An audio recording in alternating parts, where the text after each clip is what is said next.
Hello, my name is Marcus. I'm the compiler of a collection of therapy quotes entitled 1001 Windmills of the Mind. A collection of advanced self-help quotes taken from what's often called the psychodynamic or the psychoanalytic perspective, which long ago, as I understand it, was referred to by some as philosophical medicine or narrative medicine, helping one to find their narrative truth, their story. And if we can find our parents' story, why did they do what they did? Why did they treat their children the way they did? If we can find their story, that helps to understanding ourselves.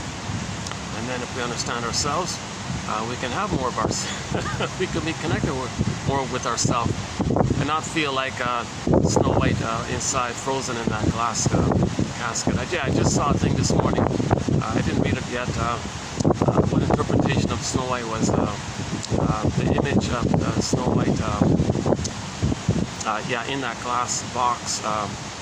She looks okay and all that, but she's kind of like in a deep sleep or something, or in a coma or something. And that's the metaphor that the person emotionally doesn't reach out to people, that the person is not connecting with people.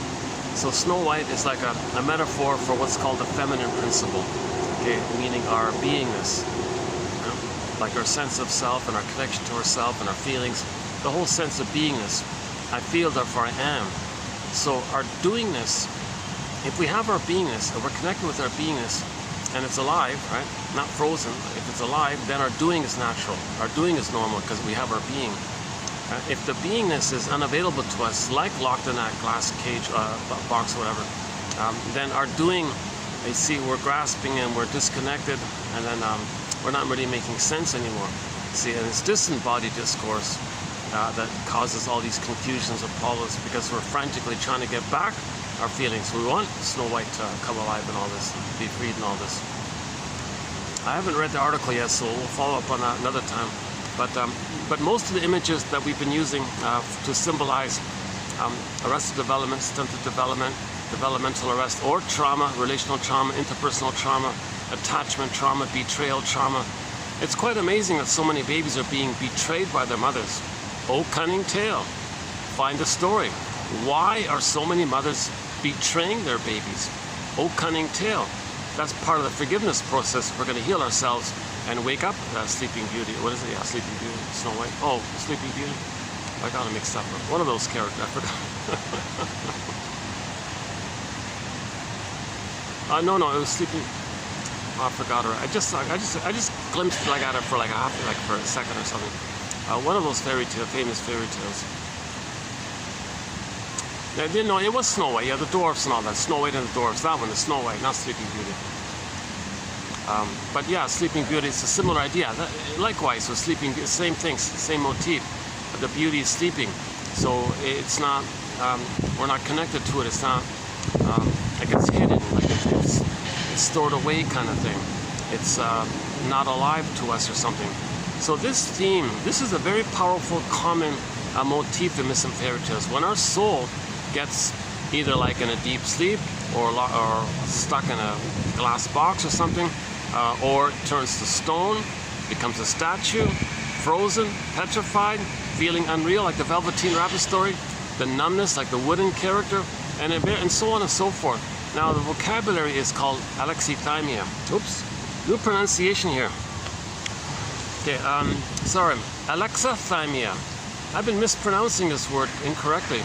I think it's pronounced, I'm going to go with this guy here. They say it's pronounced alexithymia. Last time I was saying alexithymia because I heard a couple of guys in an interview, they were saying alexithymia, and prior to that I was simply saying alexithymia, not knowing how to pronounce it. So finally, here's one here, alexithymia. Yeah, the third one in today's batch, the third one. If you go to the third one in today's set, the guy points it out here how to pronounce it. So this is part 4 of what I think now going to be a 5-part special video series on this topic, alexithymia. So we'll get into that in a few minutes here. Well, that's in other words, that's the jargon for Snow White in the glass box, right? The jargon is alexithymia. No feelings for our words. Because the Snow White's the feelings. A metaphor for the feelings, the pure innocent feeling made in, Miss Core gets pulled down into the underworld. It's lost.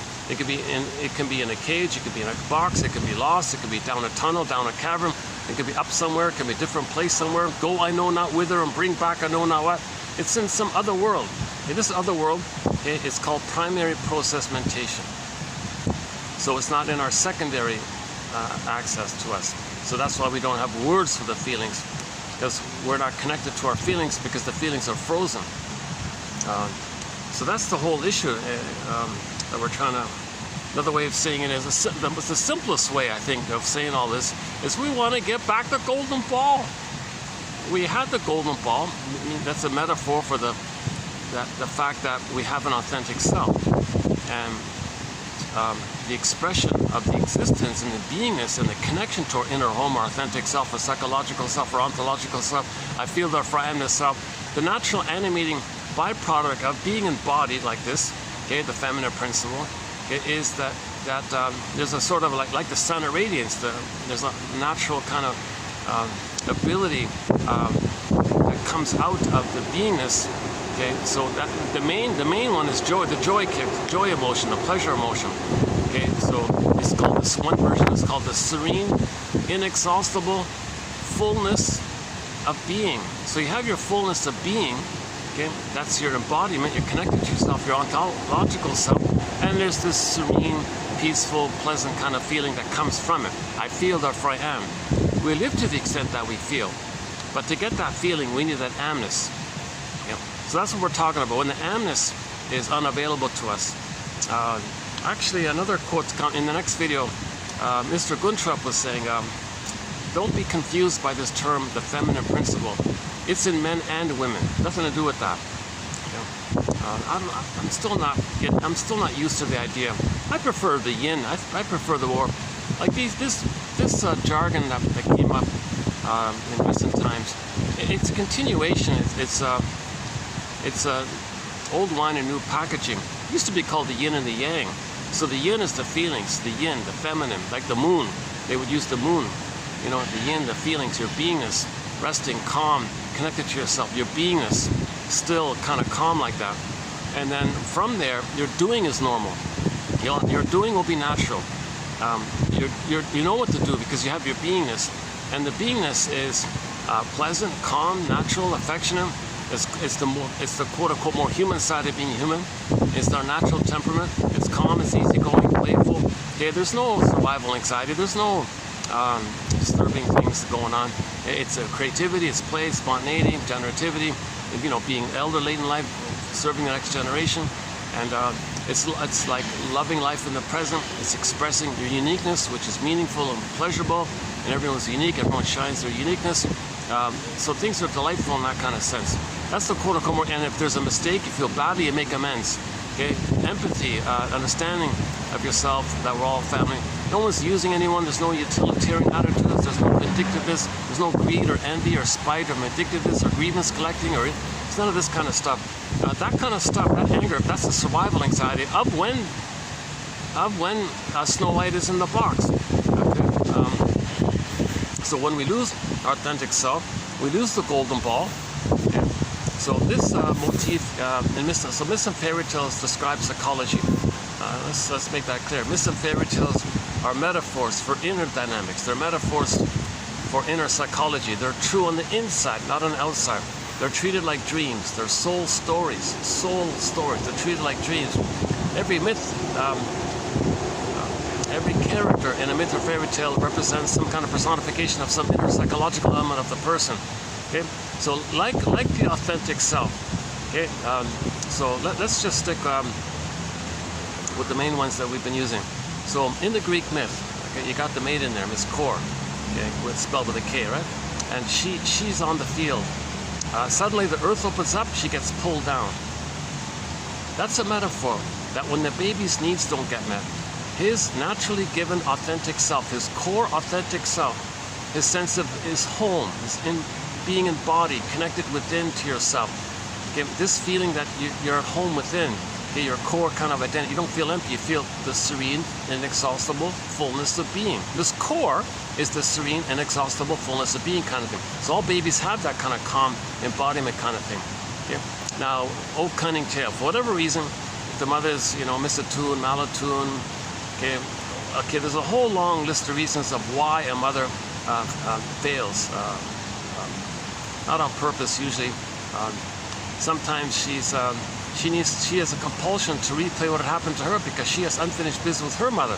So she wants to replay what had happened to her with the magical fantasy that she's still in the past. And if she replays what had happened to her, maybe magically, she can change the past. So now, or a variation is, or a positive version of that is, she's recreating what had happened to her, using as a child to stand in for her, so that her own child is a proxy of when she was a child, okay, and then does to her own child what had happened to her, okay, so that she can know and see what had happened to her, so she can realize what had happened to her. The way she's treating her child, that's for that mother to know how she had been treated by her mother. So she's recreating to know what had happened. So that's sort of the positive intention there. But meanwhile, that child's soul gets frozen. Okay, Miss Core gets lost, pulled down. Okay, so the basic image is Miss Core's on the field, right? The earth opens up and she gets yanked down. Okay, the jargon is repression. The memory of mother failing the baby. The memory of memories are relational. Memories are relational. Baby and the mother, relational. Okay, that relational memory is grooved in, burned in, imprinted in, stenciled in, etched in the first earliest primitive brain. Okay, so it's down there. So first brain, second brain, third brain, zip down to the first brain. So there's a memory, like imagine like a little loop there, because that brain doesn't know time, but the baby still has the need. He still has the need. It's looping around infinitely, timelessly. He still has the need. I got lighting. Oh boy, yeah. This is going to be a shorter video unless I move somewhere. They got I noticed they're doing a wedding reception tonight here at the other end tonight. So I'll leave way before the first guests start coming in. But you don't see this, but it's 40 out here. It's literally 40, 39, I guess. And with the heat index, it's in the mid-40s, or maybe 43, 44, 45, something like that. So it's baking here. Luckily, I got the fan there. That's a big help, but I'm still sweating even with that fan. Unless maybe I can move the fan. Yeah, let's move the fan a bit. Hold on a second. Let's make an adjustment here.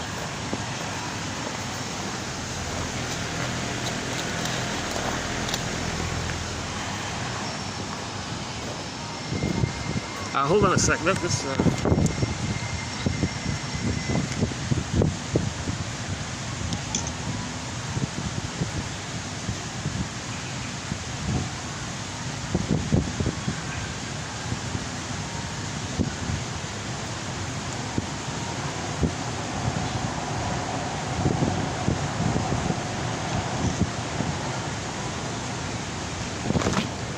I guess every few minutes I'm gonna have to pause to wait for someone up, I guess.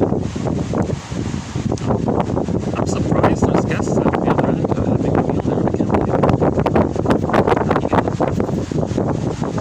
So sorry about the noise and the lighting. Yeah, the lighting. There's no real spot in this area where I can get decent lighting. Oh, okay, hang on.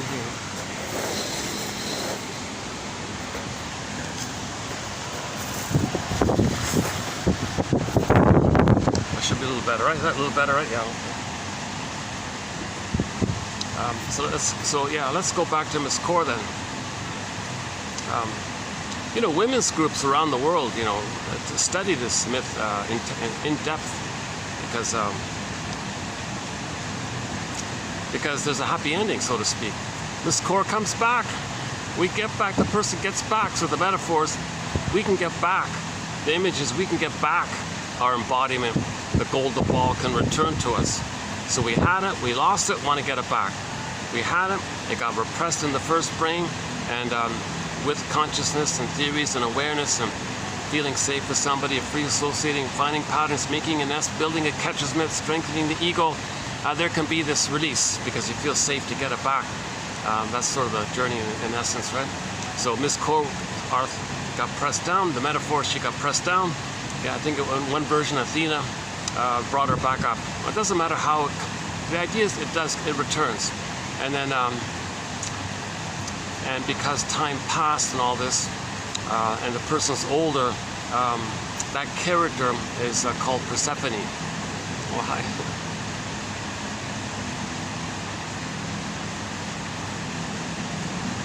That's always a good sign when a manager passes by and gives you a little smile or something. Maybe they're amused. Maybe they're amused. Somebody's trying to do a video in the scorching heat or something. Maybe it's a novelty. Maybe it's a novel. Maybe no one's ever done it before. I don't know. I'm in a great little place, despite the heat and all that, and distance, time and distance for me to get here and all this. It's well worth coming to. It's like being in a little park, right? I'll show you the swans later on, and they got some peacocks and doves on the other end. This is a very historical kind of maybe it's a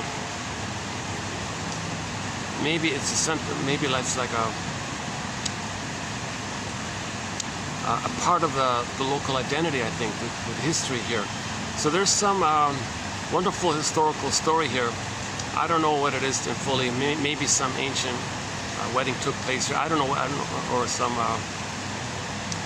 Let me learn the story properly before I try to tell it, because I'm not, there's no point in trying to guess what it is. But it's a historical landmark, and I guess at some point it got converted into a restaurant, and a lot of company functions and wedding receptions take place here. Oh, some more guests coming. Yeah. And I'm sort of away from the main beaten touristy area. I'm sort of off on another little area. It's still a minor tourist. It's still a touristy area, but not the main one like the other ones. So it's manageable like this. And it's near the SkyTrain, so I can get here. Okay, enough about my little logistics. I wanna get into part 4. It's good quotes, so stay tuned. We got some more good quotes. So we just completed 3 videos on alexithymia. This is something I didn't realize a lot of people are studying this. It's just hidden in these little obscure little journals and things, and it's not really a mainstream term. Kind of like gaslighting. The word gaslighting's been around for decades and decades, but only recently is it now entered into the mainstream consciousness. So, for example, it was the word of the year by the Merriam-Webster Dictionary Company 2022, gaslighting, because many mothers are gaslighting their babies. They're denying the reality of their babies. Okay, they're so blind to their babies' feelings and needs. The babies feel gaslit by this. They feel crazy by this. And then what do? They put their soul, okay, it gets pulled down, or it gets frozen in the ice box or the glass box or whatever. So, okay, it doesn't matter which form it takes. The storytellers can be very creative in just coming up with something pure that's frozen, lost, unavailable, down a tunnel, hidden. Maybe it's in a dreamy place. Maybe it morphed into some animal, and maybe it's hidden in an animal form or something, because it regressed back, kind of thing. It can be, like for example, echo turns to stone. Echo becomes a statue. Echo becomes a statue. Yeah, so echo and so let's sidebar here. Echo and narcissists are not separate outer stories. It's psychology. It's talking about the mind of one traumatized person. That story of echo and narcissist are 2 elements of psychology within a person who was traumatized. Myths and fairy tales describe trauma. We're homo traumicus, by the way. 10,000 years ago. Okay, one theory is we became from Homo sapien to Homo sapien traumicus. Just as a shorthand, I've simply been saying Homo traumicus. Someone else calls it Homo economicus or Homo short-sellicus. Maybe, other variations, whatever we're calling it. We're a traumatized version of ourselves. Then the storytellers came on the scene to give us validation, because we got to know what's going on if we're going to heal it. We got to see it, kind of like a doctor sees things before he's going to heal it. So we got to see it, but it's hard to see this because it's all within. So we need metaphors. So the metaphors are like mirrors of what's within, as above, so below, inside out. Okay, so echo and narcissist are two elements, are two inner qualities of a person who's traumatized. Okay, so let's do the narcissist. That's the easy one. Okay, first, if the person doesn't get love to leave the symbiosis that all babies have originally with the mother, if they don't get love to leave that, they're stuck there. And that's what that image means. Narcissist looks into the pool of water. He sees a reflection of himself. That's all he sees. It's all about him. Solipsism. Everything's for him. Everything's about him.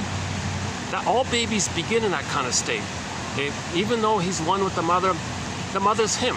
He still thinks it's all one. He doesn't understand the mother's a separate person. In the uterus, the baby thinks everything is him. Just him. He only sees himself. Like narcissists looking into the pool of water and only seeing himself. The baby only sees himself. Okay? So, so later on, he realizes mother's a separate person, he's a separate person. But in the beginning, in the uterus, his eyes are closed. He's floating around on a water mattress in a beautiful lagoon, just joking. He's in an amniotic sac, but he's relaxed. He's kind of floating around in a peaceful state. Some people call it oceanic feeling, oceanic oneness, oceanic bliss. But more importantly, it's a blissful oneness. He's one with the mother. So the power of the mothers, he thinks that's him, that's his power. So him thinking he has all that power, this grandiosity, this infantile megalomania, this idealized self, this glorified self, etc. So he thinks he's like a little inflated like that. That's called grandiosity or whatever. So he thinks he's a little god or a little king because all of his needs are automatically met. Everything around him takes care of him, or he takes care of himself in his own solipsistic universe. He may think he's the whole universe, and the universe being him, he's self-sufficient. Doesn't need anybody. Doesn't need anybody. Right? He may think it's all him. He can take care of himself. Sound familiar with narcissism? When people say I don't need anybody. So we may regress to that when there's trauma, like when there's a loss and you're in pain, you may temporarily regress to that. I don't need anybody. We may temporarily adopt that kind of safe haven kind of place. Enter the joke. We spend the first 9 months of life trying to get out of the womb, and then if there's a pain in the present, then we want to get back, kind of thing.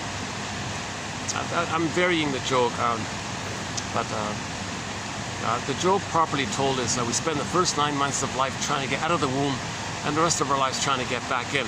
But the context was just to highlight that the baby is in the Garden of Eden. He's in paradise. He's a happy camper, right? Robert Bly jokes he's in ecstasy. But no, he's not addicted. He's in ecstasy, but he is not in any kind of addiction because he moved forward into that. When people go back to that, then it's addictive. But if you're going from a zygote to that blissful place, you're moving forward. Now, if a person try to move forward, but they can't, they're stuck there, then it's addictive. You see, that's the key. I think that's a key point. So no, the baby is in a blissful oneness, but he's not addicted. It's just a natural phenomena of him needing to be like that, to buy time, I guess, to him to receive emotional feeding, mother's reverie, mother's attunement, time to realize her existence. Then he has a sense of self that he's given, and that sense of self hatches out at the age of 4 to 5 months on average, out of the blurriness that's originally there. So back to the narcissist myth. So narcissist looks into the pool of water, he sees a reflection of himself, and he's stuck there like that. He's like, wow, bedazzled. So people simply say, oh yeah, he's in love with himself or something. That's just a shorthand way of saying, he's in a blissful, happy place. He's in love, like the baby's in love or something. He's in ecstasy. He's in blissful oneness, oceanic feeling. Now the point of that story is that when a baby doesn't get enough love to graduate out of that, now babies lose that naturally at 18 months. If the baby's traumatized prior to 18 months, with the strain trauma, relational trauma, developmental trauma, old cunning tale, mother using the baby, mother shaming the baby, mother betraying the baby, mother maybe, some mothers actually see their baby as them, shame their own baby the way their mother had shamed her, and then flip-flop, hocus pocus, double focus, auto-hypnosis, they suddenly magically want to continue their fight with their own mother. Some others continue the fight with their own mother by seeing their own mother into the baby and fighting with the baby. Now they want to control the baby, thinking that's the mother. Oh, cunning tale. Okay, so in the Iron John story, that's the meaning of the key being under mother's pillow. So to get back a person's soul, so in one image, the person's soul was locked in a cage. It was locked, need the key, it's under mother's pillow. Metaphor for how the mother used the baby in some way in her issue to meet her unconscious needs, to replay her trauma, to get mother's love, to battle with her. So that's what it means with the key under the pillow image in the Iron John story that Robert Bly likes to tell. I talked about Robert Bly a bit, yeah, in the last video. Oh, and then in the dark one, yeah. Oh, yesterday's video, half of it was totally almost in the dark, pitch dark, right? I couldn't even see myself when I played it back. Oh my God, let's not do this again. But it was a Saturday. It was my only option really. Let me adjust this fan here. Let's see if I can turn this around. Hold on a second. Yeah, okay, that's better. Oh Jesus. Okay, I gotta do this. Sorry about the noise.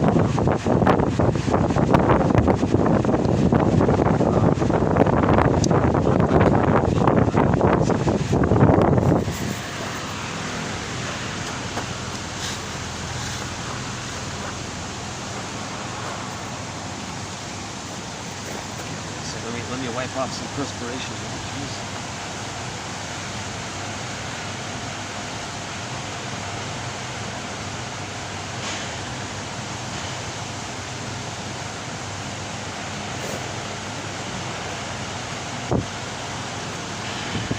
Is that going to work? Let's see.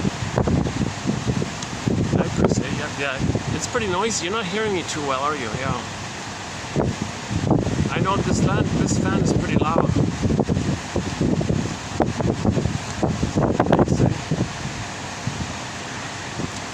Okay, maybe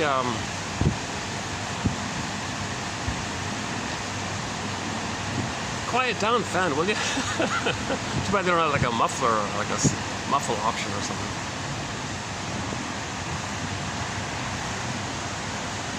Okay, let's hold on. Yeah, sorry about that. Let's try this. Does that work? Is that a little better?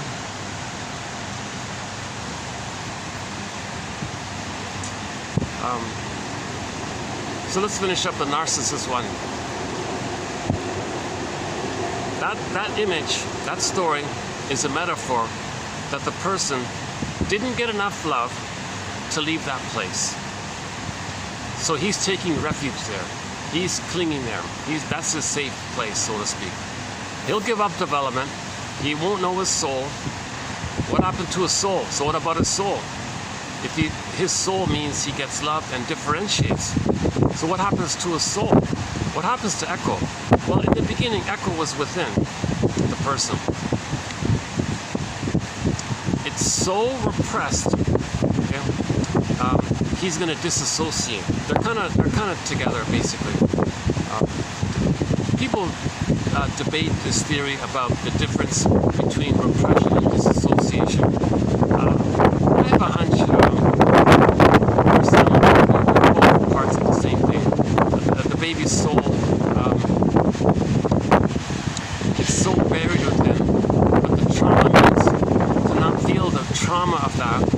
He disassociates in an attempt to get away from the pain of it. So it's there, but soul disassociates. Something like that. Anyways, Echo's off to the corner, right? Echo's flying off in the corner, right? So in other words, when a person doesn't get loved, their soul turns to stone. Echo turns to a statue. That's got to be one of the most underappreciated points that I don't hear others talking about. Echo becomes a statue. She turns to stone. So in a myth or fairy tale, whenever there's a character that's standing in to to represent a person's embodiment, their soul, their identity, their connection to the self, the true self, the real self, their authentic self. Okay, the word of the year by the Merriam-Webster Dictionary Company last year, 2023, it was authentic. Okay, whenever there's a character, okay, Robert Bly also likes to tell the Grimm's tale called Faithful John. Faithful John was that Faithful John character. That's a metaphor for the person's authentic self.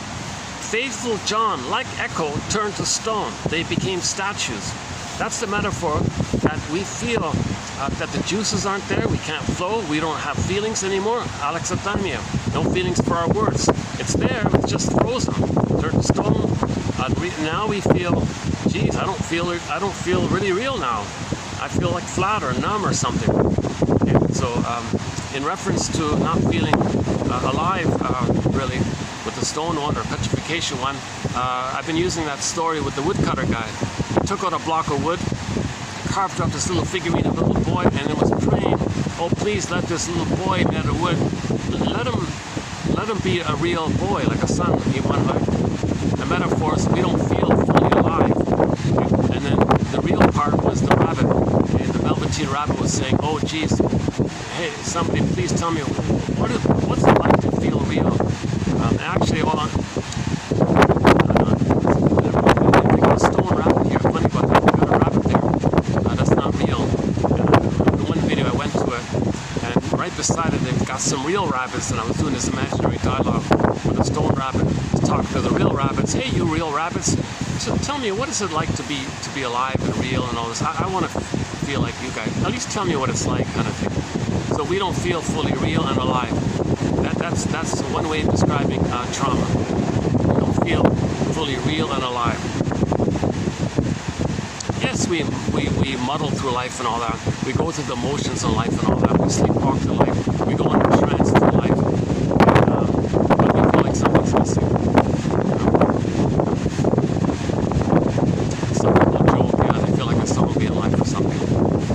One famous person said, most people live lives of quiet desperation or something. Like something's missing like that. Life is passing me by. I'm living the unlived life. I'm living the provisional life. When does life begin? Life's supposed to be a dress rehearsal. So we live to the extent that we feel. We live to the extent that we come from our inner home. Imagine that we don't feel at home within. And you feel empty. And then and what do you do with your life? Well, you're like narcissists. You think you're a little god. You don't care about others. Lack of empathy, lack of feeling for others. You're going to be enraged. Now you're going to be greedy. You're going to be envious. You're going to be witchy and spiteful. And now you're going to be sadistic now because mother hurt you. You identify with her. And to have a mother, you shame others because mother shamed you. Mother took away your goodness. You want to see other people's goodness destroyed because mother destroyed your goodness.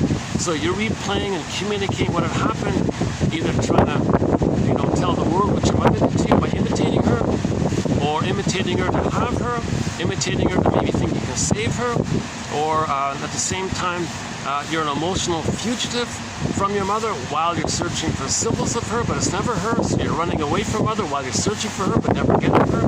We're not making sense like this, right? So we're living lives of, I got a feeling this fan is too noisy. I'm trying to speak a little louder. Hold on a second. How's the lighting here? Maybe I can. Okay. Funny with the lighting here. It keeps changing. Every time the Earth rotates on its axis around the sun, the lighting here changes on me.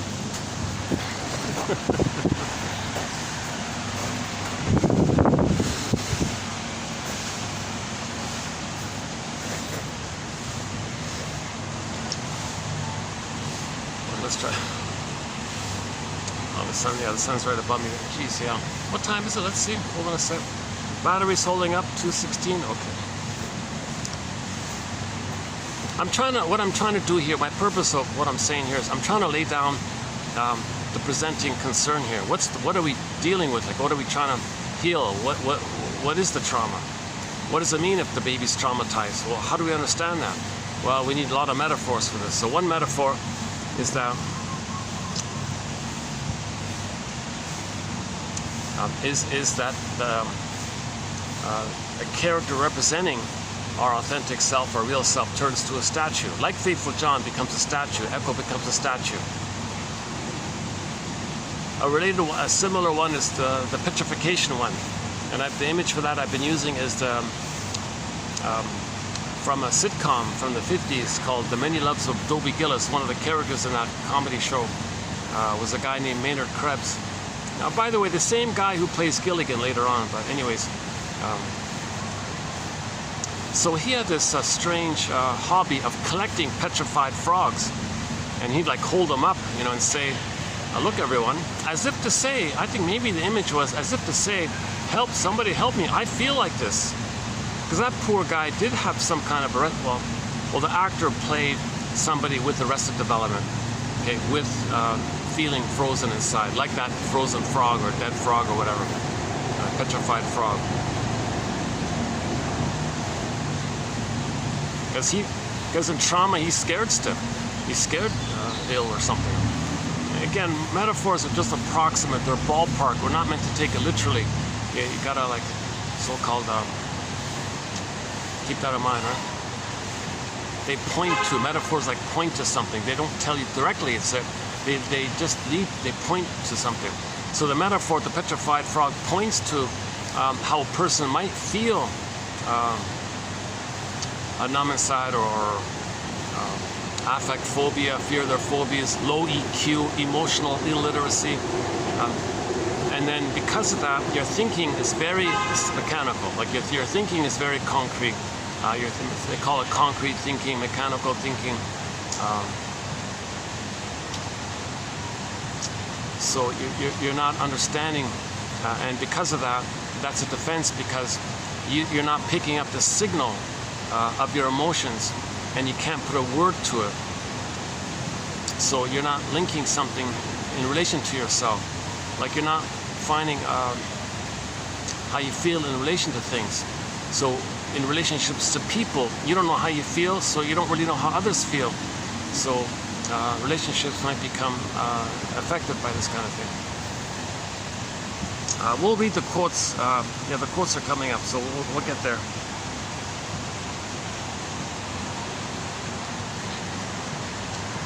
Okay, and so another, yeah, so the petrified frog, the turned to stone. Another one is the flash frozen, cold storage. Okay, yeah. So yeah, that's from Mr. Gund. I think I got that from Mr. Guntrip, or someone else got it from, or he got it from someone else. I forgot who first said that, but anyways, when the baby's traumatized, what does he do with his soul? Well, somebody said he takes his soul and puts it into cold storage. He freezes it. It kind of reminds me of that film. There's a film called Cold Souls where people's souls were in freezers, and the souls were like diminished and wounded, and some people had a soul of a pea or like a bean, or something. It was really damaged. The story was about one guy said, I don't want to have this this wounded soul. Take it out, will you? So it's a science fiction story. The guy took out the guy's soul, and he was really, he didn't realize it's better to have a wounded soul than no soul, so he wanted it back. But meanwhile, it got lost. The whole story is about him traveling the world to get it back, his soul. Interesting metaphor. We travel the world. We travel. We make many efforts to get back our soul.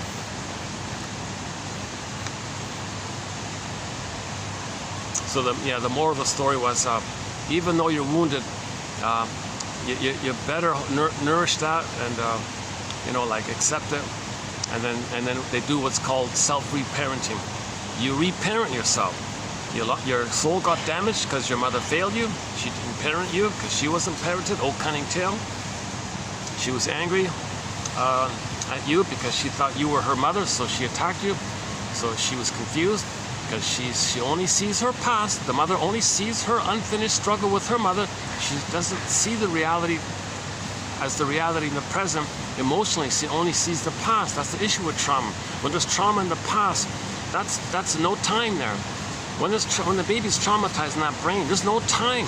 There's no time. So in the emotional area, in the important area, all of our life force, all of our energy is invested in that loop. I'll go back to the loop in a minute. Remember that cycle loop. Okay, it's in that first brain. Okay, so now we talk about the famous split. So the authentic self is spinning around in a state of timelessness, looking for mother's love, etc. And then, yes, we develop a false self, a scaffolding of defense mechanisms, a personality structure that comprises a bundle of defense mechanisms, a package of defense mechanisms called the false self. And this false self is there to keep us away of the pain of losing the authentic self. But the false self is also going to be dominated by the quest of the repetition compulsion of getting mother's love, but sometimes it's too painful to do it. So the false self finds proxies to play us, and we shame the proxy because we don't want to feel again how mother hurt us. So we find that's called scapegoating, emotional triangle, Murray Bowen, emotional triangle, scapegoating. You find someone else to play you. You're the innocent you. Someone else, the proxy person, or is the innocent you. Meanwhile, the person identified with the aggressor, and they replay the cry for love, but they make the proxy cry for you. You're the shaming mother, so the behaviors you're shaming the proxy, that replays that timelessness of you crying for love and mother shaming you. See, when there's very early trauma, the baby will identify with the aggressor and find proxies to play him to shame. So at this point, yeah, I made that. I think I ran through that in the past couple of videos, so maybe I'll briefly do it here. Sorry about that. I've been having such lighting issues. My goodness, yesterday I've had such lighting issues. My goodness. It's really quite remarkable, eh?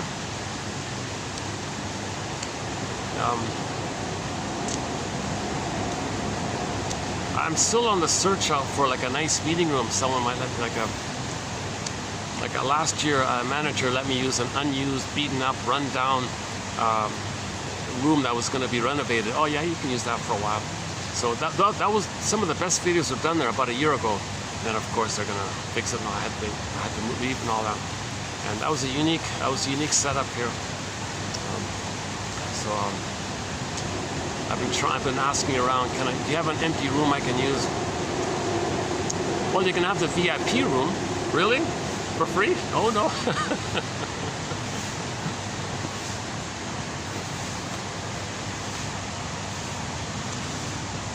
Jeepers, what's it going on?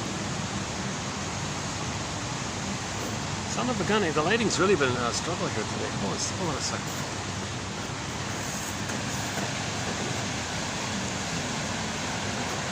Yeah, so you can see the preparations down there, eh? Yeah.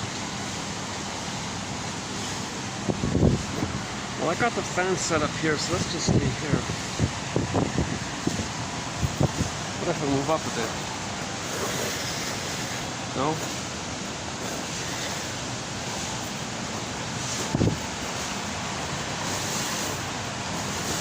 Now stay tuned.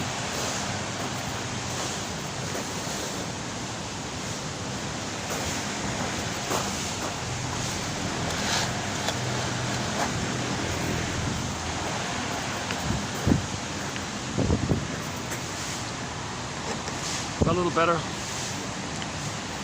little better, not much, right? Okay, how about that? Oh, that's better, right? Maybe that.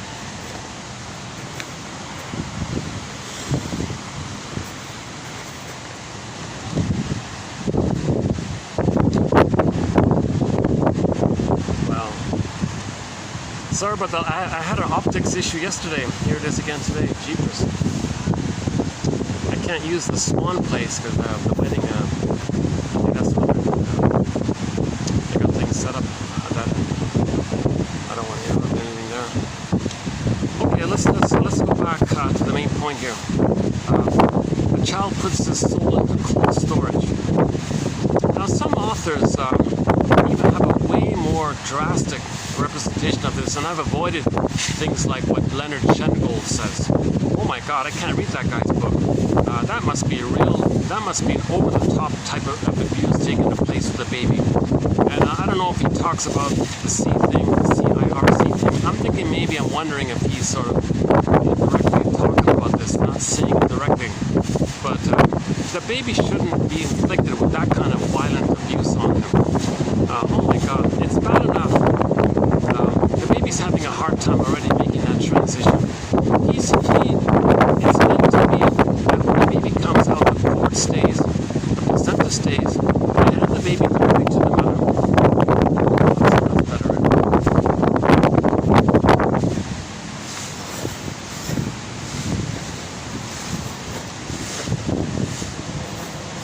I see. See, I got the light, I got the sun. I think when the earth rotates and the building blocks the sun, it might be better. So maybe in about an hour, better.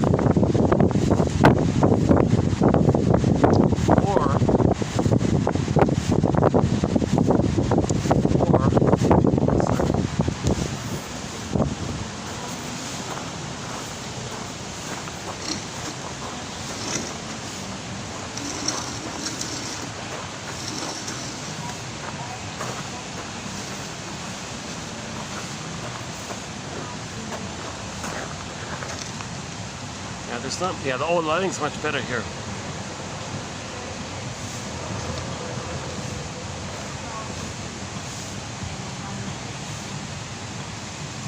But let me, it's funny, I think I can feel the fan even, yeah, a little bit. Okay, let's just try this for a bit. Oh, no, still. Jeepers. Goodness. Look right here. Yeah, don't judge these quotes by yours truly. I haven't been analyzed. I haven't done the therapy process. I'd love to. I looked around a little bit. In Canada, forget it. You mentioned psychoanalysis and all this. Oh, you're blaming the mother. We don't do that here. We just say, they're there now. Behavioralism. Deny it, repress it. Don't understand it, repress it. There's still that kind of behavioralistic kind of attitude. No, I don't want to play. I don't want to repress it. I want to accept my feelings. I don't want to bury them either further, because then it goes to the body, and then you get a symptom like that. Well, I'm not going to blame them. I'm not going to join you in blaming your mother. Well, it's not really.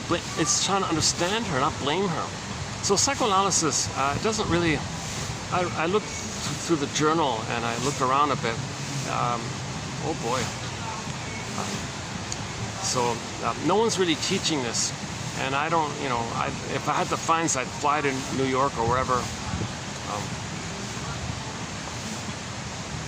So the next best thing is to self-teach it. So I'm trying to teach it. I'm trying to learn it. Like someone said, if you want to learn something, we'll teach it. I don't see myself formally teaching this, but I'm trying to learn it. So I'm sharing it. As I'm trying to learn it. So my give back for my anxious delivery is that the quotes are posted below. So in each video, you'll get roughly 10 quotes on average. 1,000 videos, 10 quotes, 10,000 quotes. My sincere hope is that 1 out of 10 you'll like. That means you can have your own 1001 customized, personalized, unique for you, okay, quotes that you like from the best quotes from psychoanalysis, in my opinion. They're clear, easy to understand, very clear. I don't have a PhD, so these quotes are going to be clear. The jargon is clear. When there is jargon, it's going to be clear. And if there is jargon, like today, alexithymia, I'm spending 5 videos on it. So I'm going to spend 5 videos and post 100 quotes to make it clear, kind of thing. So not too short, not too long. These are quotes that are written by the soul doctors. So these are medical doctors who got tired of playing whack-a-mole with people's symptoms and said, well, let's understand what's causing these symptoms, because these symptoms are still cries. The baby's crying. Mother says, no, the cries go through the body. So they're still crying.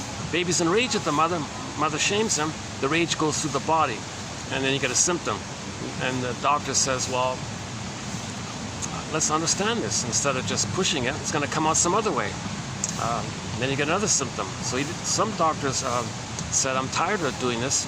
So they went to the shrink school and learned about the talking cure, the famous talking cure. Humanistic, very humanistic, means have theories, understand developmental theory, object relations theory, okay, Karen Horney's theory, Edmund Berger's theory, okay, the contributions by Grosstein and Ogden and Althea Horner and a whole long list of excellent authors. and have these as like pieces of the puzzle, little clues, being your own little detective. Then you may get some ahas kind of thing. Okay, so psychoanalysis looks for an egg in a basket that's missing. So first weave the basket. I've been calling it the catcher's mitt. So first we want to build a catcher's mitt, then we can catch the ball. Okay, that guy behind home plate in Major League Baseball is probably not going to catch that speedball coming down 100 miles an hour. He's going to need a catcher's mitt. So we need a catcher's mitt to catch the ball. And if there is a nest, okay, then the bird can maybe lay an egg, and a new life can come like that. So we don't control the outcome of the healing. We don't control that kind of thing. Just raise your ego, right? Enhance the ego, strengthen the ego with these quotes, with this analytic, so-called investigative kind of thinking. So the image for this is the straw house needs to become a brick house, or the scarecrow in the Wizard of Oz. We got to give him a brain kind of thing, and then the Tin Man. Then we get the feelings and the embodiment afterwards. So in the Wizard of Oz, okay. So let's preface the Wizard of Oz one with Emily Dickinson. The baby had a great hope for a secure attachment style, a great hope for safety, a rhythm of safety, a great hope for her reverie, for her attunement, for her ability to see and know what's going on with the baby, and put words and understanding to what the baby's experiencing. Okay, her reverie, her mentalizing kind of, all right? Baby experience, and the mother understands why the baby's feeling such and such. So it can be very simple. Baby's upset. Mother says, "Oh, the diaper. Let's change the diaper." So that gives meaning to why the baby's upset. Okay, baby needs mother's soothing and her presence and her. If the mother sees, hears, feels the child, how the mother treats the baby. Okay, because the oneness, they're all one like that. The baby's laying down wiring by that interaction. Baby's brain is malleable. Human connections lead to neural connections. The baby's relating to the mother. That relationship lays down the model, the internal working model, the blueprint, the schema, the script, the cognitive structure, the psychological structure. In pop culture, people call it the mindset. Fine. Okay, you create some kind of traumatic script. Okay, schema, blueprint, whatever.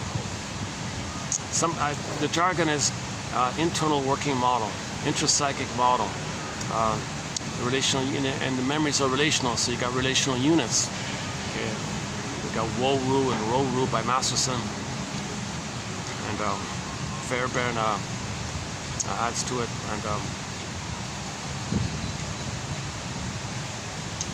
and this intrapsychic model is pretty much set, right?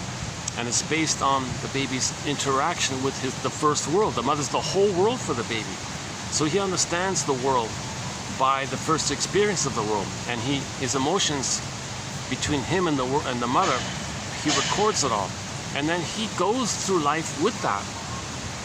Now, if that's a problem, if he records some kind of problem with the mother, oh boy, then he's going to distort the present, because he doesn't have the psychic structure to love life in the present if he's hurt by the mother. The psychic structure needed to enjoy life in the present, to love life in the present, to live life in the present happily and all this, is what's called differentiation. But differentiation takes place only when the baby feels safe with the mother.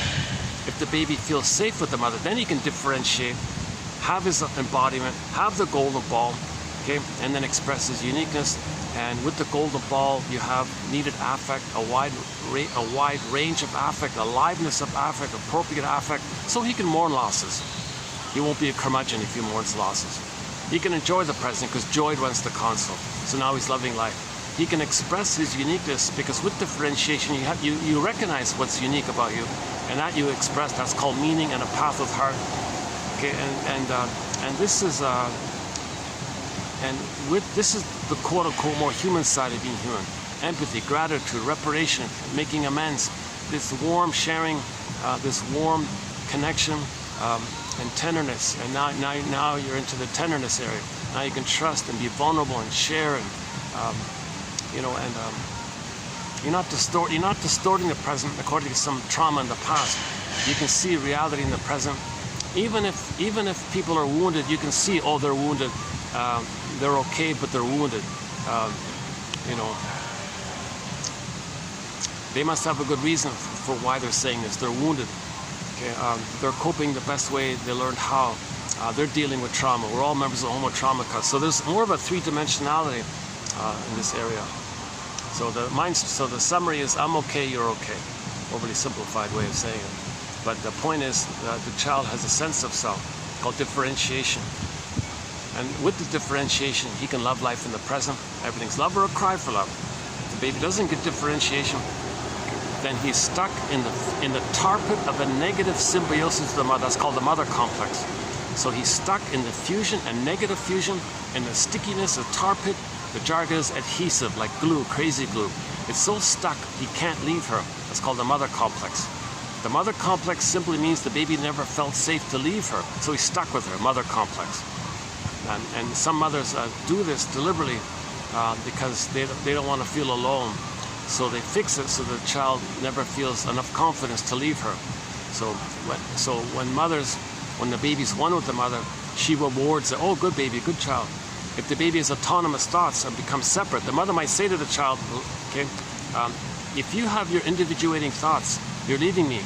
Well, you're with me or against me. So some mothers will do that trick and threaten abandonment if the child's autonomous. The child freaks out. What, I can't be myself? I'll lose my mother? I'm not ready to be on my own. I need your love to be myself. And you're going to withdraw your love if I try to be myself? No, okay, mother, fine. I won't be myself. I'll give myself up to have the connection. And there's a self-help book entitled, Do I Have to Give Up Me to Be Loved by You? So some others enjoy the oneness with the baby, and they use the baby as a comforter for them. Okay, so they parentify the baby, and they enjoy that oneness. They don't want the baby to become psychologically separate. So the way to do it is to threaten abandonment. So the child, oh, I can't live without you, mother. Fine, I'll give myself up to be connected to you. So these children, the metaphor for this is in Alice in Wonderland. When Alice went down to the borderland world, the wonderland world, that's primary process mentation. Remember, Alice had to fight for the right to have her own thoughts? The witch woman said, you can't have your own thoughts. You're guilty if you have your own thoughts. You're betraying me. So that's a metaphor that some mothers are using the babies because some mothers felt that they didn't get a mother, so they're using the child to compensate. But the baby is not there to be a mother for the traumatized mother. But the baby will try to save their mother. The baby will say, okay, mother, I'll do what you want. I'll try to save you. But what happens to the soul in the meantime? Okay, their soul gets frozen, petrified, down a tunnel. This cord gets pulled down. Okay, it turns statue, numb, unreal, velveteen, stuffed, wooden. So they feel empty or hollow or something. And then what do for themselves? Well, they're going to take refuge in that old, archaic, so-called primitive, once upon a time belief that in the uterus they were on the throne. They were little king, little god on the throne. And it's all about them. Self-sufficient, superior, don't need anyone. So this makes a person greedy. This makes a person hoarding. This person makes them envious. The main emotions are hate, greed, envy, spite, vindictive, schadenfreude. Now, grievance collecting, injustice collecting, and everything's utilitarian because the baby didn't get to the place of seeing the mother as a person, and they're a person. They're just an infantile god being served by everything. So that's a utilitarian attitude.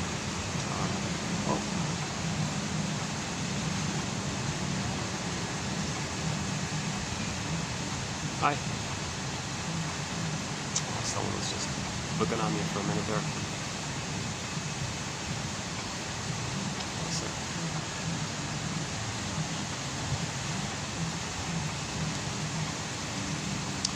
Okay. Well, what time? Let's see. Oh, was that a signal? Well, hold on. It's still too early. It's 2:40. Yeah. No, they told me that's at night. That thing is going to take place at night. It's only 2:40 here. So I'll leave before 5 o'clock. Yeah. Maybe I'll leave at 4:30 or something. Maybe I'll leave like around 4:30 and then look for another. Yeah, maybe I'll hit the pause button. Look for some AC somewhere.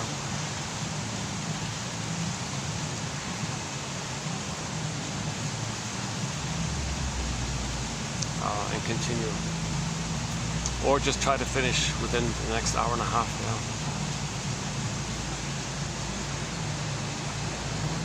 Oh, let me adjust the fan here. Hold on a sec.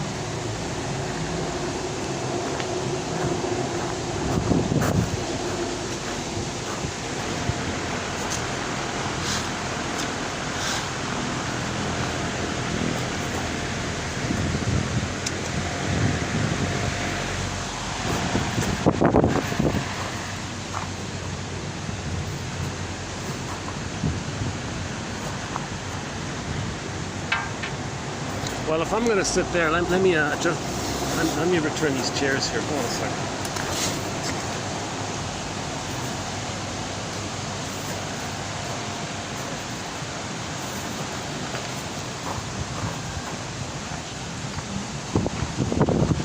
Maybe that's why she was looking at me. Hey, mister, you're using 3 chairs and you're only one person. What's going on here?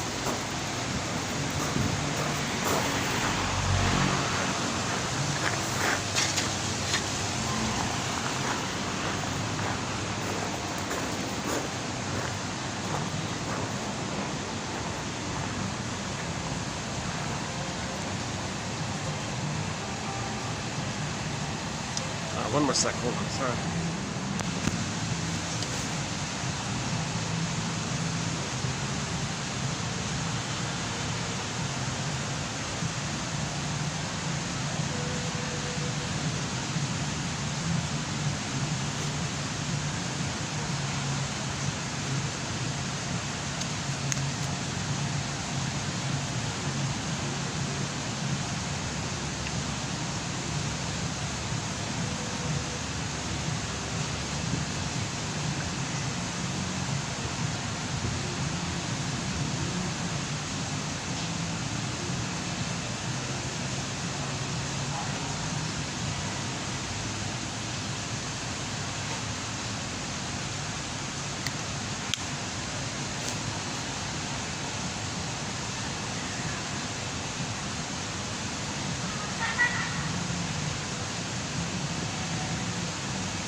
Okay, let's continue. So where were we?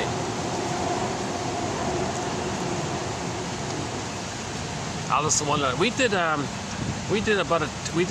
videos recently on the BPD phenomenon, understanding borderline mothers. There's a book entitled Understanding Borderline Mothers, and a portion of the quotes came from that book, and by Christine Lawson. And she was saying that some mothers with the borderline psychology, they're in immense survival anxiety. Like, they don't want to admit a feeling, they don't want to trust. They feel that the act of relating puts them in panic all the time. So they flip, they lie, the children of these mothers, they feel like their mother is some kind of witch, some kind of bully queen, like the Duchess one in Alice in Wonderland. Maybe variations of the BPD. She could be like a withdrawn version of it, or like the helpless waif one version of it, the clinging vine waif one, kind of like a covert witch one almost. So she talks about the different types of borderline mothers with the BPD mind. And Grotstein clarifies that the BPD mind is an amalgam. It's an amalgam of the overlap between the schizophrenic mind, the primary process mentation, Alice in Wonderland, and the normal or neurotic mind. And so imagine the edges of 2 clouds overlapping. Okay. So the cloud from the schizophrenia mind cloud and the normal mind cloud. Imagine an overlap at the edges there. And out of that overlap, a new amalgam is created, because there's interpenetration between the two, and something new is created, like a new creature is created, called the BPD phenomena, the BPD feeling, the BPD pattern, whatever you want to call it. And this pattern, because of the crossover like that, Grotstein says they're psychotically neurotic or neurotically psychotic. So we see that with the people with this mind playing constantly. Now you see me, now you don't. They're in a hall of mirrors. Are they there? No, it's a mirror. Oh, they're there. No, flip, it's a mirror. Mirror? No, they're there, but no, flip, mirror. Like, you can't catch me if you can. They don't want to admit, they don't want to say something true. They can't free associate, they don't trust, they don't love. They can't be vulnerable, they can't tell you what's true. Flip, so that's what it means by catch me if you can. Now you see me, now you don't. And the poor children of these mothers have that little clover, right? And is it a daisy or something?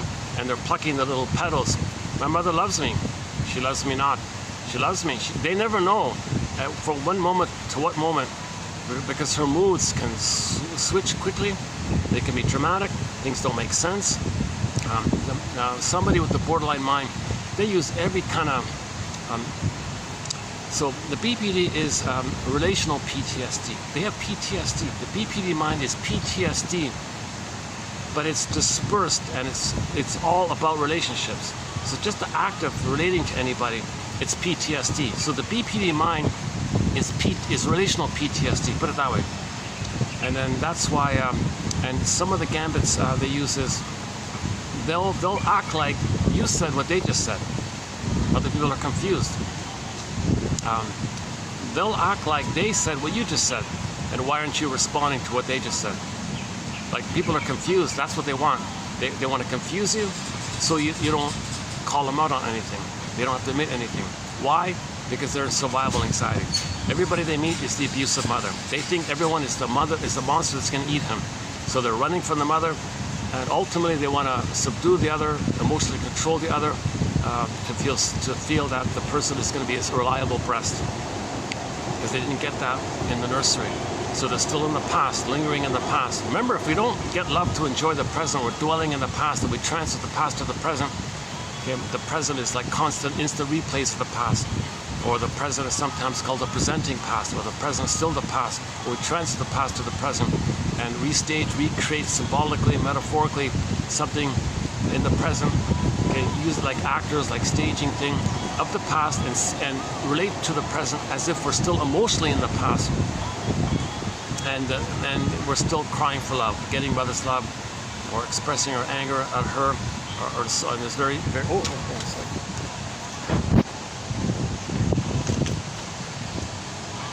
Oh, this spot's working out okay. Yeah, let's just stay here.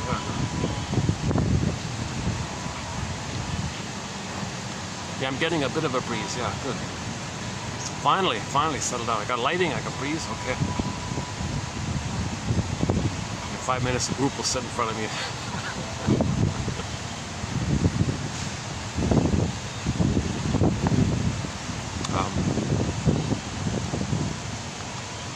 Yeah, that's that very interesting topic. I learned a little bit about that.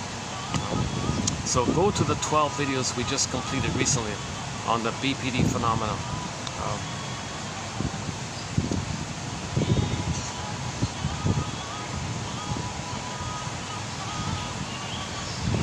Grotstein gives us the main quote about the amalgam of the fusion between the two minds, and it's a new kind of creature like that.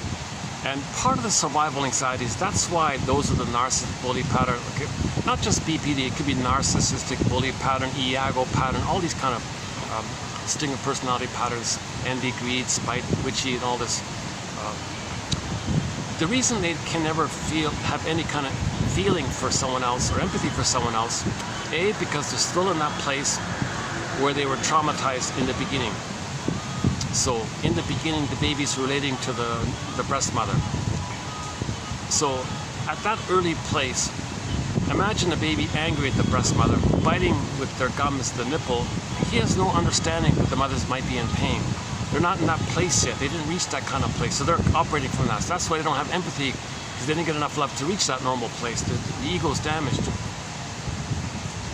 So some of their slogans is, I don't care, or I don't apologize, I don't feel, because they're in survival anxiety. If somebody's traumatized in that primitive brain, remember that primitive brain is nicknamed the reptile brain, the crocodile brain. That brain only cares about survival. It's not the chimpanzee brain or the mammal brain or the feeling brain, because that's all damaged. It didn't get there. It's back at that early archaic survival brain. So those are the BPD pattern. okay, or narcissistic, or any other stinger personality pattern. They won't apologize or tell you the truth, or they can't free associate. Like shrinks can't work with them because they won't tell you anything that's true. Because the moment they feel something that's true, they think their mother's going to eat them. Okay, what does that mean? In the mind, babies create an image of the mother as a monster, and they're influenced by that. So if they're vulnerable, but that image is their own rage and greed. So okay, so yesterday we talked about this the issue of the mother imago.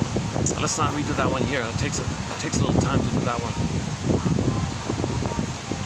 But one of the points was, that's why, you know, someone says to the they have memory issues. They don't. If it's for their survival, they'll forget, or they'll pretend to forget, or they'll really forget. Whatever it is for their survival. So they never want to cooperate or feel. So they don't relate or love or trust. They're just a manic survival. Like one quote says, "Don't think of them as purposely trying to hurt you. Really, they're just more in like survival mode." But sometimes, in the witch version, yeah, they want to. They're just so enraged. They want to see anything that represents goodness damaged, and they don't even have the hope of getting mother's love. They only want to. They cross that line, so to speak, where they really give up. And that's the witch one that Christine Lawson talks about. Just vindictive.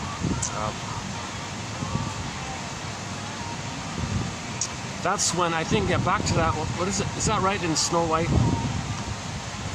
Didn't the witch say she was so envious at Snow White that she would want to see her destroyed, even if it meant she was destroyed? Like she was so filled, she didn't care what happened to her. Was that right? I gotta look up that. I don't remember that story, to tell the truth. So we'll look into it later.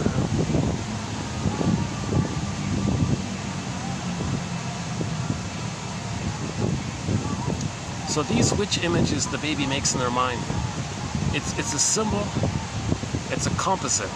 Mother's misattunement, malattunement, plus infuse into it the baby's own projected rage and oral greed. It ends up with oral greed.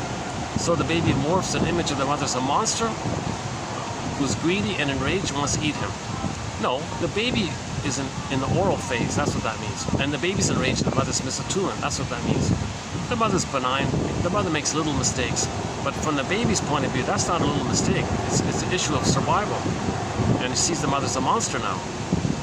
Because in the baby's brain, it's pictorial, there's no words there. It's imaginal. And plus, it's so-called beta elements. It's like, in the primary process mentation world, okay, we got primary process, that's the baby's living in the primary process. This is the myth and fairy tale area in the child's mind. Okay, and there's no time there, there's no things don't have to be in any kind of place. There's condensation, there's flipping, there's morphing, and so on. Like the cat says, it's mad in there. Don't expect any reasonable logic in there. And the baby's always guilty. So back to that thing about Alice. Remember, that baby feels guilty. So babies feel guilty. In the unconscious, the person feels constantly guilty. Why? Well, babies think it's their job to save the mother. No baby can save the mother, so they're guilty.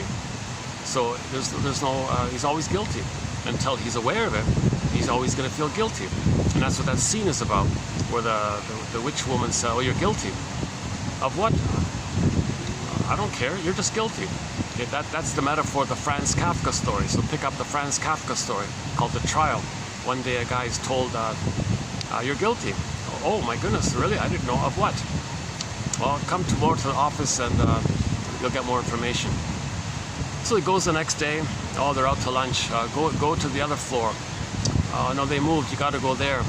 And he spends the whole film's about, or the whole play is about him going around trying. What is it am I guilty of? I don't get it. "Oh yes, am I guilty? Oh yes, you are. Of what?" "Oh, well, it's lunchtime. You got to come back tomorrow." So he never gets an answer. That's the point. He never gets an answer. That's the metaphor. Baby feels guilty, and we don't know why. That's the story of it all, right?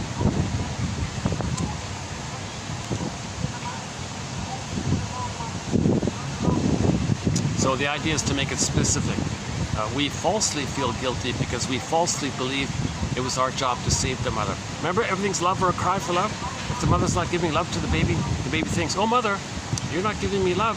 Everything's love or a cry for love. If you're not giving me love, I guess with your hate and hurt and all this, you're in pain. That means you're crying for love. Oh, don't worry, mother. I'll save you. I'll cure you. I'll heal you. I'll make you be a loving mother. I'll fix you. I'll change you. I'll make you be a loving mother. And maybe it's as if the mother might say, gee, baby, I don't think you can. No, mother, I have to try because I need a loving mother. And you're in pain, and I need a loving mother, so I got to save you. Okay, obviously, he's going to feel guilty. And then, plus, he may feel, because he failed in his task, maybe he failed because there's something wrong with him. That's his shame. That's now he feels defective. So now he's got shame and guilt. Oh boy. So this is a mistake. That's why in the unconscious he always feels defective and guilty kind of thing. And we have stories about this. So these stories are metaphors for psychology.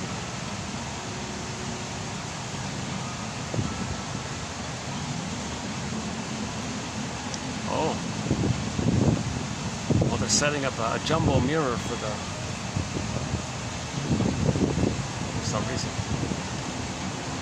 I see. So if there's I see. So the bridegroom might want to check out their dress before they take the photos or something. Yeah, the photos there. It's a young couple. I think they're doing their wedding reception here. Well, it looks like it. Or it's just an engagement party, one or the other.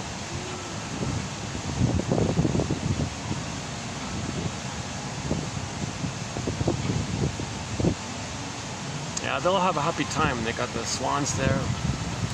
It's a nice atmosphere. And by night, their timing is good because at night it'll cool off a bit. They'll have a nice time, yeah. And I won't be here. I'll be.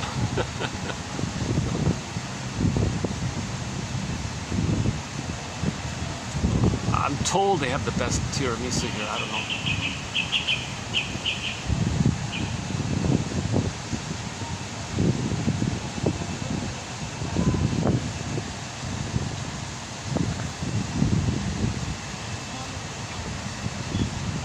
Yeah, okay, so we did 12 videos on the BPD phenomenon. Okay, it's relational PTSD, or a brand of PTSD, or a kind of PTSD. The person is in constant survival anxiety, so they don't apologize. So somebody might say to the mother, gee, what you did was hurtful to the baby. No, the baby hurt me. What? So they're crazy making. They flip things around. Like, they do something harmful, they act like the victim. Like, they flip catch me if you can. They can't admit anything. They have what's called a morbid lying, they're pathological lying. And so it's a kind of survival strategy to always lie like that. Because if they admit a truth, they can't do it. Because when they had their original truth, mother shamed them. So it's too much pain to have the truth. So the memory of the pain, huge inner conflict. So they're stuck with this constant. Now this amalgam, Gottstein says, is pretty consistent, it's kind of stable, and they can spend their whole life with this dramatics and hysterics, and they can use all kind of tricks. They can become stony silent, if they can, you know, they're master liars, because one way to tell a lie is to include a few crumbs of truth to throw you off the trail kind of thing, or the half-truth is the father of many lies. So and they're intuitive to know, and oh yeah, one was about like the witch has a keen sense of smell, so they know your vulnerability, and they got the fusional issue going, so they can pick up little things and know what hurts you, know where your weak spot is, and always pour salt on your open wound. Like they're always in survival anxiety. So shrinks usually don't want to deal with borderline cases. They always say it's too draining, it's too tiring.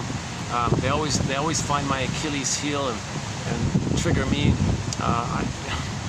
There's no shrinks perfect, but that BPD woman's gonna find your little weakness, you know, because she's in survival anxiety all the time.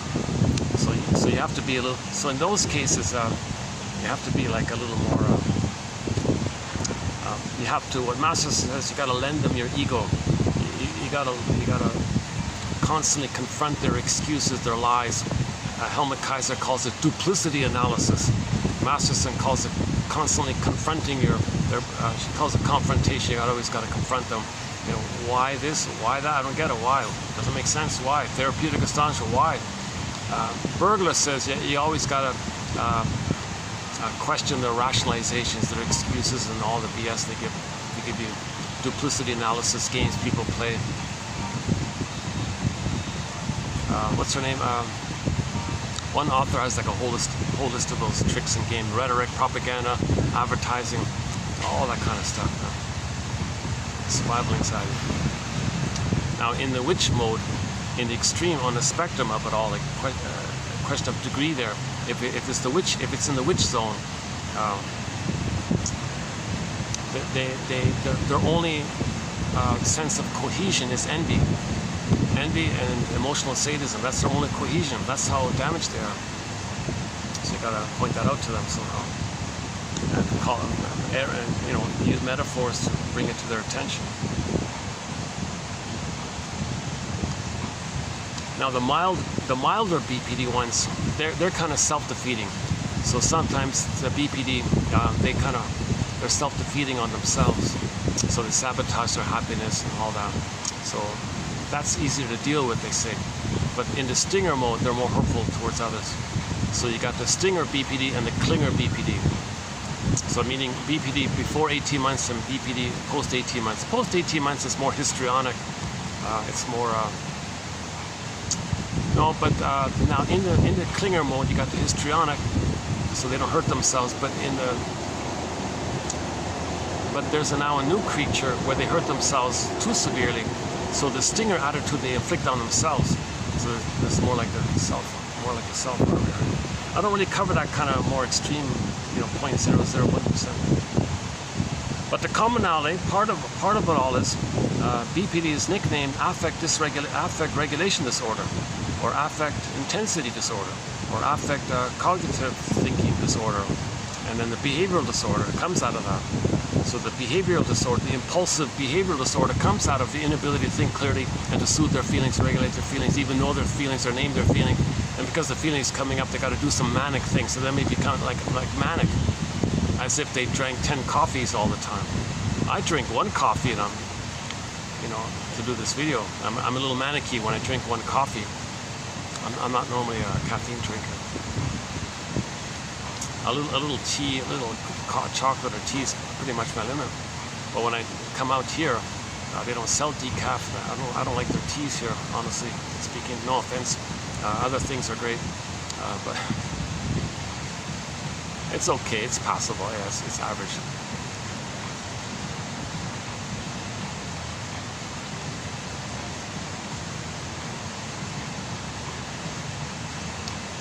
But this is a wonderful place. Like overall, this is one of the nicest. It's a family fun kind of place.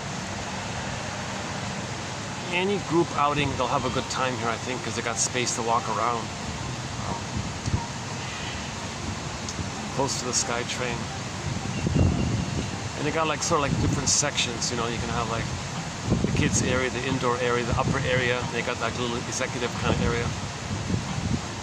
And in the indoor, you can even see the peacocks through the glass. Plus that corner area where I like to go where the swans are. Plus they got a back area behind the little water area.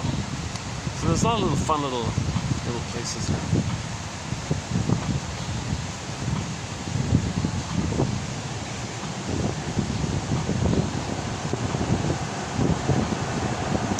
So I highly recommend those 12 videos on the BPD pattern. I highly recommend the Janoff quotes. We did 26 videos on the work of the famous 70s psychologist Arthur Janoff. If you want a good crash course in psychology, check out those 300 quotes.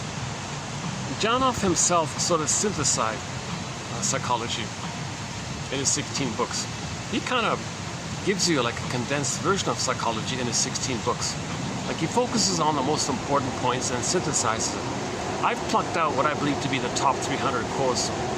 Okay, I'm referring to the books I was able to access. I couldn't get all of his books, but it's excellent.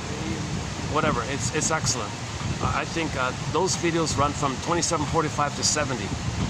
Plus, there's a very important 3-video tag on from 71 to 73.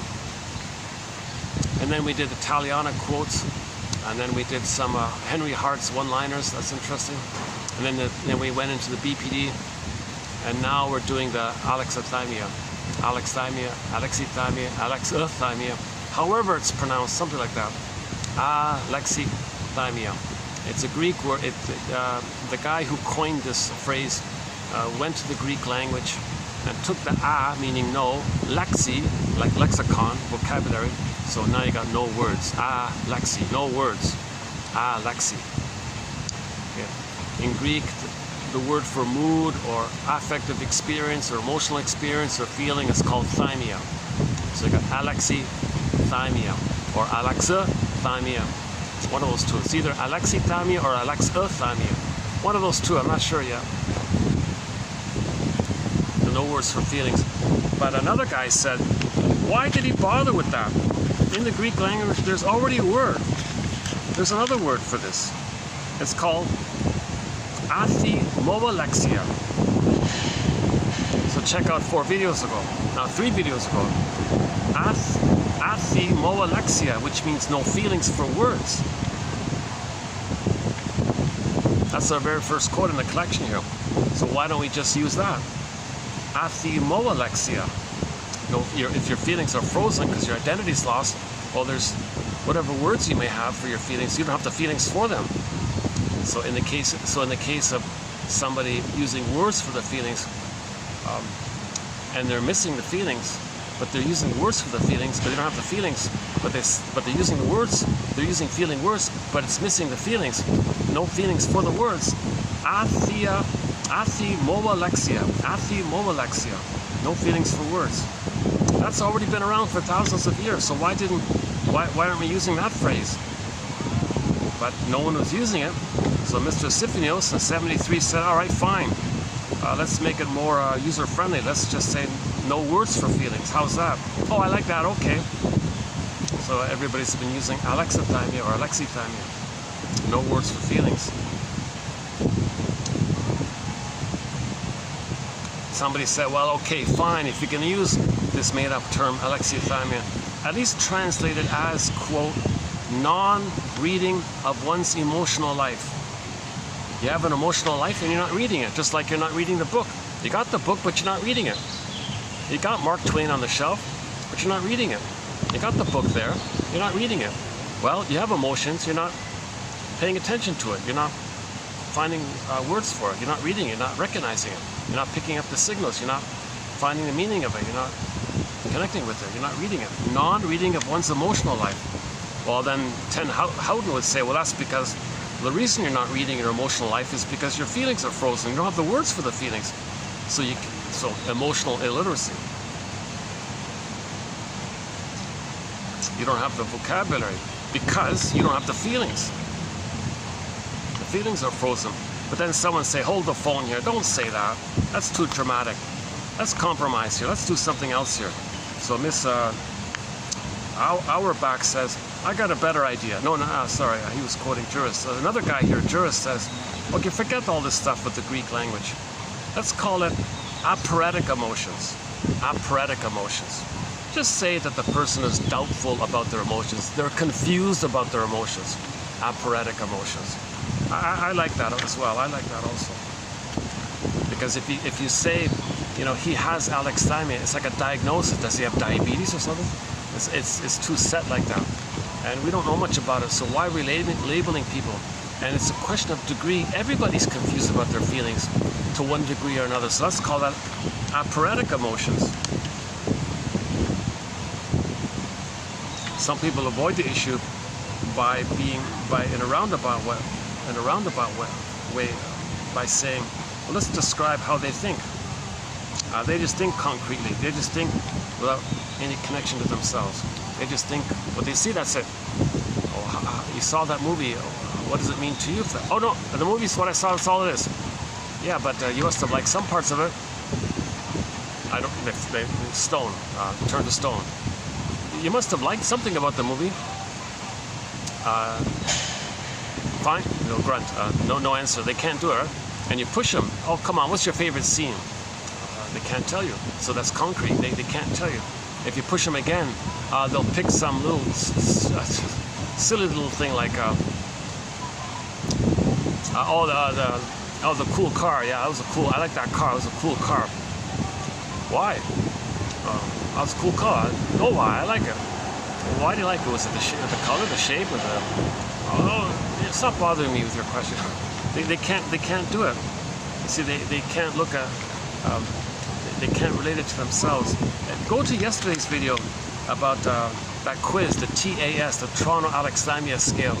They got 20 points on it. Like in magazines, you might see like a quiz there. One of them was some people never want to look at the psychological meaning of a story, of a play, because they feel like it disturbs their entertainment, their amusement. Because they wanted the amusement. The purpose of the amusement is to get away from their life, to get away from their feelings.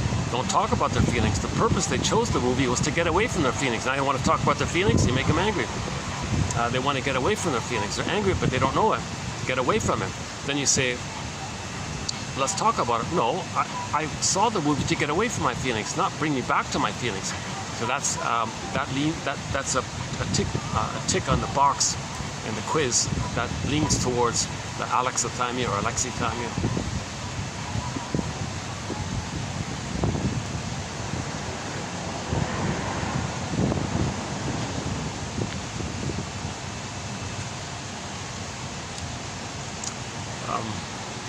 Okay, so we'll pick up on alexithymia in a minute. So just finish this point. So in 2024, we did 26 videos on the work of Arthur Janoff. Excellent material. If you want a good introduction to psychology, study of the soul, just read those 300 quotes from 2745 to 70. That's a good starting point. A better starting point would be to get the comic psychoanalysis, Dark Horse Publishing. They digitized that original classic 1955 comic. There are 12 therapy sessions in comic format available to them. That's a very good introduction. I think that's the best introduction to psychoanalysis.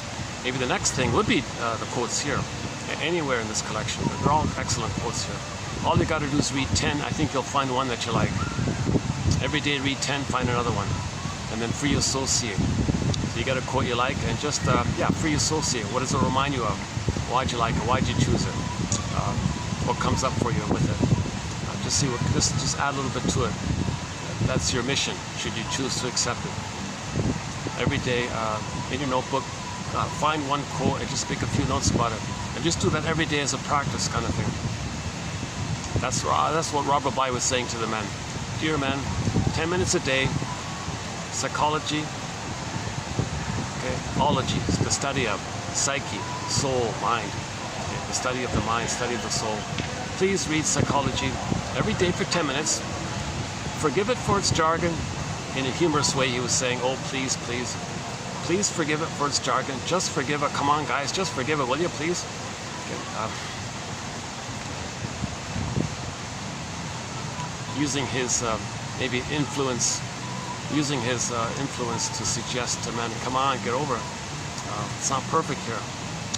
Psychology, this is, how do you describe something in relation to trauma during a time when the baby doesn't have words? How do you put words to something that occurred to a person when the person didn't have words at that time? How do you then put words to it? So we need narrative medicine, theories and models and metaphors. Even jokes are in there. And myths and fairy tales are very important. And interpretive literature, not escapist literature. Or if you're going to use escapist literature, at least be aware that you're using the escapism as a defense against what you're feeling now.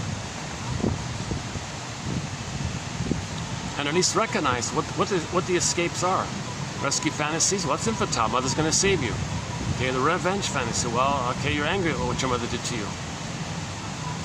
Oh, hold on a second.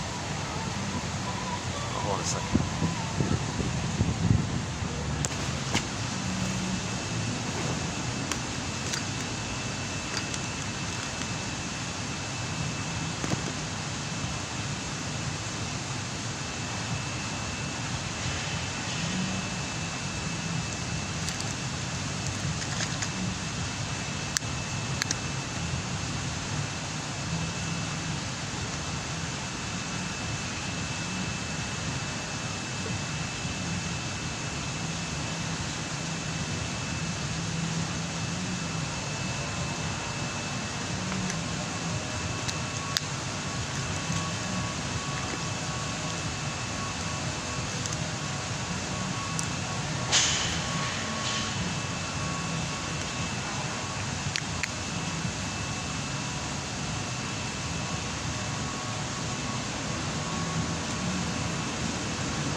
during that little mini break there, I was thinking about my childhood when there was genuine watermelon available.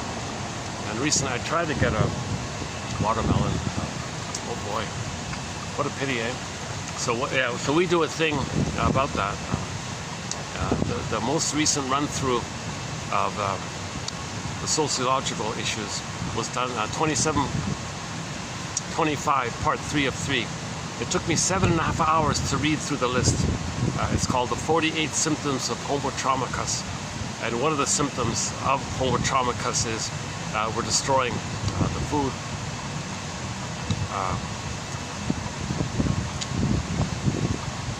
So I won't start down that topic. That list will be updated. It's now gonna be 50 symptoms. So we gotta understand how inside out, as above, so below, and try to link psychoanalysis to sociological and biological. So psychoanalysis is kind of like trying to hold the survival brain area, the biology part, and then sociological phenomena of scapegoating, of projecting, of replaying the past and the present, how that looks, and that affects our sociological behavior. If we're repeating our childhood trauma throughout our lives like that, it's going to affect your sociological.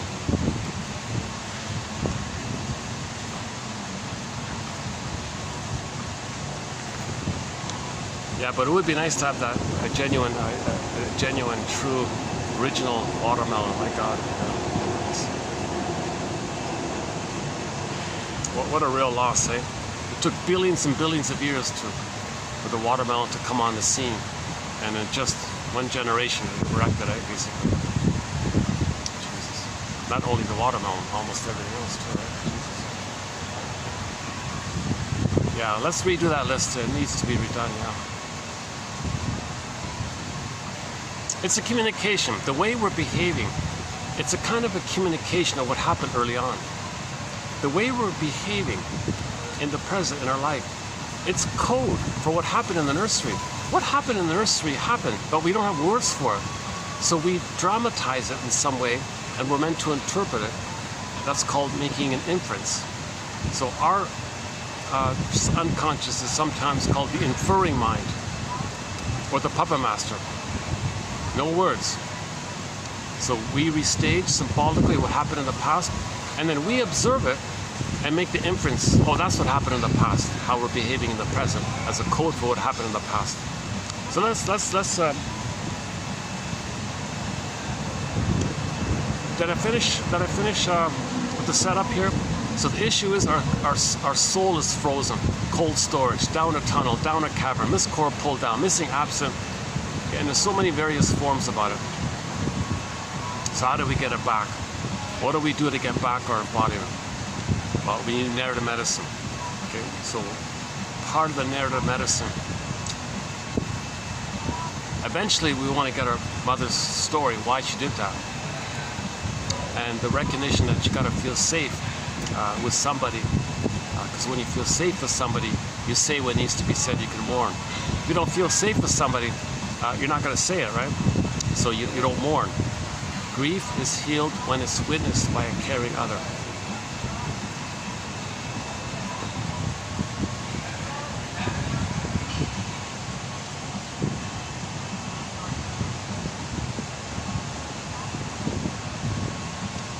Okay, so repetition compulsion. If the baby's traumatized, he's wounded. Okay? In nature, when something's wounded, it's trying to heal. There's always this innate drive for healing. If an animal's wounded, he's gonna go in the corner somewhere and lick his wounds. We're always trying to heal ourselves. Well, how do we heal from invisible wounds? How do we heal? Was that the couple? Oh, this might be it. Oh, they're early. Oh, hang on. Oh, they're early. It's only 3 o'clock. It's 3:20.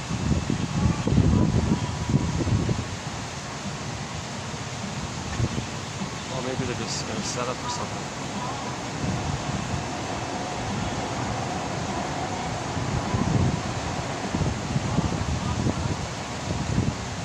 let's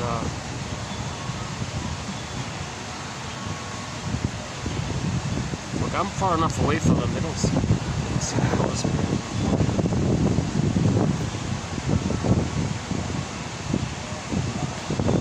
Yeah, we'll get to it, hang in there.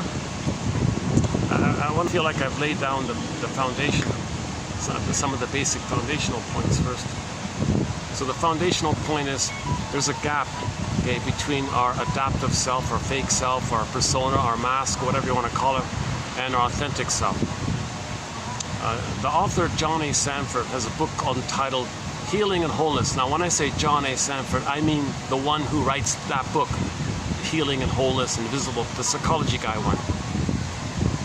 Not the fiction novelist stuff. So it's a very good author called John A. Sanford, who gives psychological interpretations of myths, fairy tales, including religious stories as well.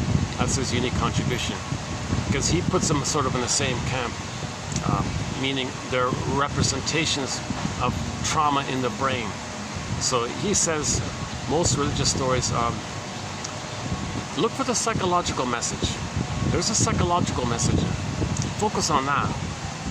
The same way you put a myth or a fairy tale on the couch, that kind of thing. So let's not talk too much this time about it. We do have a major threat on religion, but that's only in the context of when religion is being used to prevent healing, believe it or not.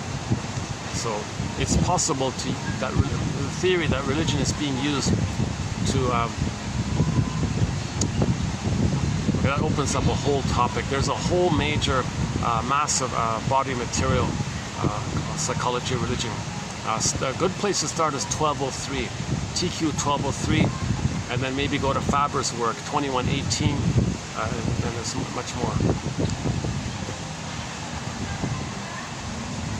When I say Faber, I mean Mel D, as in David Faber, the guy who wrote The Psychological Roots of Religious Belief. And we may have some more quotes from him about the New Age. He's got a book called New Age Thinking. I'm hoping to get some quotes from there as well.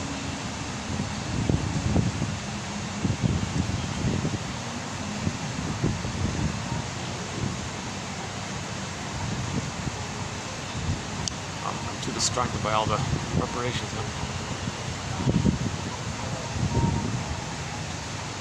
Oh, I'm so glad I sat at this end. Yeah, I thought so. I thought I better sit on this end just in case they come early or something. It's funny, eh?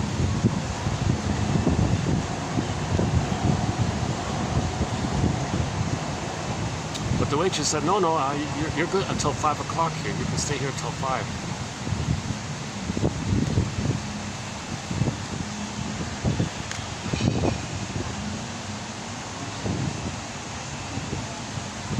So, so we're trying to heal, right? So let me pick up something that I started before but didn't finish. Emily Dickinson, the baby had a great hope. The baby had a great hope for mother's safety and attunement, her reverie, okay, her tenderness, her kindness, her affection, a rhythm of safety, her presence to the child, and the communication between the baby and the mother, and they're communicating in a kind of synchrony like that. Attunement, they call it. Oh.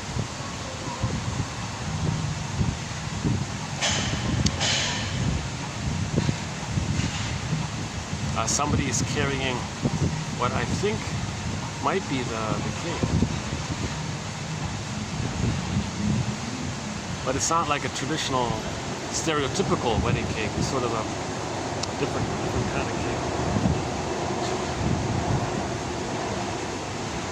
Oh, no, it's a part of me. No, I think it is. It's part of the cake. I think the body of the cake just arrived. And then maybe the other part will be added on later.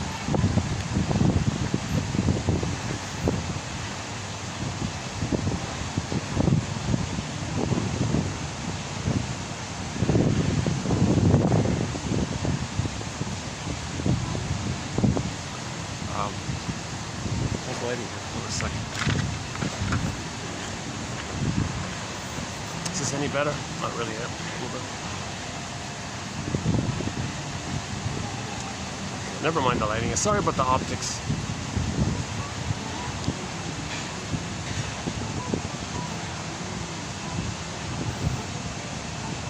A great hope fell. You heard no noise. The wreckage was within. O cunning tale that let no witness in. That's Emily Dickinson. That's one of her poems about trauma. That the baby had a great hope. It fell. Okay? Disappointment. No baby expects to be betrayed by the mother. No baby expects that his mother would use her grand power and exploit the baby and give the baby emotional poverty and rob them of their soul and damage them like this. No baby expects. Great hope fell. Whoa, you heard no noise. Like sudden, overwhelming, disassociated. The wreckage was within. Okay, so earth opens up and its core gets pulled down. Soul into cold storage, in a freezer. Now the freezer's down a tunnel, through a labyrinth, down another tunnel. Yeah, so it's lost like that. And then we feel pain by that. And then we go in now we're numb with the mercy chemicals called endorphins, which makes us numb of the pain. So on this point, Janoff says, when the baby's traumatized, imagine the baby screaming, but he can't scream. It's silent and it's frozen. And in that, like the Edward Munch scream pain, imagine a baby doing that, but it's frozen. It's two-dimensional, and he can't be embodied and scream. It's too much. So he wants to scream, but he can't. And imagine that flash frozen like that. And on front of that image, imagine an electrochemical neon flashing light blinking on and off. Unloved, unloved, needs not met, betrayed, betrayed, pain, pain, alert, alert, on and off. And that's a signal to tell the brain to send the person in a swoon. So that's the endorphins. Okay. Another one by Emily Dickinson. There's a pain so utter, it swallows substance up, then the person goes in a swoon. Now he's in the trance like that. Okay, so back to the first poem by Miss Dickinson. O cunning tale that let no witness in. That's the scarecrow. Okay, now with trauma, you're not going to love life. That's the Tin Man missing the heart. And the scarecrow and the Tin Man being like that means the person's going to feel disembodied. That's the cowardly lion. Now this is like a fairy tale. All of those characters are personifications of the mind of one person. Okay, the damaged ego, not feeling, disembodied, all of one mind. So Dorothy is a part of the psyche. It's a part of the mind that's trying to heal. It's in cooperation with nature to heal the person. So Dorothy's trying to like line things up, mind, body, heart, right? Or we can say be like Dorothy and recognize that the person feels disembodied like the lion and they're not loving life. Okay, like the Tin Man looking for a heart. Well, first things first. The thing we can do is give the scarecrow a brain. That's the thing we can do. And plus, I was saying, you know, that those three brains I mentioned earlier, okay, the crocodile brain, the human brain, the crocodile brain, the survival brain, the mammal feeling brain, okay, the chimpanzee brain, and the human cortex brain. Okay, that's also in the Wizard of Oz. Okay, the scarecrow, Tin Man, and the lion. So the lion is like the embodiment, but the other two are like, you notice the word man, right? Tin Man and Straw Man. That's like the more human side. And the embodiment is like the more primitive side, right? So, lion, Tin Man, Straw Man, that's kind of fits in with the three brains. The three-in-one brain, the brain with three parts, the triune brain, we have three brains. So, the survival brain being damaged, okay, that means we feel that primitive, so that's why it's a lion, like an animal, right? Now, the more human side of being human is damaged, so that's why it's a Tin Man. It's a man though, but he doesn't have the heart there. Okay, so now he's not loving life, doesn't have a path with heart, doesn't enjoy, can't love as well, literally doesn't love others, can't love others. And he's got alexithymia, of course, and feelings. Oh yeah, look at that, eh? The ones, what was it again? Athimoalexia. So the Tin Man has athimoalexia, no feelings for words.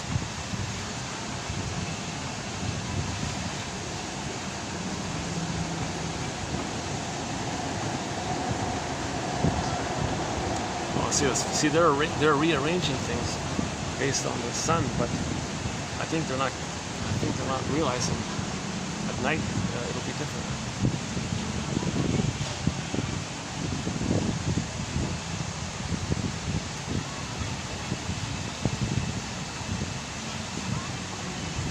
Yeah, we're okay. They don't even hear me. It's funny, right?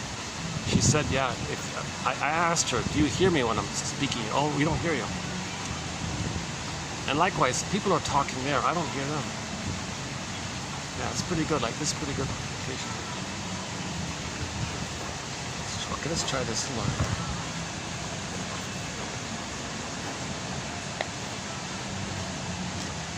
Light, how about the lighting here? Lighting's a little better here.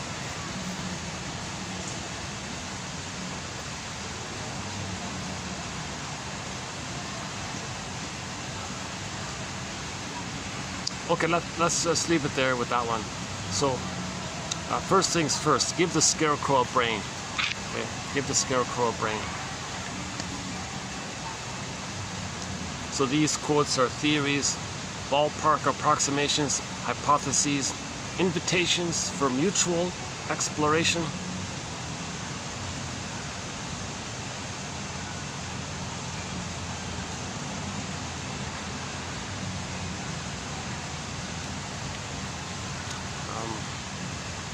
So we're trying to be detective. These are clues and all this.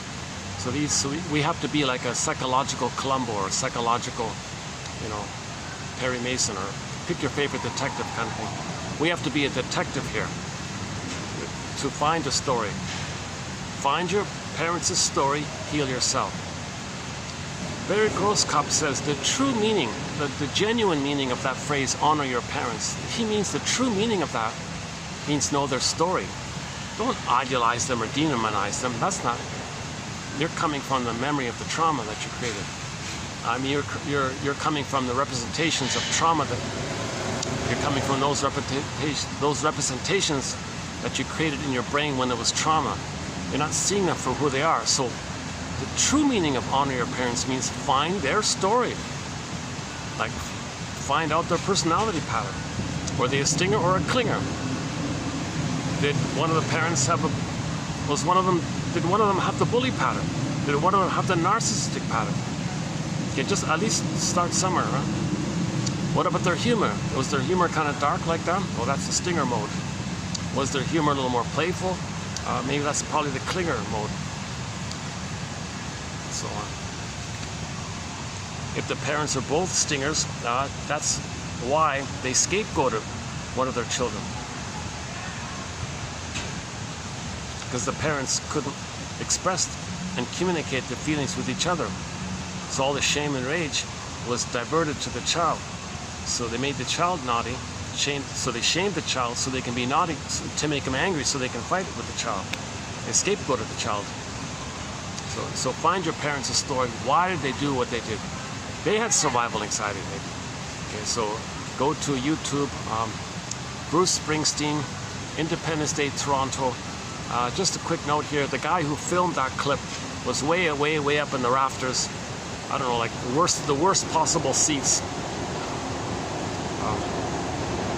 I think I was there once myself. Way up there. So you don't see anything, it's all dark like that, but the audio's clear. The audio's clear. Now wait a minute, that concert was 2000 that was post 2000, right? The last time I saw like a concert, maybe at Maple Leaf Gardens, that would have been like in the 80s or something, right? But that concert that Springsteen did, no, that was another place. Oh, so no, it's different, yeah.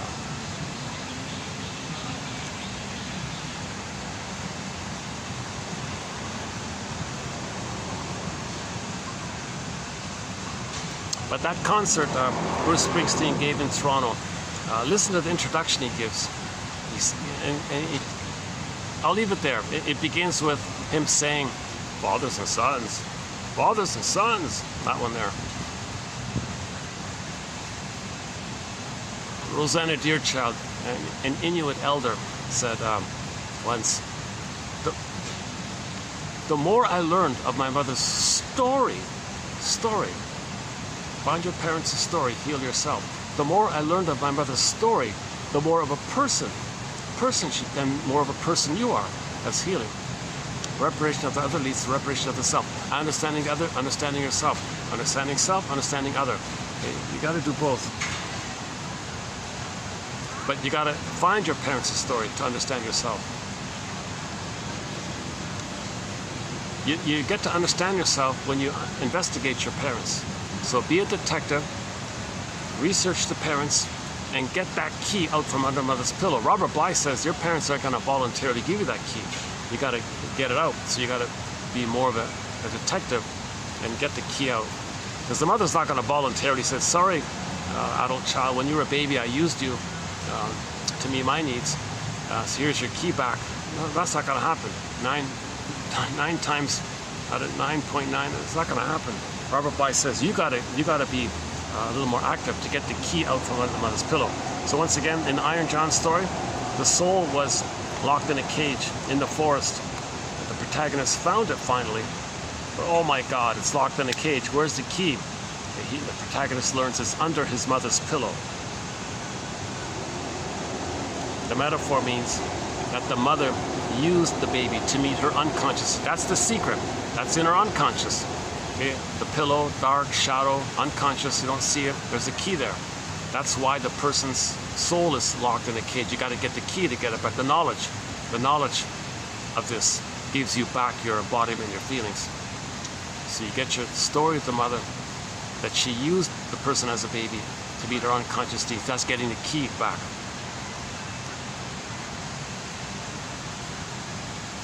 Okay, so in nature, when something's wounded, we're trying to heal.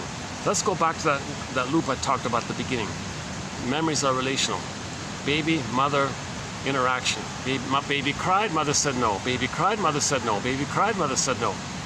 If a mother puts a baby in a crib and says, let the baby cry himself to sleep, that's child abuse. He's crying, mother said no. Not available, not around. Crying, no. Crying, no. This grooved in the brain. That's a survival thing. Okay, whoa.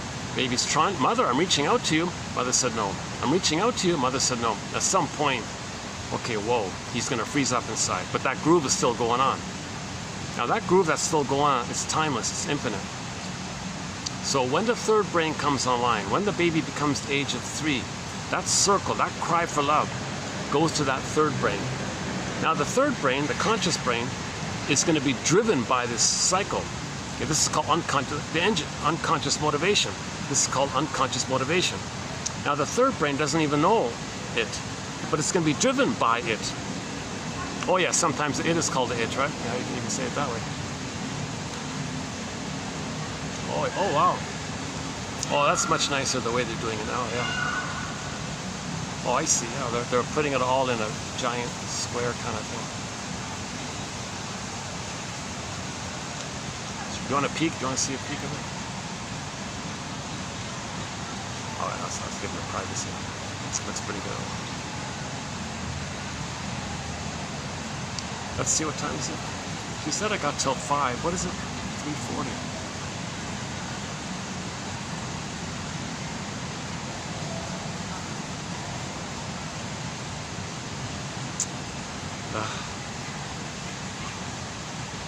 Yeah, let's play it on the safe side. Let me hit the pause button. I'll go to another venue and I'll continue. Although I finally did settle down here, right? But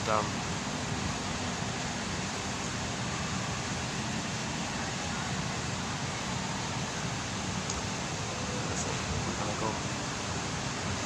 Hold on a second.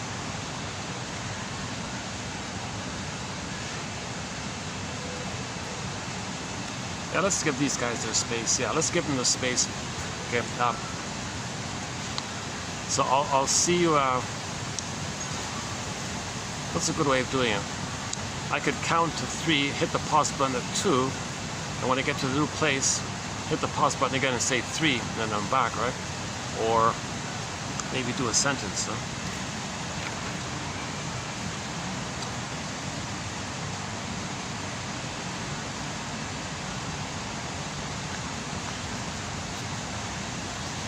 What are the definitions, maybe?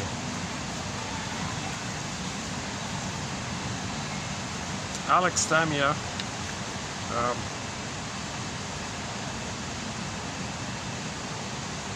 means, okay, alexithymia means unable to read feelings.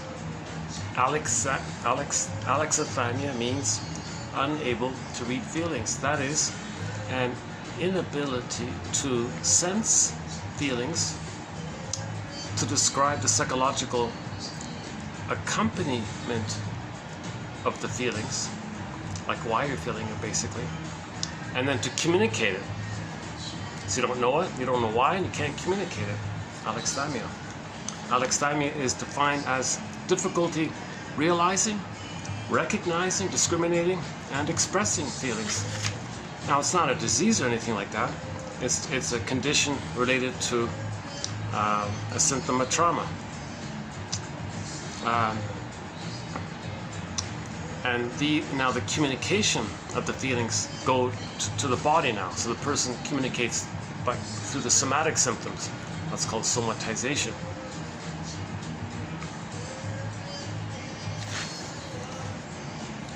So a good quote on this is the one done by Copex.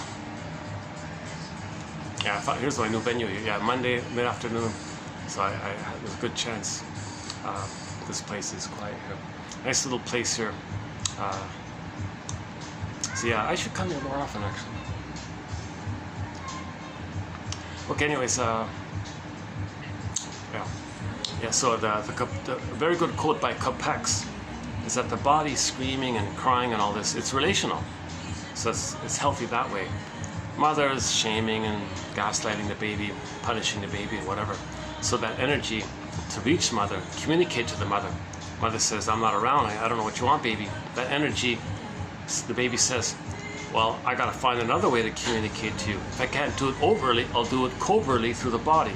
So now it turns inward, goes to the organs, and the organ has a symptom, and the expression of the painful symptom, that symptom is still reaching out for mother.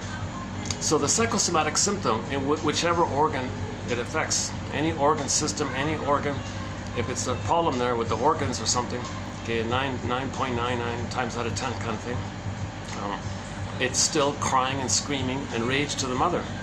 Sarno, our lead author here, John E. Sarno, his example was that most back pain means you as a baby were enraged at your mother. Your rage went to the back and there's tension there. Now the tension means you're not feeling. Okay, so when there's pain and tension, that's not feeling. So the tension and the pain means you can't feel. That's why there's pain and tension. So now you want relief or something.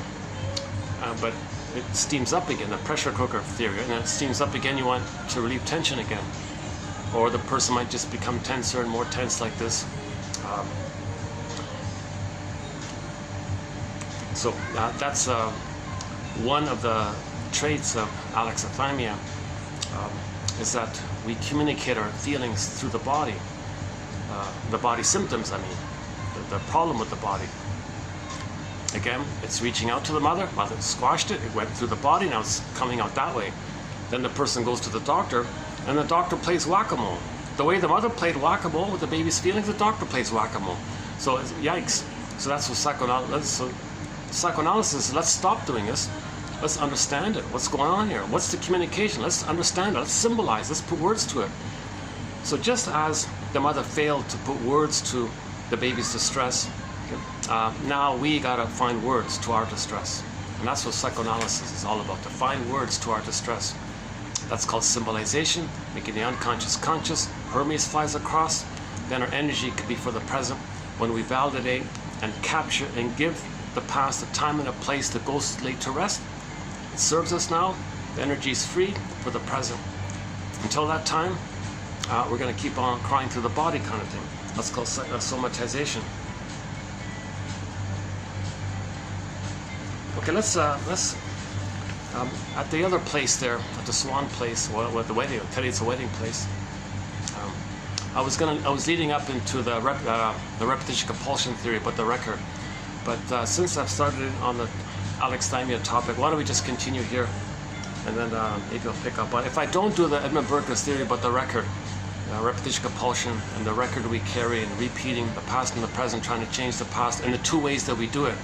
Okay, either we directly recreate it, okay, or we find proxies to cry, play us crying, and we're the mother who says no to us. The proxy is us, so we say no to the proxy. That whole topic was discussed in many of the recent videos. So we'll see if we do it later on here or not. Okay, let's maybe just do a quick recap of what we have covered so far. Where is it? Okay, Okay. So this is just, I'm going to highlight some of the key ones that we've covered so far. This is part 4, yeah. So I'll just do like a bit of a summary of the past 3 videos. Although the word alexithymia, coined by Peter Sifnios in 1973, has the literal meaning, quote, no words for feelings, the meaning of this aspect of alexithymia is better conveyed by the Greek word, the already existing Greek word, athimoalexia. Well, your pronunciation is as good as mine. How do you pronounce that? Let's see here. It's the first quote, the first word on the 3rd line. Is it showing up there? How do you pronounce that?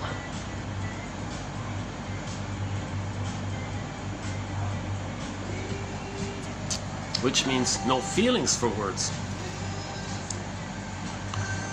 That's probably the more realistic, painful truth. We can't find our feelings for the words. Maybe we can read a dictionary and find some words, but we don't. The problem is we don't have the feelings for the words. Or another way of saying it is, well, a more polite way of saying it is, I have the feelings, I just don't know the words for them. Why? Why don't you have the words for them if you have the feelings? Just read a dictionary. So the truer issue, maybe the truer, deeper issue that we don't want to admit is that it's really more like this. It's athimoalexia, no feelings for our words. Now we have the feelings, it's just not accessible to us. It's not literally that we don't have the feelings. We have it, it's just frozen. So we gotta create a nest. So the feelings will come up to us. Or if we're going to use Mr. Sifnios' phrase, let's interpret it as a non-reading of one's emotional life. When a client has no story to tell, he's not reading his emotional life. He doesn't really have a story. He'll tell you the facts of his resume, but what he was feeling during that time, that's missing. Alexithymia, yeah. The individual cannot use emotions as signals. So he's got a sensation or emotion. He doesn't register it as a signal, as a sign, something communicating to him. Like the baby's crying, the mother doesn't get it. So that person doesn't get it. The mother was so blind to the child, we become so blind to ourselves. That's called alexithymia. So a variation is Mr. Jurist's term, aporetic emotions. He introduces the term aporetic, A-P-O-R-E-T-I-C, aporetic emotions, because he finds that the term alexithymia describes a trait-like inability to know one's feelings, but fails to capture the everyday existence of confusion and uncertainty with regard to emotions, something that happens to all of us all the time. So it's more of a broader, fairer thing to do, to say we all have aporetic emotions. We're all sometimes confused and in doubt of what we feel. Now, part of alexithymia and this confusion is that if we are feeling something, if we do realize that we're feeling something, can we distinguish it? I mean, like, is it like sad? Is it fear? Is it anger? Is it despair? Is it disgust? Is it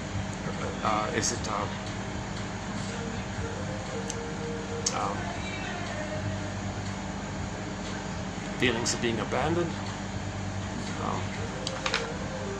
So that's like more like a terrorizing feeling. Like we don't even know, if we can't parse it out, Like we can't, in other words, we can't tell the difference between feelings. Okay, so if we do admit there's some kind of feeling, we can't be specific about it. So that's also embedded within the phrase alexithymia. Either you don't even know anything, I don't get nothing, I don't know, I'm flat. Or, oh, there's something there, yeah, what? Oh, I just feel bad. Yeah, okay, well, what does that mean? Like sad bad, or angry bad, or scared bad, or you know, that kind of like, oh. Yeah, these guys have a nice cups. Yeah, here's my nice fancy coffee here. So it's yeah,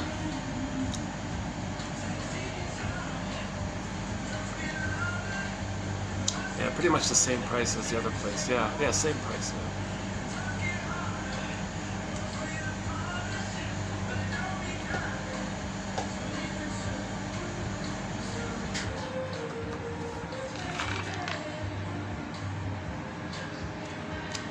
Okay, one person considers alexithymia to be a type of dementalizing. In essence, concrete thinking in which emotions are experienced somatically, not mentally. So emotions are experienced somatically. Soma means body. Psyche, soma. Mind, body. Soma, body. You experience your emotions through your body, not through your mind, like not through your vocabulary. You don't symbolize or verbalize your emotions. You're not recognizing your emotions in your mind and with your words. You only know your emotions because it's going through your body. So if your emotions are going through your body, that's somatization, or the body bears the burden, or the body remembers, the body keeps score, the body reveals and conceals. So the image of this is water converts to ice. So the emotions turn inward and blocked into a psychosomatic symptom. Water converts to ice. Okay, the feelings that can't reach the mother go inward and block into the body somewhere. That's the water to ice. Feelings to psychosomatic symptom. And then Sarno says, yeah, let's say you get the symptom. What some people do is say, oh good, I got the symptom. I'll just focus all of my attention on the symptom and not regard it as a symptom. And I'll distract myself from the real issue of what caused the symptom and just focus on the symptom. Now they get attention. Now they get a secondary gain. They go run around to doctors and say, I got a symptom. And well, let's look at the symptom. But most doctors don't talk about what's causing the symptom. If you want to know what caused the symptoms, you got to go to a talking cure guy. If you don't want to do the talking cure thing, then you go to a regular medical thing. And the regular medical people don't talk about what caused the symptom. What's your symptom? Okay, take this pill or something, whatever it is. Do this or that.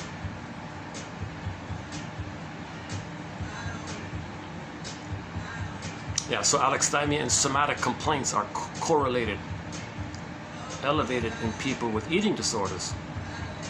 And there may also be a problem in the corpus callosum, right? So right brain to left brain. So the emotions in the right brain, the left brain is the third mind, the new mind, where we can speak, but there's no bridge there because the trauma gets damaged. Because total repression or alexithymia leaves an ever more painful, intolerable void, the trauma survivor's continuing existence comes to depend on an unavoidable confrontation with his past, which he can recapture for himself some of the more positive aspects of it while holding in abeyance all that is haunting and threatening. So at least to be free from the past, you gotta identify and talk about it, kind of thing, and find something redeeming about the past. And then you're more in the present. If you totally ignore the past, oh, it's fast, so it's over, no use talking about it. Well, it's haunting you all the time. You ought to be free from that ghost of the past. Gotta talk about it properly, honestly, right? If you're lying about it, that's not gonna do it. Only the truth upsets you free. I have noticed over the years that many emotional eaters have highly developed verbal skills, but their apparent self-knowledge doesn't help them manage their affects. So there's the famous split, right? If the emotions are frozen and the false self can still get 10 PhDs. You can still get you can have 10 PhDs in linguistics and languages and literature, but you can't name your feeling. Amazing, right? So the guy with the 10 PhDs in languages, I think the next step would be, well,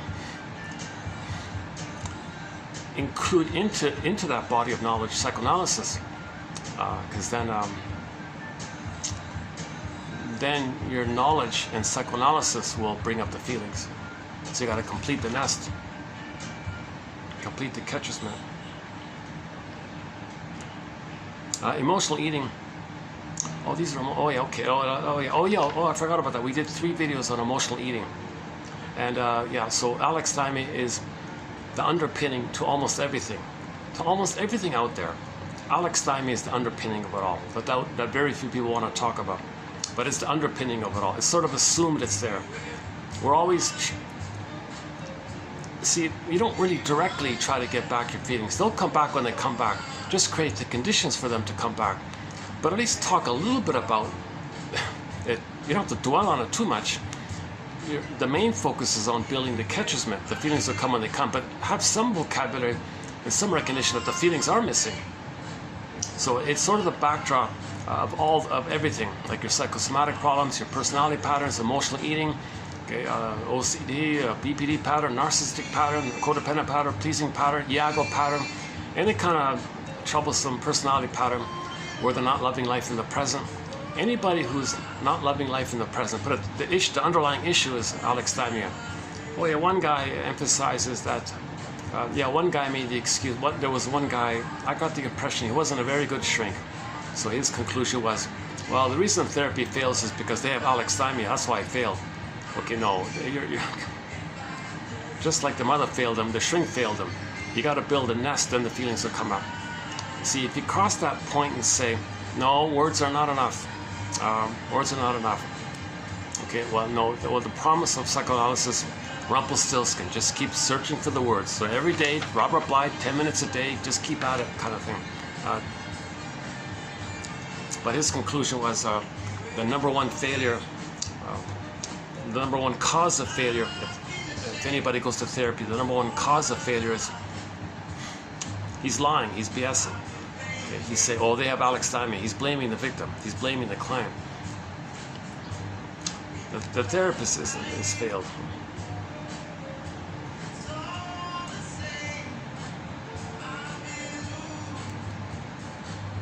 So, yeah, so I don't have that guy. I don't have the. I think I only have one of his quotes coming up today, I think. Yeah, I read some of his other quotes. Oh no, this guy he's very negative. He's very. He's talking about himself. He's talking about himself. Something happened to him.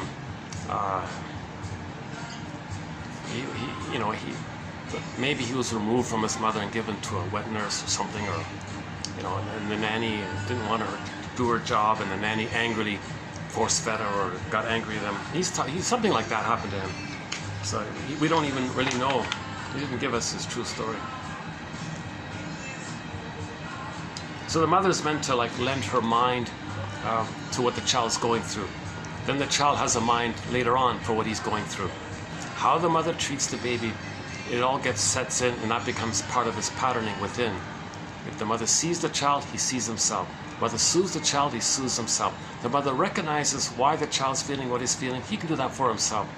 So this all comes about. The jargon is reverie and mentalization. Okay, this comes about when there is a, drum roll please, a secure attachment style. So this is all based on when there's a secure attachment style, a positive maternal experience, positive maternal holding environment. Okay, so there's a 10-hour video. Well, we could spend 10 hours on that topic. There's 5 parts to it. If the trauma is very severe before 18 months, he both doesn't know his feelings and how to regulate his feelings, and he's not aware of how he's regulating his feelings. So both, he doesn't know his feelings, and he also doesn't even know how he's dealing with his painful feelings, which he doesn't even know exists. That's the avoidant attachment style, yesterday's quote. If the trauma is post 18 months, they got their feelings, They just don't know how to regulate and soothe it, but they got the feelings. They just know how to manage it. So they're more childlike, and that's, they may appear more childlike. Where the stingers ones, they're just okay.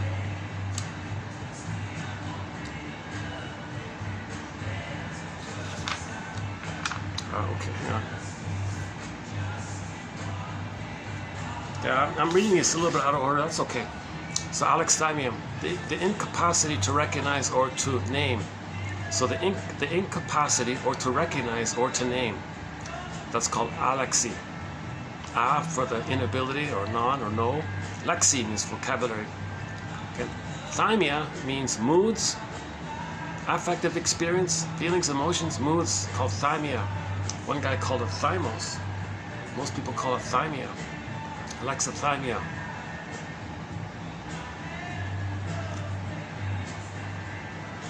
Yeah, the symptoms have a communicative function. The concept of alexithymia implies that somatic symptoms have a communicative function.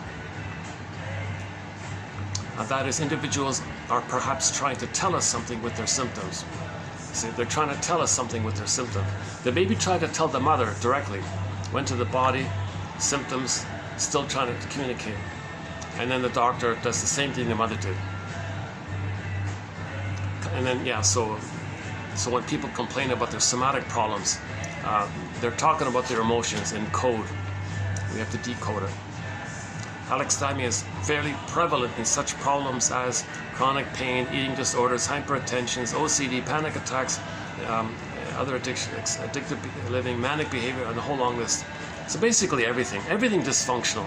The underpinning of it is we don't have access to our feelings, and also at the same time we don't even have words for those feelings which we don't even have access to. Or at best case scenario, we may have some feelings that we're aware of. We just don't know. We're just not aware of how to soothe them. Okay, one guy proposed that persons with alexithymia may have. The lighting. Again with the lighting. My goodness, I've really been struggling with the lighting for the past little while here. Oh, so is that a little better? Let's try this.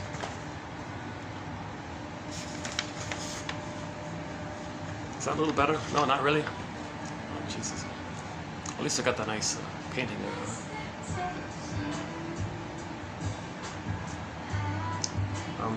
Despite anatomically intact nerve tracts, the transfer of information from one side, okay, one hemisphere, the one side of the brain to the other side is inhibited. Certainly, these alexithymic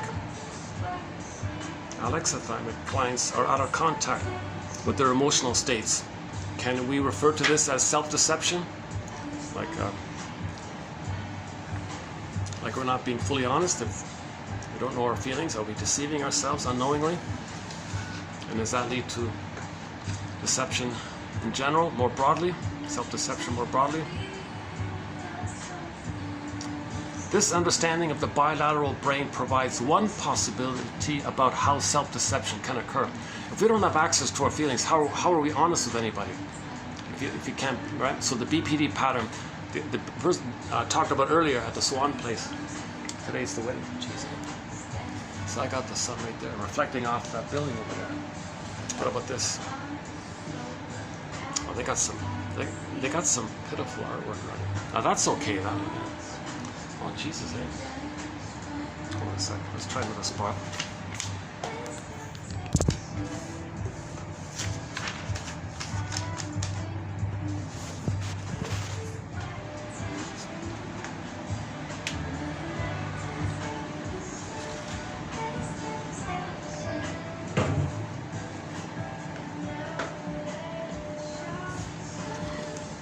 How's the lighting here? That's a little better, right?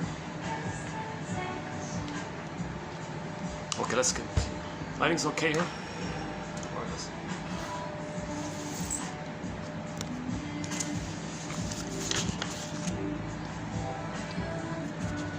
Over here. So alexithymia implies a disturbance of emotional awareness and limited verbal expression due to a dissociation between the left brain and the right brain. All right. So he says it's a dissociation or a disconnect between the two sides, which takes place when there's trauma. Alexithymia comprises difficulty recognizing, identifying, and describing feelings. So we don't recognize, let alone name, let alone describe it a little bit for you. They can't tell the difference between physical sensations, emotions in the body versus any kind of feelings that you can psychologically feel, like your primary basic feelings, and your sensations all blurred up. And now your thinking is going to be based outside of you, like not connected to you. And this last one here, apparently people with alexithymia, he claims they're even afraid to bring up feelings even in their dreams. So there's, in the dreams and even fantasy life, there may be it's affected in that area, but I don't understand that too much. I don't fully buy it, because I think maybe it's even more active in the dreams and fantasies to compensate. Like the nighttime dreaming might try to compensate for what you're not feeling during the day. So I'm not sure about that. All right, next one here. When harangued by women for not saying what they feel, or for acting distant, men often reply, "Well, that's just the way we men are." Now, this comment disarms many women. You know, how do you argue with that? If a husband tells his wife, "Well, that's just the way I am," well, how do you argue with that, right? Or if the woman says to the husband, "Look, dear, that's just the way I am." Okay. Well, research shows us that men and women weren't always like that, including men. Yeah, so before we went from village to pillage, before when we were homo naturalis, men had their feelings. This issue of losing our feelings took place 10,000 years ago when we became a traumatized version of ourselves 10,000 years ago. But prior to that, we were healthier, lived longer, and so on. Right? Some people think we lived up to 150 or something like that.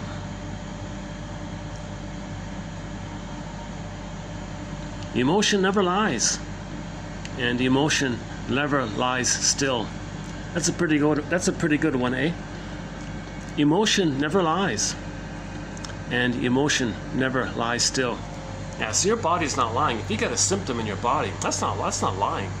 If you got pain, if you got back pain, that's not a lie. But those are your feelings that are causing that. So your feelings just went to the body. It's not lying. And those emotions don't just lie still. It's going to keep pushing or be diverted. Still pushing, diverted, tension, diverted, and you want to be able to symbolize and capture, and then it's dispersed naturally in a healthy way.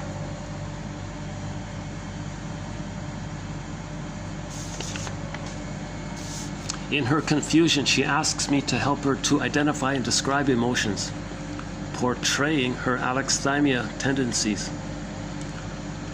One guy said, "Tell me about your childhood life." The guy said, "Oh, well, yeah, it was probably okay. I don't know, probably okay." So that's a meager personal story, right? So that might be a clue to alexithymia. One guy calls it emotional blindness. Another guy calls it emotional numbness. A lack of words for our affective experience.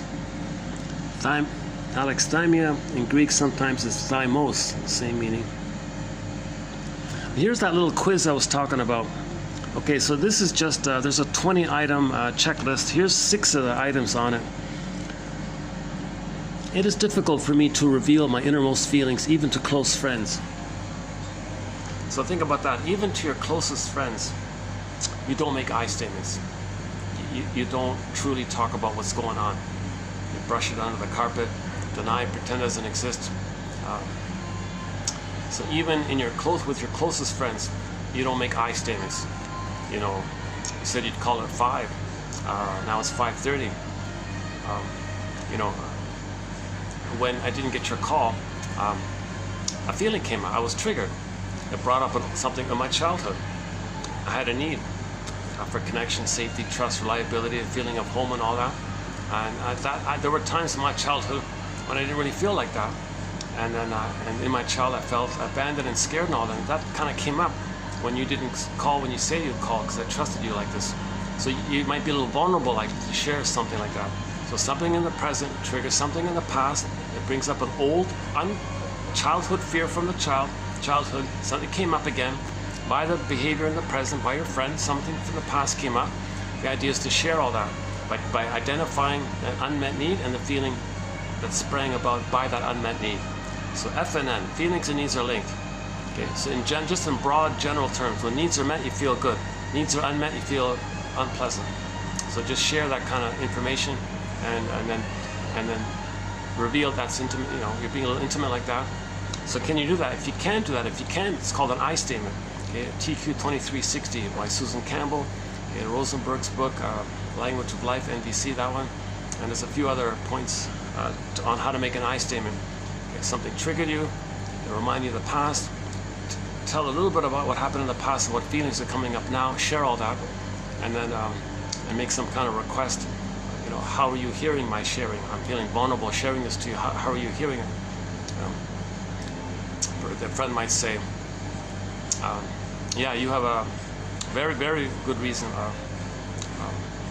for all this, because the trigger brought all that up. That's a very good reason. So you're validating, somehow you want to validate it, or sometimes people want like empathy. Well, how are you hearing me say it? Like, how do you hear what I just shared? I heard that, yeah, since I didn't call what I said I'd call, that it brought up old fears from your childhood, and that's what's coming up. And you had a need for safety, communication, trust, family, reliability, you know, like a home, like a safe, warm feeling. That wasn't met sometimes in your childhood, and then you felt kind of scared, angry, scared, lonely, and all this. Now that's what's kind of coming up, and this my behavior triggered some of that. That it kind of get that ballpark. You know, that's good. Yeah, you know, you got it. Thanks. I feel heard a little bit like that. That you heard me share all this, and you didn't shame me for saying it, and you tried your best to relay back what you heard me say. Because sometimes a person shares their I statement, and the other person's triggered. They're blaming me. I did nothing wrong. Yeah, okay, well, that's not the idea, right? And sometimes it opens things up. Sometimes the person makes an I statement, the other person might say, yeah, okay, well, now that you're saying this, let me come clean here. I deliberately didn't want to call you when I said I'd called, because I wanted to punish you for something that I'm angry with you about. So I was deliberately being passive-aggressive. I was being aggressive and angry to you by being passive, by not calling when I'd call, because I was angry at you, because I want to get back at you. I didn't know about this. I didn't know that you were angry at me for something in the past. What happened? Now, can you make an I statement? Yes, well, 2 weeks ago, and that other person then makes an I statement. It goes back and forth like that. So can a person do this basic kind of thing called making I statements? Now, stingers, no way. Stingers, no way. They don't want to do this kind of stuff. This psychobabble, get over it. The friendship will break if somebody enters into that area, because it brings up too many emotions. Now, clingers and pleasers, they like doing that. So, I mean, they want to. Their issue is trying to soothe their feelings. They accept their feelings, but the stingers don't accept the feelings. I mean, they would if they could. It's just. So what stingers do is they find a third, and they blame the third. That's called prejudice and scapegoating. So all their anger they direct at the third, the innocent third. It is difficult. Oh, somebody wants to see here. Let me move my coffee here. Oh, jeez. Okay, let me check something.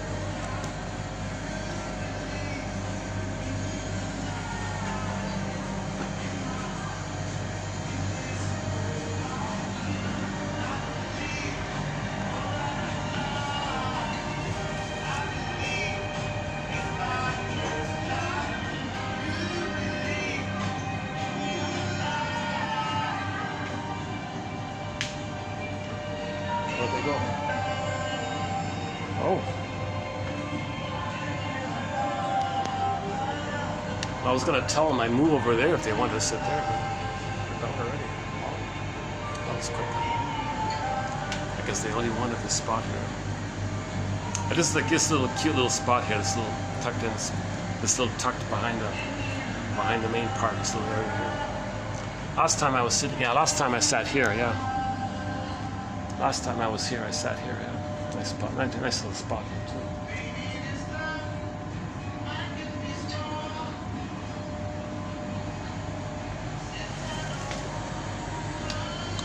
Well, they were very impatient. I would have given them the spot.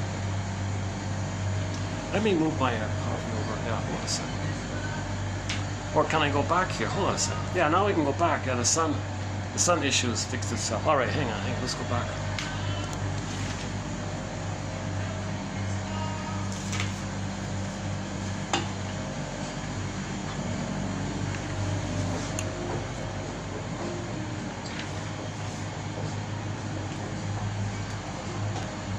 Oh yeah, here's okay. Yeah, here's good. Yeah.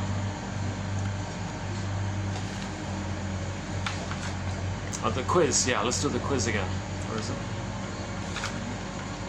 This is called this is from the TAS -20 by Bagby, Parker, and Taylor. It's funny that it comes from Toronto, right? Because I was saying in Canada, people don't talk about feelings in Canada. Here's a test about it from there.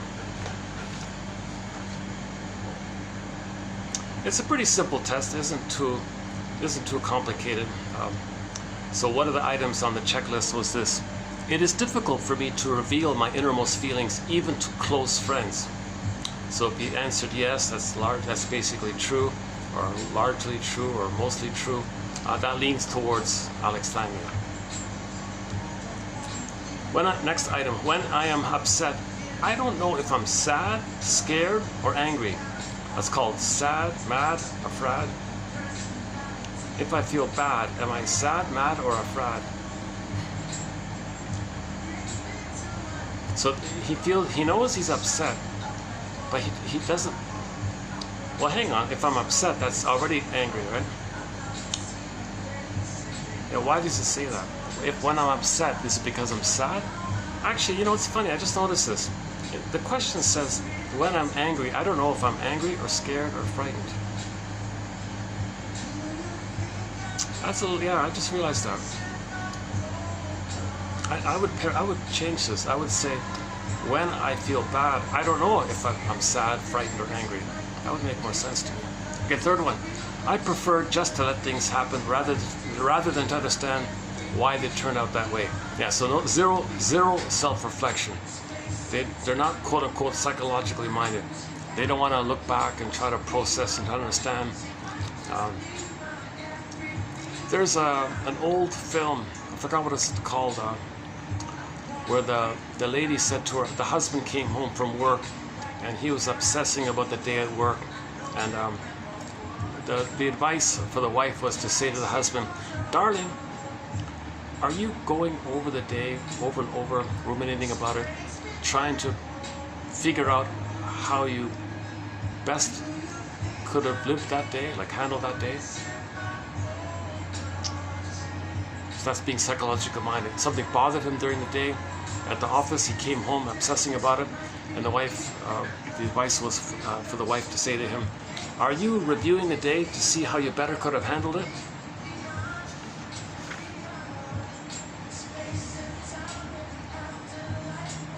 So if the tendency to say, get over it, it's over, okay, don't cry over spilled milk, this tendency, that also leans towards alexithymia. What's your contribution to what happened?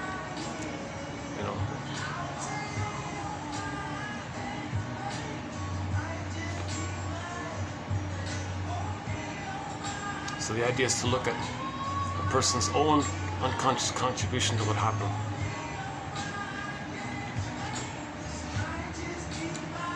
Looking for, we mentioned this one before, looking for hidden meanings in plays and movies distracts me from my enjoyment. As we mentioned that one. So I don't want to talk about the film. I indulge in escapism, and that's it. Don't wreck that.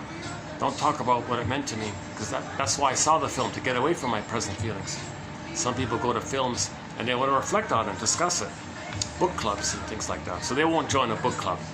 Or it'll be cynical. It'll be a beer club. it won't be a genuine book club. So all these men, all these men's circles, apparently in the 90s, there was an attempt in the men's movement to sit in a circle, and do a little so-called container ritual, call them the directions, smudge, calm everyone down, and then make I statements. Okay, it failed because there was no screening. People with severe bully patterns would join in and split the thing and turn it into a club, and they would wreck it because the bullies don't want to be vulnerable. They're looking for lackeys.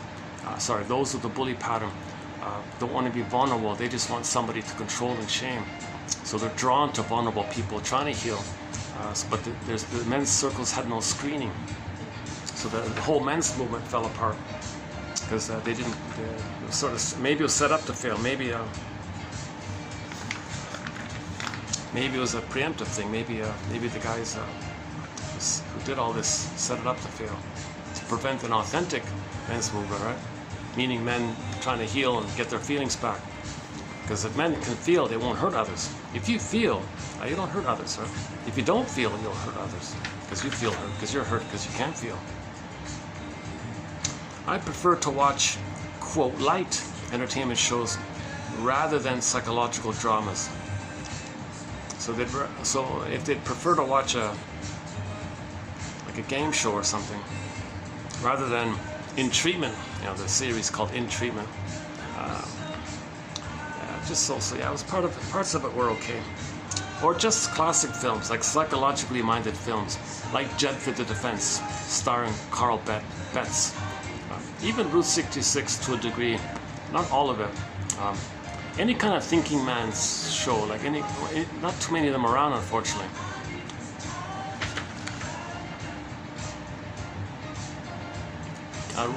So some of the episodes by Route 66, they were like intellectual a little bit. They were psychological. Go to $25.99 for some good psychologically minded quotes from that classic show, Route 66. Actually, some of the best quotes in our whole collection come from that show, $25.99, your mission. Should you choose to accept. The Fugitive. In the Fugitive show, the tagline for one of the episodes was Richard Kimball.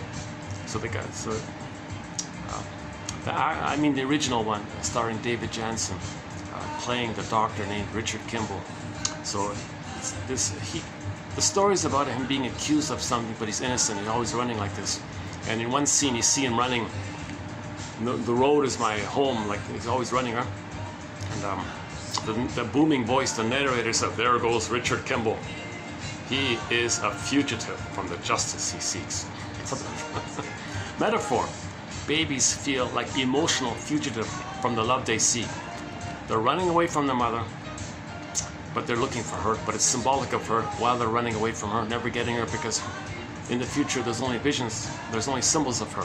So we're like that character, and it's timeless. That fugitive show could run indefinitely.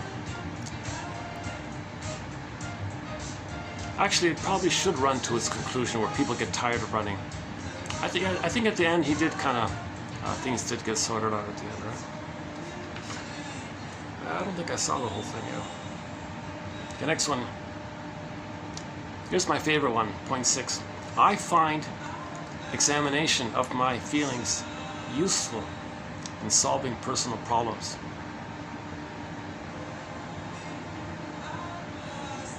That's the best one. In that list, that 20 list, there's my favorite one. I find examination of my feelings useful in solving personal problems.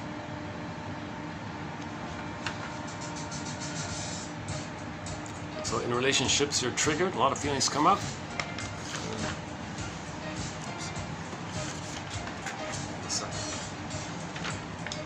Yeah, Jesus Christ, they got some gruesome. There's a lot of there's some really pitiful out here. Nice place, they wreck it with some really crude kind of. Now that one's okay. And the other one's okay. We only have 2 art pieces that are tolerable, that are okay. Jeez.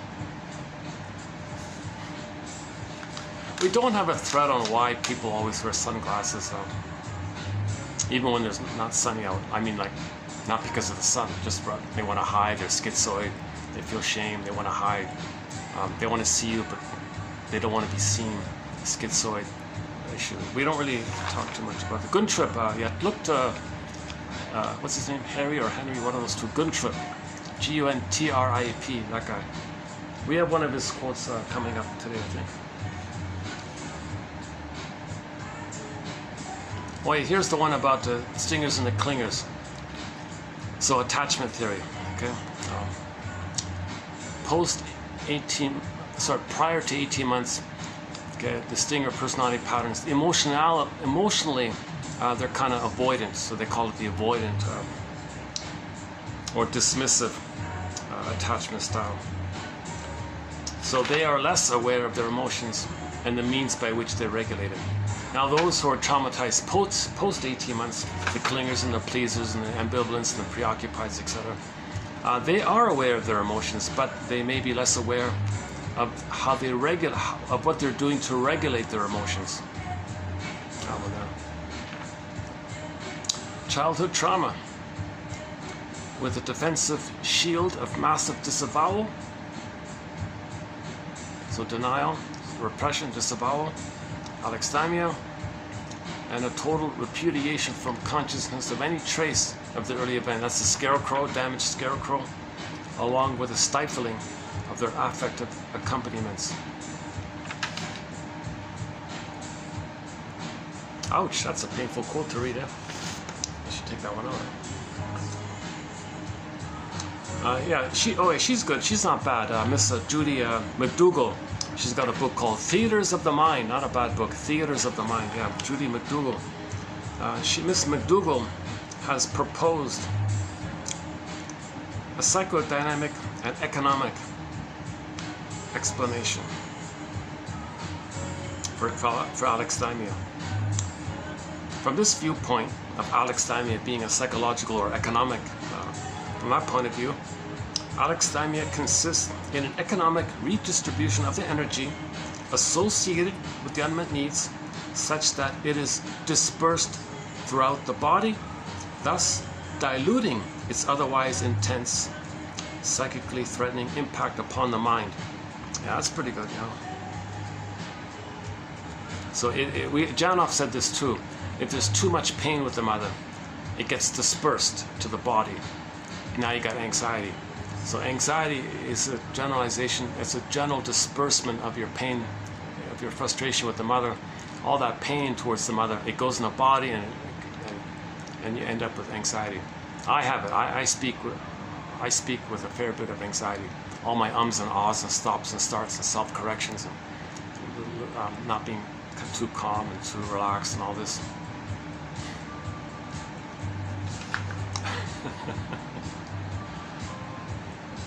As Grotstein, a very good author, James Grotstein. A lot of great quotes by James Grotstein. He's really added a lot of life to our collection. Yeah, James Grotstein. Humor, the one about humor is very good from him. Yeah, so if the trauma is before 18 months, the humor is negative and sadistic and sardonic, and the bitter banter is putting others down, because others are you. So you're putting yourself down, because you're the mother who puts you down. To not feel the pain of you putting yourself down, you find a proxy to play you that distracts you how you're putting yourself down. So you're doing both. You're shaming yourself and you're shaming others to distract you of how you're shaming yourself. Then the one you just shamed, hocus pocus, auto-hypnosis, Alice in Wonderland, double focus, flip-flop, the one you just shamed, suddenly is your mother who hurt you, and now you want to control the person in the present thinking they're your mother in the past. Okay, this is the Alice in Wonderland stuff, right? Christine Lawson calls it the emotional borderland. The amalgam of psychotically neurotic or neurotically psychotic, the two twins intertwined, and you create the amalgam of PPD. And it's a never-ending hall of mirrors, house of mirrors, catch me if you can. You can't catch them because they'll just flip it. Anything that's true, they'll just use some tactic to the pathological liars out of survival. And they'll say, you said that, and they'll shame you for calling out the truth. They'll actually aggressively attack you if you admit the truth. Because the truth, if they were to feel the truth, they believe in their mind the mother's going to eat them. Because they create an image in their mind of their mother eating them. But there is no mother memory of the mother actually wanting to eat the baby. The baby creates that image out of his own rage and oral greed and assigns it to the mother. So you'll see a lot of that stuff. Like you'll see a lot of people being cruel outwardly, and if you point it out, they'll attack you and make you feel guilty for accusing them of doing something. This is psychotically neurotic or neurotically psychotic. They don't appear psychotic. They're not in the psych ward. They don't appear it, but they're driven by it. They are it, but it's just veiled over. It's a unique amalgam. It's someone called the secret psychotic. Their behavior is secretly psychotic and schizophrenic, but they have the ability to veil it over with normalcy and understanding things. But that's called rationalization and making excuses. So they're very good at making excuses and lies and propaganda, rhetoric and lies, and play on your feelings and know your vulnerable spot and pour salt on your wound to distract you. So the BPD, it's really something about that BPD. This would be like a very stubborn parent, where they would never admit the truth. What was it? Christine Lawson talked about somebody's mother charged into the kid's room when she was sleeping because she was afraid of, she wanted comfort from the child.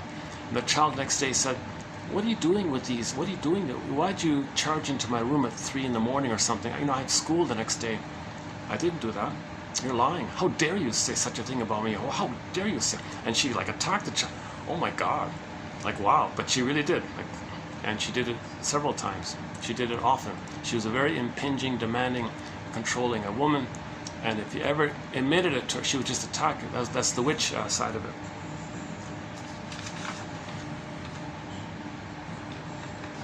So the solution to all this is healing, mourning. Now, how do you mourn? Yeah, find a story and feel safe with somebody to tell it. Yeah, that's it in a nutshell, right? Find a story and feel safe with somebody to tell it, and you mourn. And there's a huge resistance to this, an immense resistance to this, because the immediate feeling is, if I tell my story, it's going to be used against me, like just the way my mother used my truth against me. Well, you got to interpret that.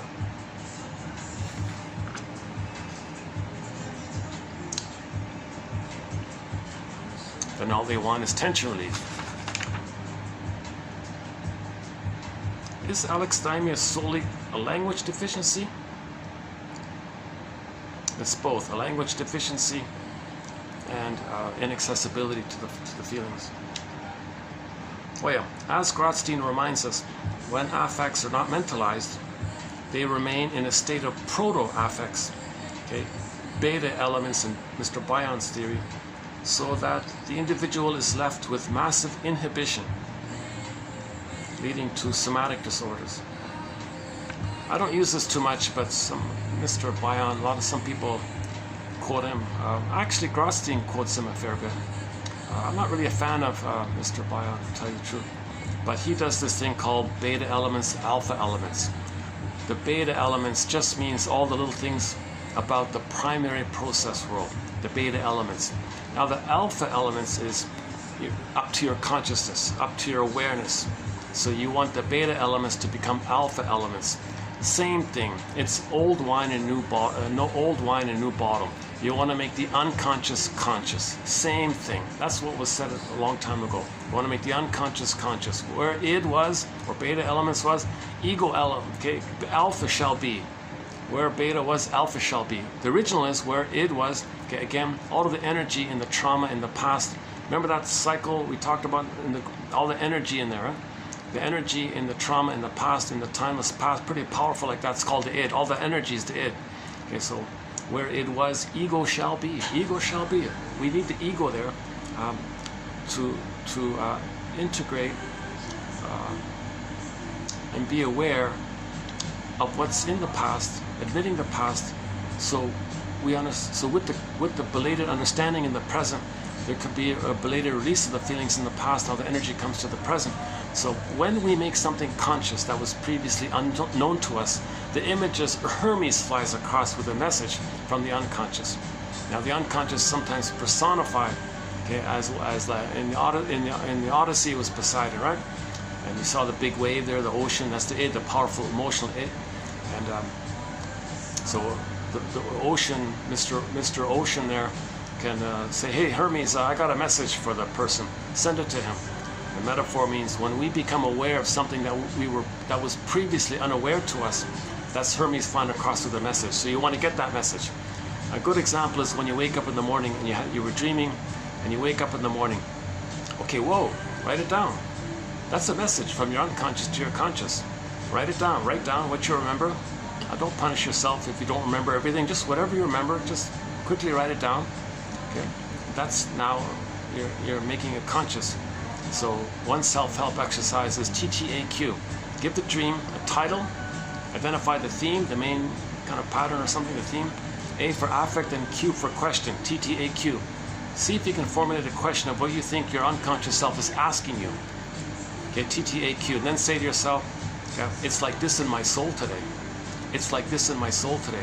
And this is a message from my unconscious to my conscious, from my soul to me, from me to me.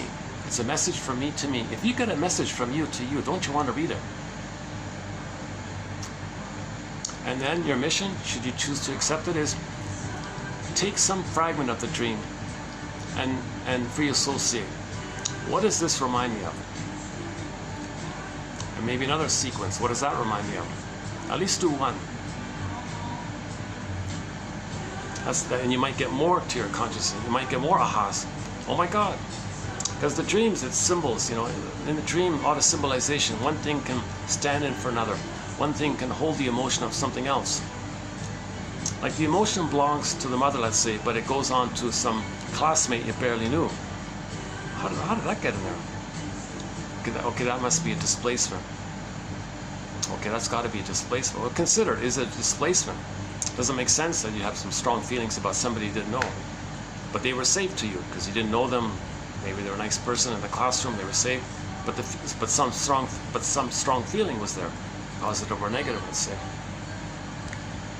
So in the Alice in Wonderland dream world mind, things can displace. One can go there, apart, time, flip-flop, invert.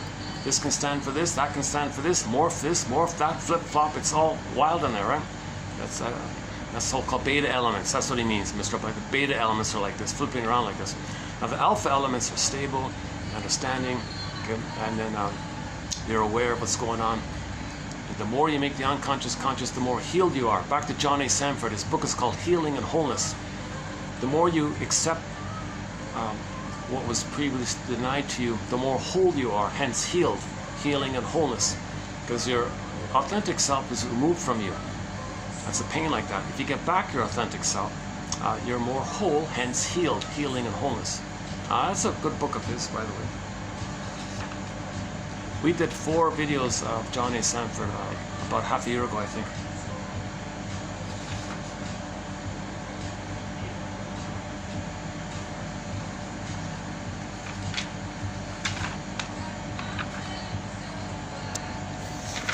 Next one. Alexithymia. The infant doesn't obtain. The infant doesn't obtain in the mirror of her reflection the knowledge of his or her own emotions. Now there's Grotstein. See that? There's another gem by Grotstein.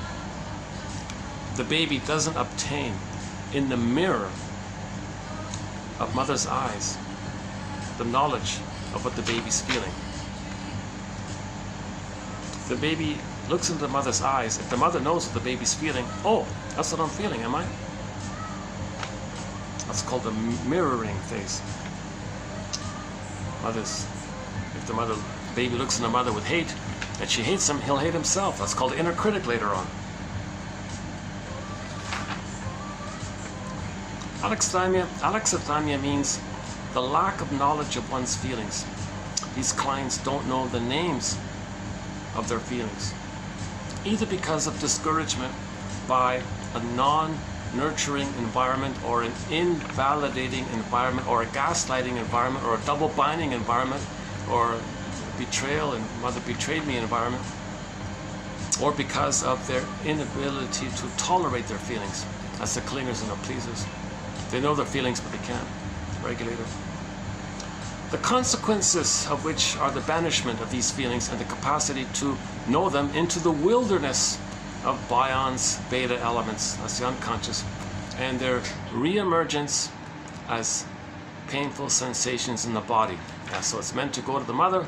Mother said no, goes to the body, beta, somatic, pain in the body. Now the person goes, doctor, I've got pain in the body. Okay, we'll take this pill. Well, gee, thanks, doctor, great. Really? Okay, well, if you don't want to do that, you got to go to a talking cure. You got to go to the psychoanalyst, a talking cure. I want to talk about shrink guy. I think there's an emotion here that my body's expressing, but I don't have words for it. Yeah, there's a tension. There's a tension, you know, my wherever, identify, right? Okay, I see. So, okay, you said there's a tension there. Okay. Notice that.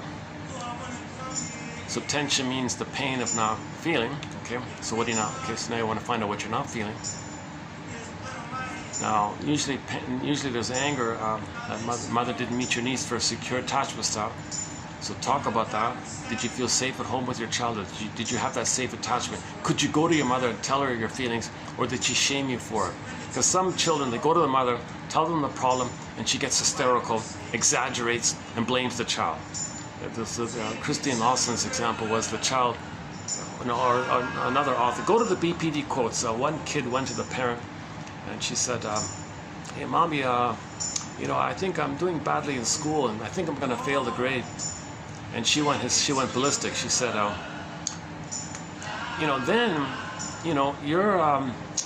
you're going to be ridiculed by the other classmates, and then your new classmates will be younger than you, and you're going to be left behind, kind of thing. What's wrong with you? Why didn't you study harder? So she made it worse, because that mother was triggered due to her diffusion. So she can't soothe her own emotions, number one. The child has emotions. So she's in manic mode, because now she's feeling both her denied pain and the child's pain. So she's all freaking out like this. So that child said, afterwards, the child said, "I always feel worse when I talk to my mother.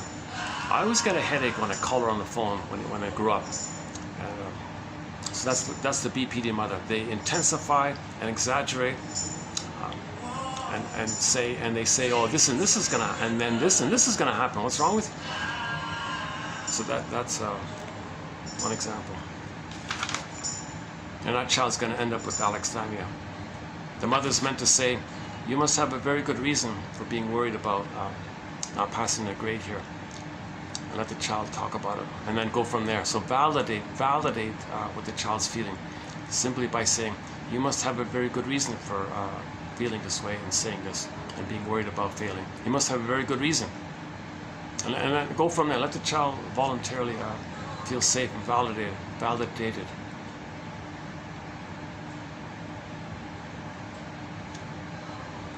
Then the simple things. "I hear you. Tell me more. You must have a very good reason for this." Once you get in touch with feelings, the solutions are easy to find. Don't worry about the solutions at the end. First, validate the feelings. Then the solutions will be more clear to you.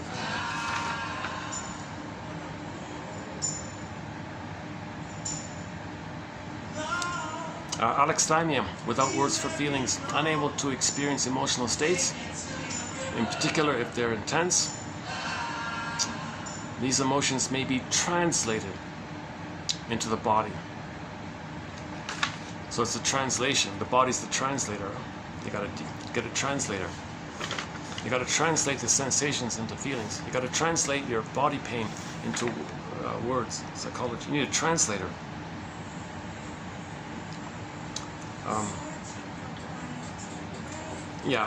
Likewise, alexithymia may also be applied to the inability to read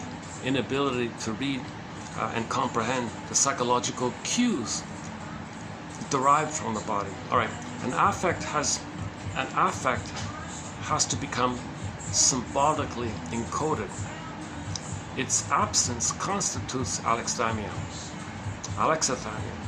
A failure to connect automatically generated affective reactions with the words that symbolize them. There's a failure to automatically connect your emotions with the words that symbolize them. Alexithymia, i.e., words are. Oh yeah, here's an interesting one. Some people communicate to induce you to feel. They're not sharing or communicating what they're feeling. They're using language and tone of voice and accentuation in the way they're speaking, their tone and their manner, and maybe certain accenting on certain syllables, pausing a little bit, accenting a little bit. Like maybe they're and there's like a harsh sort of seething undertone of depression and hate in their tone, and they're speaking to expunge and get you to feel what they don't know they're feeling. So they're communicating that way. They don't say I feel sad or angry or something. They speak in a way to make you feel those feelings. So they want to induce in you to feel what you're feeling. The projector doesn't even know he's feeling it. So this thing is called projective identification. Okay, and then you act like they feel what you're feeling. Like they'll relate to you and believe that you feel the thing that they're feeling, which they projected to you. So they project their feeling that they don't know they have to you and believe that you have it, and then relate to you with that assumption that you're feeling what the projector doesn't know they're feeling. That ends up putting like a kind of a tug or a push on the other person, and maybe gotcha. Maybe they show some frustration. I knew you're frustrated. Well, but he created that kind of thing. He speaks in a way to get others to have an effect on others. He's not sharing. He's not making I statements. He doesn't say, I tell you the truth. I'm feeling off today. Go on. What's going on? Yeah, I'm feeling lonely or sad or something. Okay, go on. You must have a very good reason for feeling lonely and sad. Can you go on? And you go on like this. But they don't do that. Words are used like gestures to affect another person rather than to communicate something. So they want to have an effect on you with their words. They don't want to communicate. They don't make in other words, they don't make I statements. Stingers and lower functioning BPDs and narcissistic, those are the narcissistic type personality, the bully pattern, the very cynical Iago ones, they're not going to make I statements. Yeah? The ones filled with envy, they're not going to make I statements. They're not going to say, when I see goodness, I feel enraged. Because once upon a time, I had goodness, and my mother took away my goodness, and I become her. And I'm loyal to her, and I'm enraged that I'm loyal to her. And I don't have myself. I don't know how to be myself. And seeing goodness reminds me of all this. They're not going to make any kind of I statements in any way.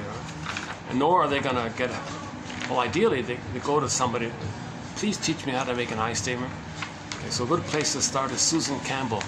She's got a self-help book entitled From Triggered to Tranquility.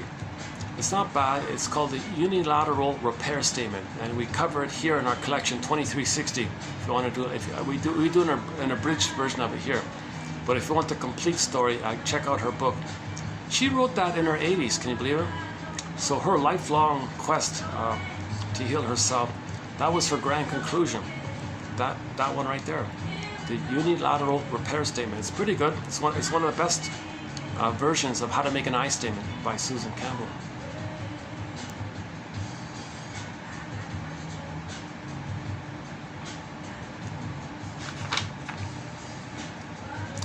Alexithymia has been linked to dissociation. Alexithymia, a failure to develop out of the sensory motor stage into the verbal one, the inability to put feelings into words.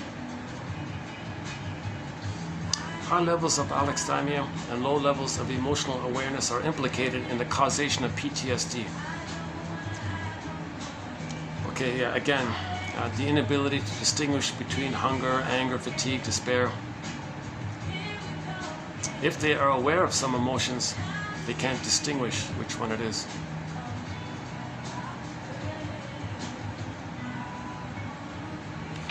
Again, there's a disturbed interaction between the mother and the baby, which led to all this. So a disturbed interaction between the mother and the baby leads to all this. That's called an insecure attachment style. I got back the lady. I got it back. I got the reflection of the sun on it. Well, it's been a real... Oh, there's that awful painting. It's been a real... That's a nice background. It's been a real struggle getting a proper lighting. What if I... Hey, well, why did I think of this earlier? Why don't I just do this? Hang on. Oh my God, does that work if I do this? Not really good. Okay, I guess that's good. Okay, let's just do this. That's more or less... Okay, it's just so sorry. Okay, next one here. Okay, let's just go next page. Okay, where are we here? Let's go to the next page here. Should we just go to the... Okay. Studies have linked alexithymia to anorexia nervosa. And so again, all of the problems, the underpinning is alexithymia. Alexithymia, whether that term designates a fixed, organically based barrier walling off all affective experience, or whether it represents a reversible constriction resulting from parental and cultural prohibitions against feeling. So there's a debate. Some people like Sifinios would say, oh no, it's a fixed biological wall there. Well, come on, what are you going to do with that? Just say, yeah, it's trauma with the mother. You can heal from trauma. Plus, if you take the person out of the environment, that might be a factor. Yeah. So one guy was one juvenile delinquent. He was in some kind of gang or something. He said this. He presented himself as an unsentimental, world-weary, streetwise adolescent. Because in that environment, you're not going to share vulnerability. Because everyone is flying the boogeyman image on everybody. So everyone's in survival mode all the time.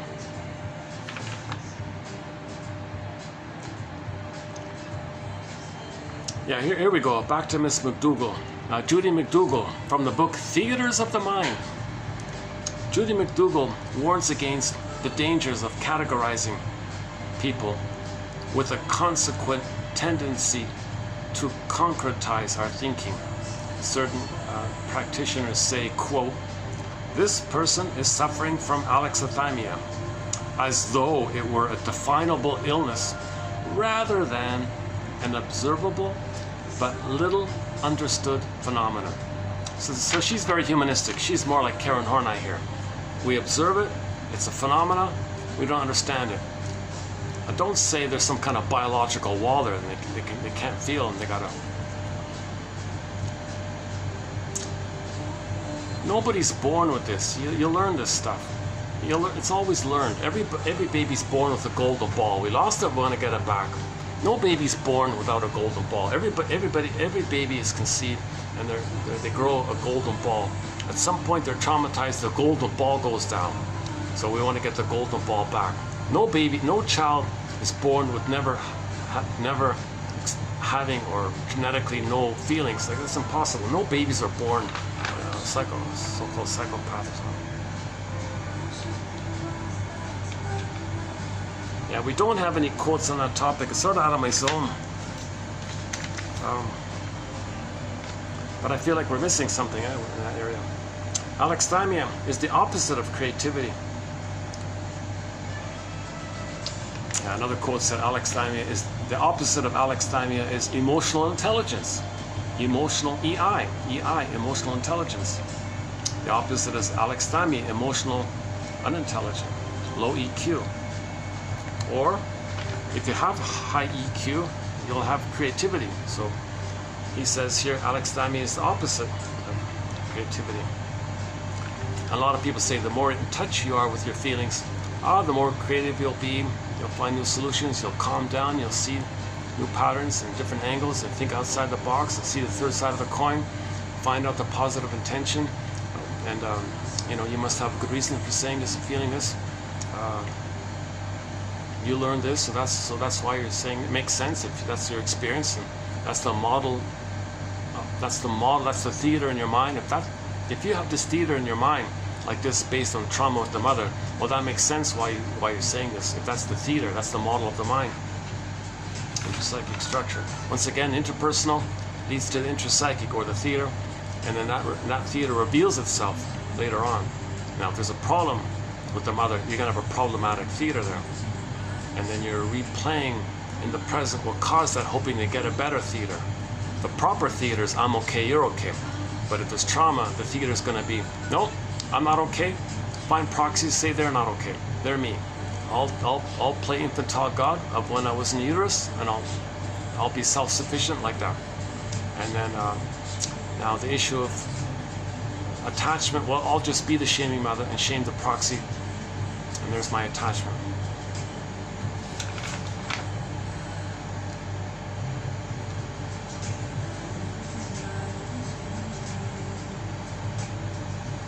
Okay, there are a few more here which we discovered, which we discussed recently. So let's. I'll just leave that there as a summary of some of the main ones we did in the past 3 videos.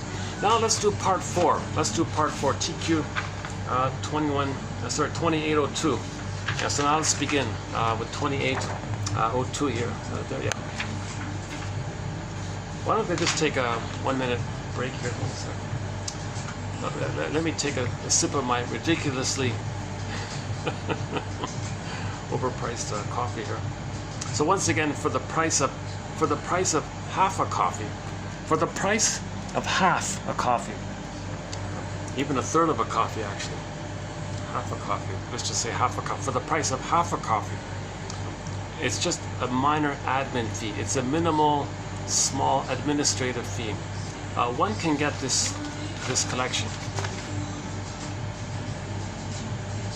and then follow Robert Bly's advice. Your mission, should you choose to accept it, and you can read it offline. Okay, and I'm very confident that within 10 minutes you'll get one aha, like 1 out of, if you read 10 quotes.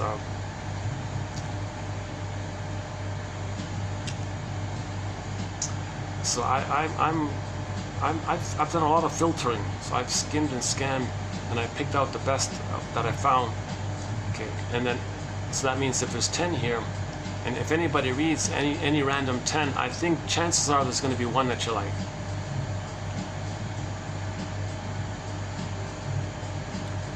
Okay, hold on a sec.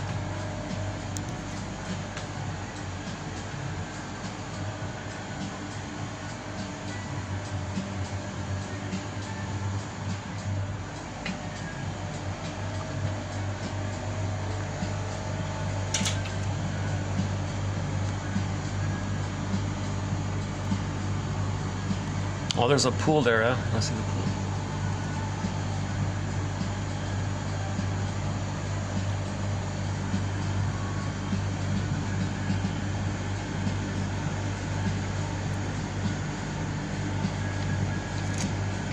Well, that guy's selling brooms. Yeah. So psychoanalysis, the first term for psychoanalysis was called chimney sweeping. Chimney sweeping. The lady there, Miss Bertha, she said that when she talked about things, it felt like she was chimney sweeping. And then from chimney sweeping, we went to the talking cure. And then from the talking cure, we went to psychoanalysis.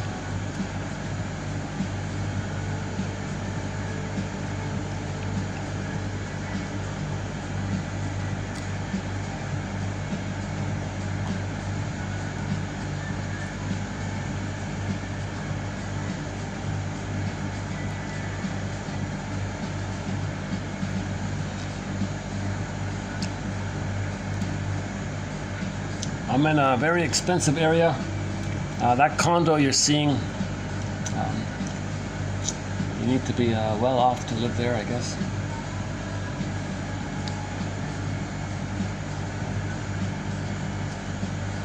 Yeah, good location, yeah. Close to the SkyTrain, yeah.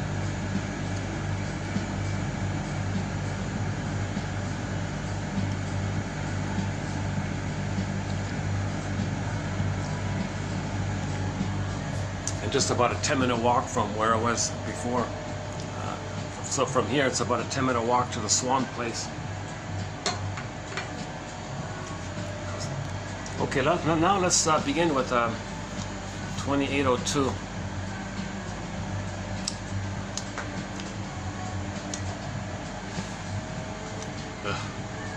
at this. Let's move over.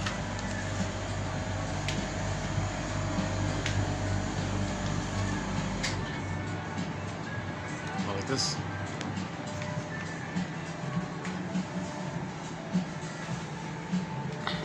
Yeah, that's nice.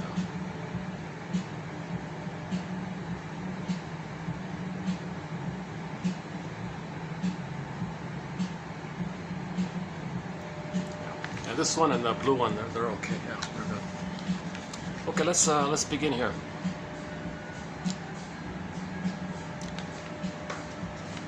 Alexithymia, an uncommonly effective defense against inner vitality. Inner vitality, that's the golden ball of feelings, the vitality of our feelings. It's a defense against it. It's a very powerful block against it, because the baby had it, so much trauma, as he's got to protect it somehow, so he put a wall there, and he won't feel again, because the memory is, if he tries to feel again, the memory his mother is going to shame him, so he puts a wall there like this, sometimes called an emotional inhibitor or something like that. Oh yeah, alexithymia, pronounced Alex, thigh, me, yeah. Yeah, so it's he spells it out there, yeah. People who seem not to understand that they have feelings, or lack the words to identify those feelings. In Hans Hartmann's words, people with alexithymia, quote, keep things very separate among their thoughts, feelings, images, etc. A tendency to intellectualize and keep things in place, quote unquote, by tightening up their bodies or being OCD. Suggests an avid effort to keep threatening thoughts and feelings at bay. Individuals with alexithymia might be aware that they are experiencing an emotion, but would be unable to pinpoint if the emotion is anger, sadness, disgust, etc. They usually perform poorly on social cognition tasks. For example, empathy.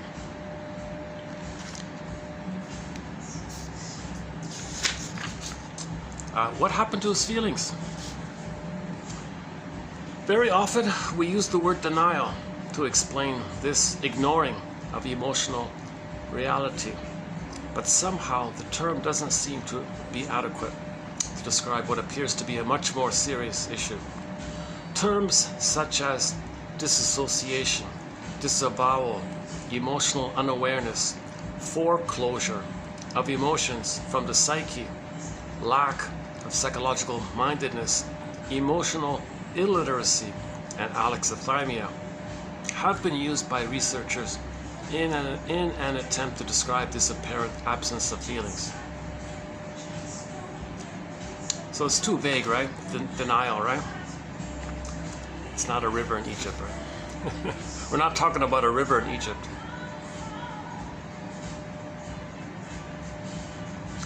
The construct alexithymia is conceptualized as a deficit that can interfere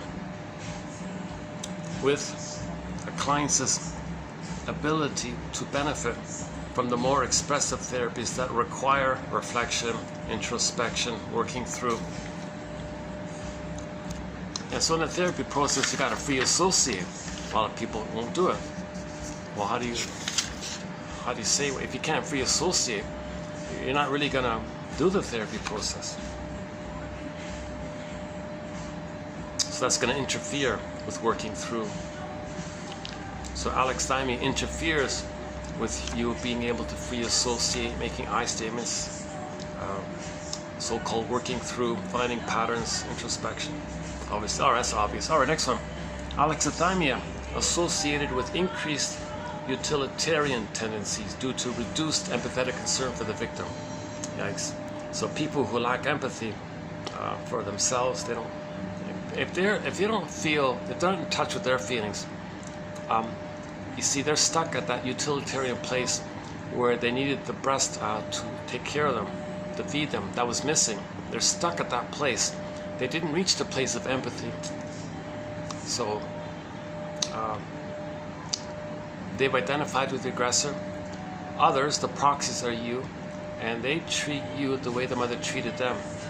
Now, mother didn't care about your feelings, so you become her. You don't care about others' feelings. And to boot, others are you. Cognitive, oh yeah, so this issue about empathy. So we've got some good quotes on empathy in our collection. Type in the word empathy in the search engine for the channel. You'll find some very good quotes on it. Okay, this one is sort of in that area here. So, what's the difference between cognitive empathy and emotional empathy or affective empathy? Cognitive empathy involves understanding others' emotional states by forming abstract mental representations of these states while remaining self-other distinction. So you say, well, from my observation of your behavior, I infer that you're suffering. So you understand what they're feeling, and you have the differentiation between self and other. Affective empathy involves experiencing these emotional states. In other words, affective empathy entails that we share the isomorphic affective state of the other. For example, you're suffering, I'm suffering, I suffer because you suffer. Sounds like sympathy, right? That one sounds like sympathy. So you're feeling something, I can feel that, I felt that, I'm feeling that. There's emotional empathy. I know what you're feeling because I'm feeling what you're feeling. Now, if cognitive empathy is, well, I can observe and I can imagine there's a lot of pain and suffering going on, although I'm not feeling exactly what you're feeling. I believe you're feeling pain. That's more in the area of cognitive empathy. We've got such a mishmash and a bundle of quotes on the topic, so that one can add to the mishmash.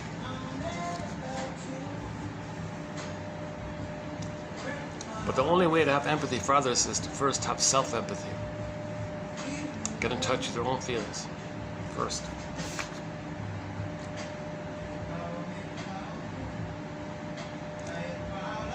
Okay, this jargon, psychological mindedness, commonly associated with alexithymia, a lack of psychological mindedness, i.e. the capacity to relate emotions to behavior. Psychological mindedness means you can make the link between your emotions and your behavior. You did such and such because you were feeling such and such. It felt so painful, so you soothe yourself by doing such and such. You did such and such. You focused on others to soothe yourself from the pain of. It's so painful for you to focus on yourself. So what you do to soothe yourself is to blame me. What do I have to do with it? An example by Masterson. One of our mentors, James F. Masterson, a very good book, is called The Search for the Real Self. A very good book. Psychological mindedness refers generally to an individual's ability to understand people and their problems in psychological terms. You must have very good reason for doing this.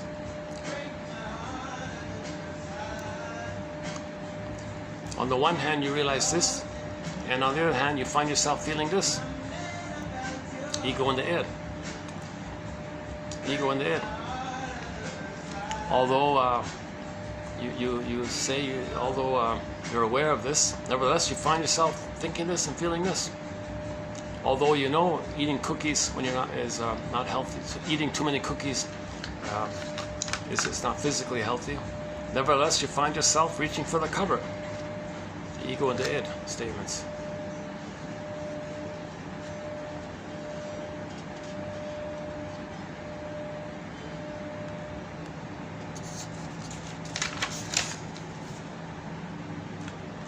The psychologically minded individual will consider personal problems and those of others in terms of motives, positive intention, your motive, like why, like the motive. What are you looking? What need are you trying to meet? What unmet need from childhood are you still trying to meet? Okay, so usually with trauma, there's the unconscious hope for the fulfillment of old unfulfilled needs, or we communicate what happened to us by treating others the way we were treated. Okay, so we're trying to communicate how we were treated by finding others to play us and treating them the way we were treated. I gotta stop with the coffee. Yeah, I find coffee's not good for me. I miss my guava juice. I need my guava juice because it makes me calmer, and I can speak more clearly and smoothly with the guava juice. If I drink all this caffeine, I get like a little extra energy, but then I start muddling my words a little bit. Can I go back now? Let's see. How about here? Okay, let's just.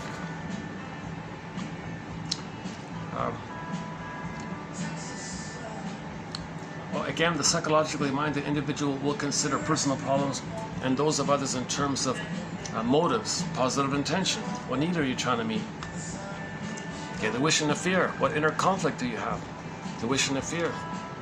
Okay. In the BP epidemic, a lot of people look for love, but the moment someone responds, they push it away. They need love. Someone offers a positive response. Quick, flip. No, you're the mother's going to eat me. Push it away. So a lot of this push-pull dynamics, okay, this so-called schizoid dilemma, okay, a constant feeling of either feeling in any moment, either being engulfed by the mother or abandoned by the mother. So that's why they're behaving like that, because the one minute they think mother's going to eat them, the next minute they think mother's going to abandon them. And that's why they draw you in and then push you back. So that's maybe one psychological motive for their behavior. They need love, but they're afraid of it, that kind of thing. In terms of motives, okay, and the inner conflict, rather than in terms of external circumstances. So it's not so much about the outer issues. It's about the theater in the mind. It's about the psychic structure in the mind. It's about the blueprint. It's about the blueprint. What blueprint? What traumatic script are they operating out of? Look for that traumatic script. You know, one shrink said, "Yeah, we want to unpick the threads of that traumatic script and use those threads to even a healthier script." One shrink said, "Yeah, we may say that the problems you're talking about, we may say that this is what your script, your blueprint is doing to you. Let us together as a team, as two detectives, see what we can do with that script." The construct of alexithymia, reflecting difficulties accessing and identifying inner content, like feelings, thoughts, motives, etc., or distinguishing these from bodily sensations, represents the conceptual obverse of psychological mindedness.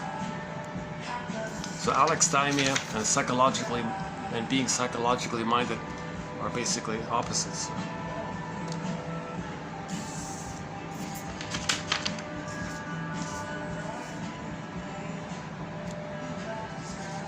Well, let's go back to the other spot. Yeah.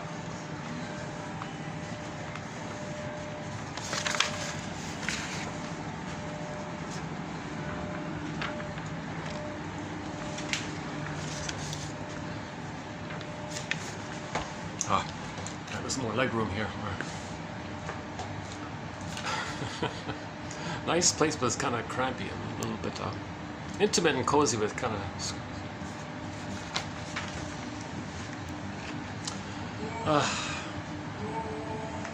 Lighting's... All right, never mind. Sorry for that. The quotes are posted below, so yeah. How about now? Is that better? Okay, let's do it like that. Jeez. Oh, here we go. Okay, let's do that. Okay, next one.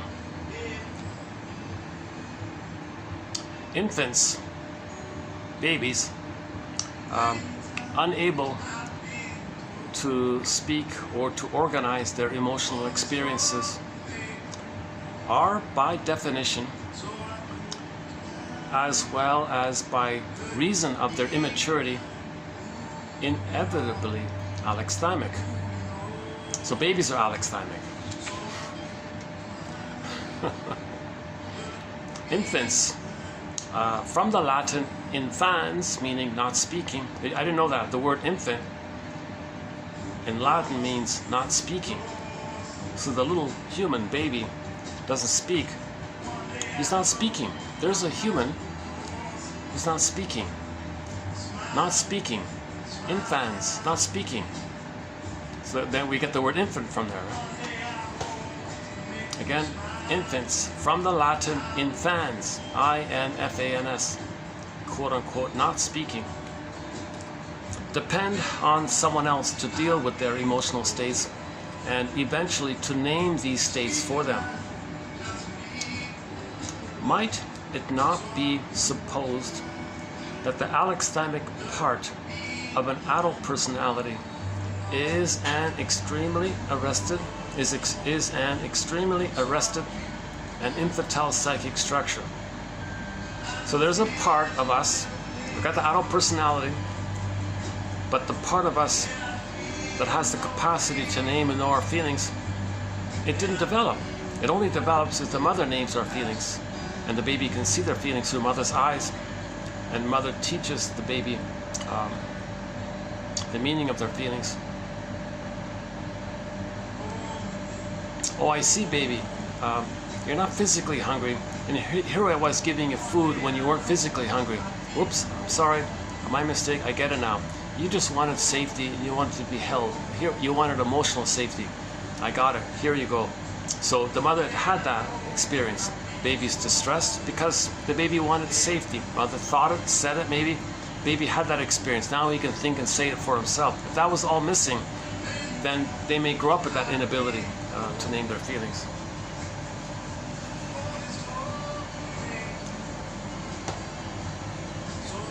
And this can take place when when parents use their children, obviously.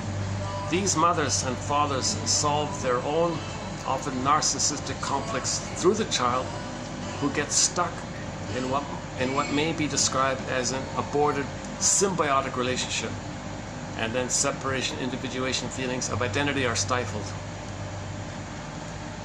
Yeah, so if the mother has a symbiosis with the baby, and the mother wants to maintain it, and the child says, no, I have my autonomy, I'm unique, I want to find myself. No, baby, I will betray you and punish you for that. You're with me or against me. Maintain this symbiosis. Okay, mother, I'll maintain this symbiosis. So his soul, echo, turns to a statue. Okay, for a guy, the soul, faithful John, turns to a statue. Or flash frozen in the freezer. Or down a tunnel, down a cavern where the light is never shown. Or some exiled baby in another land, orphaned, alone, crying. Or morphed into a wounded animal in another forest, down a tunnel. Or, and the golden ball down the well for the feeling side of it. Or in the Disney film Inside Out, joy and sadness getting zooped away.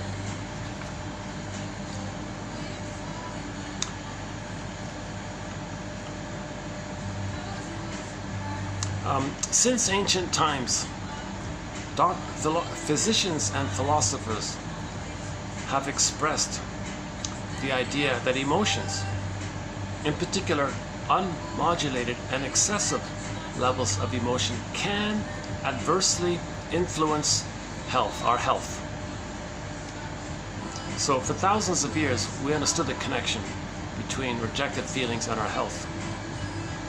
An impaired capacity to regulate emotions through mental processes is associated with many common medical and psychiatric disorders. Not surprisingly, this evidence has invited questions as to whether people with high EI, now it's EQ, but originally it's EI, emotional intelligence,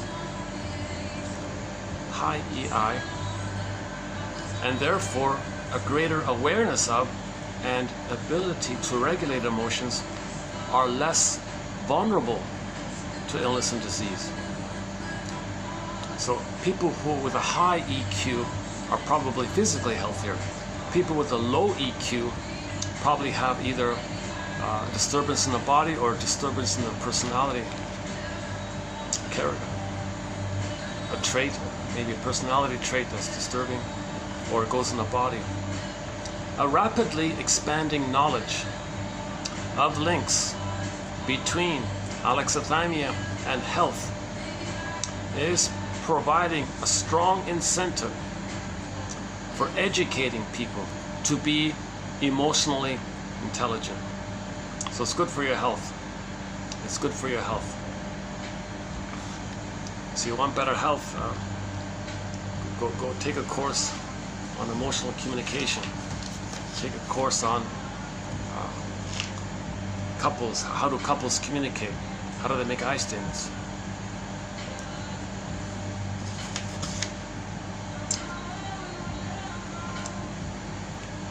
Okay, this next one here. So part of the one thread that we have is called complicated grief, aggravated grief, the derailment of the grief process, pathological nostalgia, pathological mourning, melancholia, and so on. This means the person doesn't have the psychic structure, the identity, and the differentiation to feel sad about a loss. That's complicated grief. But there are losses in life, again and again. Now, as with this again and again, one metaphor is that it's called kindling. Instead of hardwood, it becomes kindlewood. So when there's a loss later on, it easily flares up. The kindlewood quickly turns to fire, right? The hardwood is slower, longer, and all this, but the kindle is quickly. So we talked about the snowballing effect. Here's another version. In other words, yeah, let's just read a quote here. Here we go. Each loss recapitulates every loss. So when you lose something, you're going to be triggered of other earlier losses. That's why somebody might be OCD if they control something. That means they're not going to lose it if they control it. Because if they don't control it, they might lose it, and the loss will trigger previous losses, which they don't want to feel. Hence, they're going to be very controlling. Every loss recapitulates. Every loss reminds you of every loss. Every loss, each loss, makes you relive all of your losses. That is, whenever we suffer a loss, it reminds us of every other loss we have suffered but not digested. The emotional intensity that we feel from our current loss is amplified, and the pain of old losses is revisited. This is a kindling effect. We can call this a kindling effect. Suffering, a traumatic experience, sensitizes you and makes you more vulnerable to the effects of the next loss. So you had a major loss. Later on, you connected, and that was a loss. That brings up the older loss. Okay? The third connection reminds you of the previous two losses. And this keeps going on and on.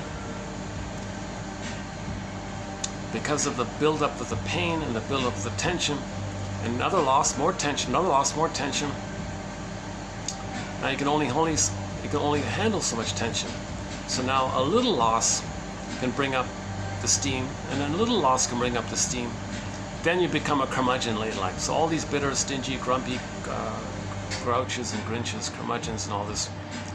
They're very, they hoard and they're greedy because they want to hold on to everything. They want to greedily hold on to everything. They want to control everything. And every little disappointment wakes up all of their losses, their lifelong losses. So they bark easily because they never mourn the loss. So this phenomena over time of becoming a curmudgeon, his jargon here is the kindling effect. It means it becomes easier and easier to flare up. Remember, anger means you didn't get your needs for a secure attachment style met. Anger is about attachment. Okay? Anger is not a primary feeling. Anger is a sensation of the survival brain. Okay? When the main feelings of joy and sadness get zooped away, then we go back to the survival brain. So first brain, second brain, third brain. That first brain, okay, it's visceral, sensations, survival mind, okay, crocodile, or reptile, whatever. Okay, it just cares about survival. Its language is biology. So fear and anger, it's in that area. Although we refer to fear and anger as feelings or emotions, technically they say it's more about physiology area of the survival mind, the stress response. That is flared up when the feelings, so the second level is the main feelings, the primary feelings, joy, sadness, okay, tenderness, affection, the quote-unquote more human side of being human. Our human feelings, our feeling self, our ontological self, our sense of self, the golden ball, our mammal, faithful John, echo, okay, Persephone, okay, and so on. All of our soul, let's say, is in there. But if that's gone away, then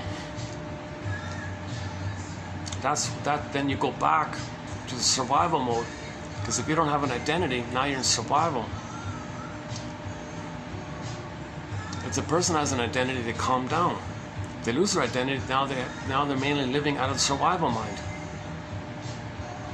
So if you're always living out of the survival mind, there's no pleasure, there's no, you're not admitting losses, there's no empathy or care or love or affection or play like that. You're mainly, it's sadism, mainly grandiosity and prestige and power and greed and hate and envy. And envy is going to be very pronounced there. And it may lead to the Iago pattern or a witchy pattern, those kinds of. But the person's getting older and older. Okay, isn't there a song? There's always something there to remind me. So there'll always be something to remind you of a loss. Any little loss will remind you of earlier losses. Now you get older. Now you're reminded of all the accumulated losses. So every new loss reminds you of all of the past losses. Now if you're older, you got more losses, so you're reminded of more losses. So his jargon has a kindling effect as you're getting older. I prefer that more than the snowballing effect, yeah. What's his name? Jackins calls it the snowballing effect. I prefer this one, the kindling. I prefer this one.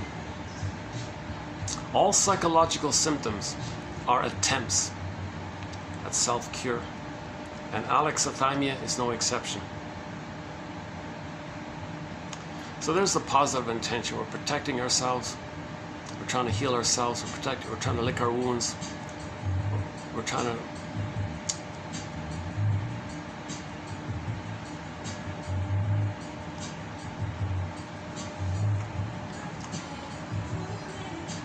we don't want to feel the pain of the trauma, so we use a defense mechanism. So we're protecting ourselves. While we're in the mode of protecting ourselves, we either are not aware of it, then it kindles and it gets worse, or if we're aware of it, then we don't need to use those old primitive defense mechanisms that we used to survive as a baby. The present isn't the past. A very blunt, a very overly dramatic example was the baby in the uterus. He was traumatized in the uterus, and he constricted his bronchioles. That was his defensive strategy, to constrict his bronchioles. He survived, so it worked. Later on, when he feels stressed, he has an asthma attack. But the present isn't the past. There's air all around him. There's air. but he feels stress in the present. He uses the old response. Using the old response in the present, that's neurosis, because the present isn't the past. So for more on this point, Janov, again with Janov, he's very good at this. 27, 45 to 70.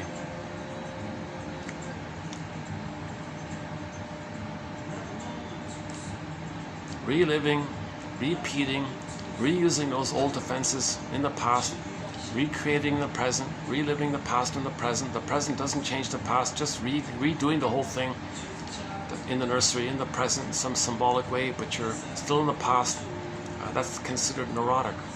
So that loop we talked about, imagine it on a 45 disc record. Let's call it the cry for love. It's grooved on the 45.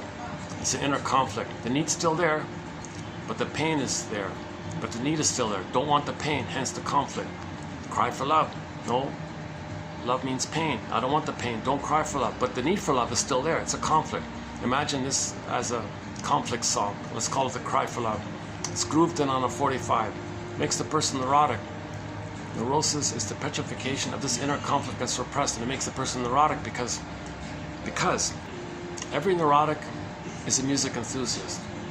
But he's neurotic because he only has this one record, which he carries with him everywhere he goes. Every time he sees a turntable with never-ending fiery ardor, he spins off that tune. He plays that tune, meaning in the present. He recreates what's on that record. He recreates it. Now, what's on the record? As a baby, he was passive. Mother was the aggressor. So in the present, if he was traumatized post 18 months, he plays it directly. It's called direct. So he'll play himself. He'll arrange a self-fulfilling prophecy that others will reject him. That's what happened originally. That's what's on the record. If the trauma's before 18 months, okay, things are a little more complicated. Should I compare thee to an onion? If the trauma's before 18 months, he doesn't play himself.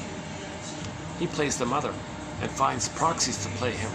So he imagines the proxy, that non-threatening substitute other, safe other, anyone else, whoever's out there, it doesn't matter. He will just imagine that's them, wanting love. He's the mother who says no to them. So instantly he sees people, says no to them. Because he's the mother who says no to him. Remember, he's in a state of timelessness. There's no time. All time is that time. So he's constantly negative towards others. And this is reflected in their humor. All the jokes are in that area. Practical jokes are also in that area. Okay, sardonic humor, bitter wit, and even if they have 10 PhDs,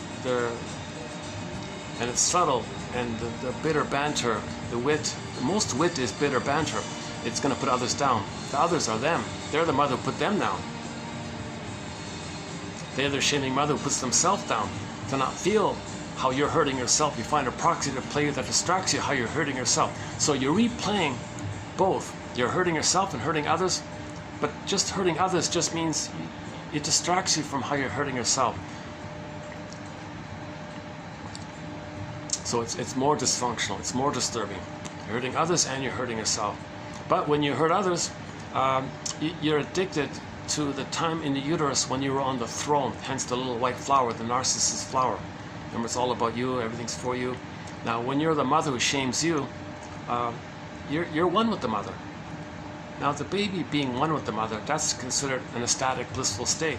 Now, you're the shaming mother who shames yourself. That means you replay the oneness, the trauma bond. Even though you're the shaming mother who shames yourself, you get a blissful feeling. That's emotional masochism.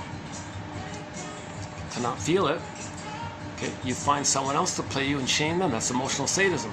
Emotional sadism is a cover, a defense against the emotional masochism. Or a softer way of saying it is the inferiority complex, the self-sufficient inferiority complex is a defense against the underlying inferiority complex, Mr. Adler says.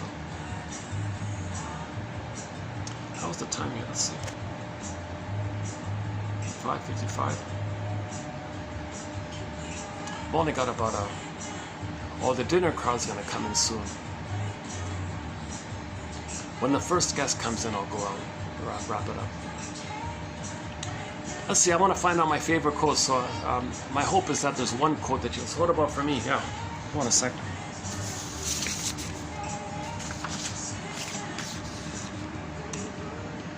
What happened to his feelings? Well, very often we use the word denial to explain this ignoring of emotional reality. But that term doesn't really convey it well, does it?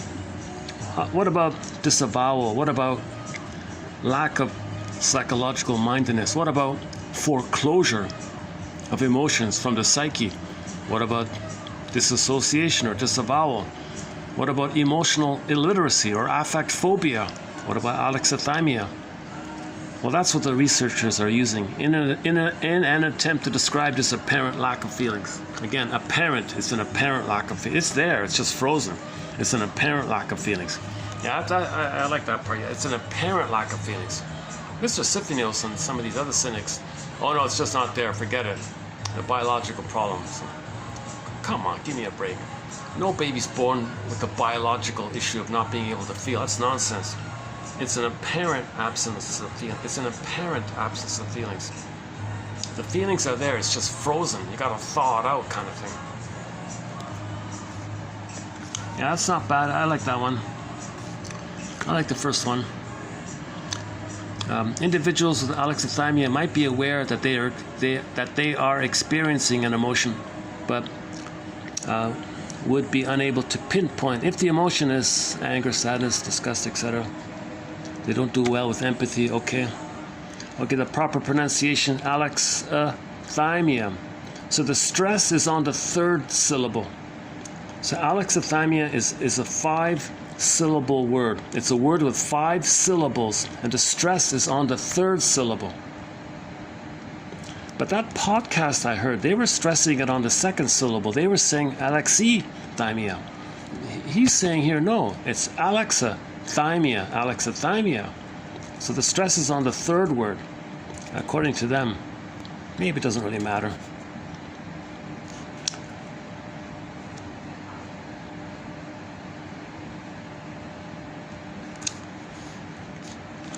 Okay, defense against inner vitality, okay. Yeah, so they're not really good at therapy because they can't tell you their story, really. They just grunt and say, I don't know. So it's harder to, they don't want to tell you the truth. As a defense, they'll just see you as the monster mother and clamp up. Okay, the empathy. Difference between cognitive empathy and affective empathy. You know, this one's not too bad. Cognitive empathy. From my observation of your behavior, I infer that you're suffering.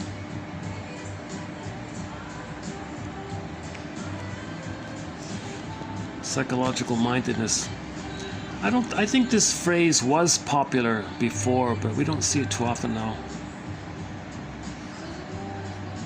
But his point is, it's the opposite of alexithymia.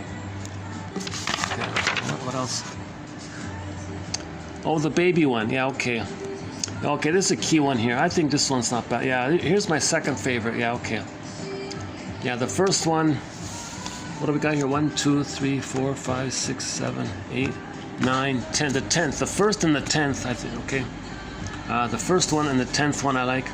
Infants unable to speak or to organize their emotional experiences are, by definition, alexithymic. The babies depend on their mother to name their feelings for them. Might it not be supposed that the alexithymic part of a person's personality is an extremely arrested and infantile psychic structure? So that part of naming our feelings comes from a part of our psychic structure. That's the traumatized baby mind part. Okay, the one about parents using their children, okay. Oh, the kindling, no, the kindling, yeah, that's a key one for me. No, this for me is the best one, yeah. Okay, the 1st, the 10th, and the 13th, yeah, this one, the kindling one. I think that's a very important one, the kindling one. Again, each loss recapitulates every loss. So again, alexithymia is behind this. That's why I'm including it. Alexithymia underpins this. Each loss recapitulates every loss. That is, whenever we suffer a loss, it reminds us of every other loss we have suffered but not digested, metabolized, mentalized, admitted, validated, understood, forgave. The emotional intensity that we feel from our current loss is amplified. That's the snowballing effect, that amplified, snowballing, amplified. And the pain of old losses is revisited. A kindling effect. This is a kindling effect, meaning you're suffering from suffering from trauma makes you sensitive and more vulnerable to the effects of the next loss or trauma.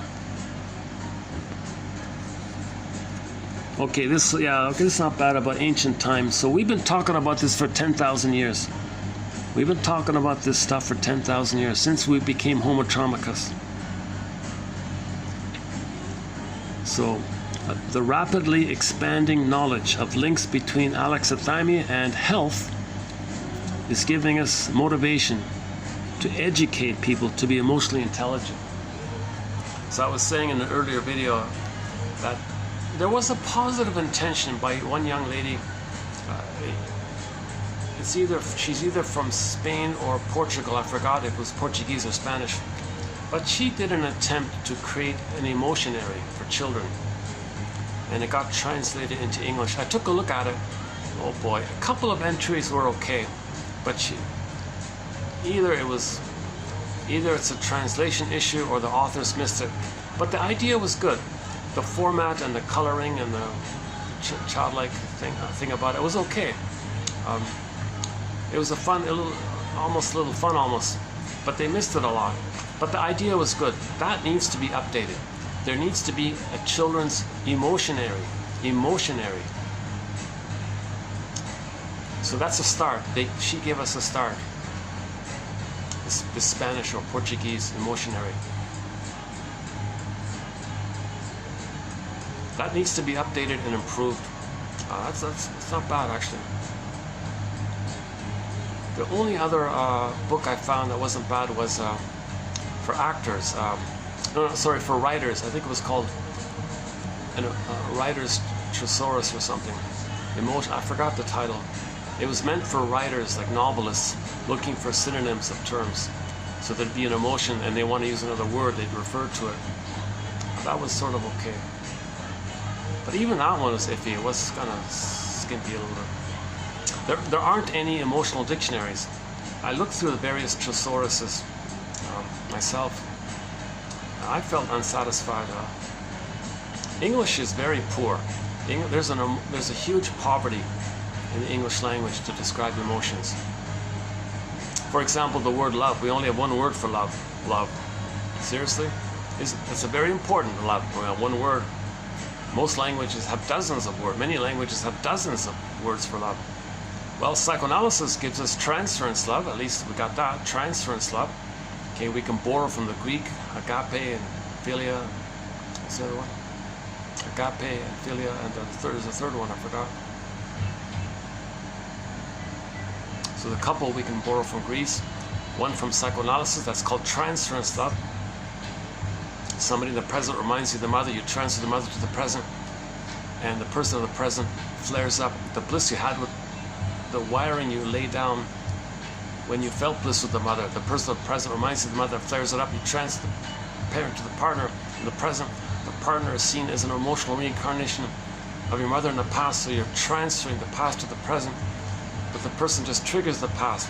This whole issue of transference love, puppy love, infatuation love, where you have unfinished business with the mother, somebody reminds you of the mother, that unfinished business can come up again, and originally the baby did have bliss with the mother, but you don't remember it. The person in the present flares up that wiring. Now you get a hit of that. Now you're aware of what you felt originally. It's called transference love. What a Fool Believes by the Dewey Brothers is our linked song to that topic of transference love.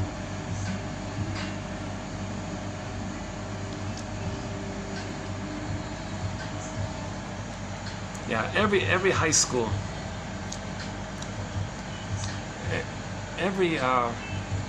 high school,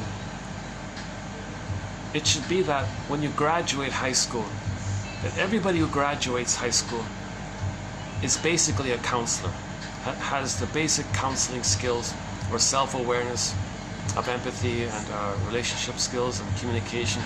They got to know developmental theory, object relations theory, have an emotionary, know how to make an I statement.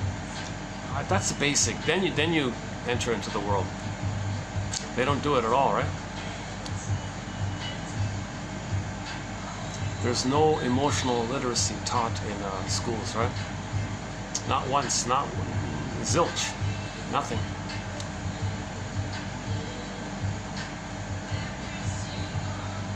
At least in my experience, there was no. I didn't have any teacher in my 19 years. Can you believe it? From junior kindergarten up to finishing university, 19 years of school. I didn't have one iota, like one sentence of any teacher or professor making any comment about inner life.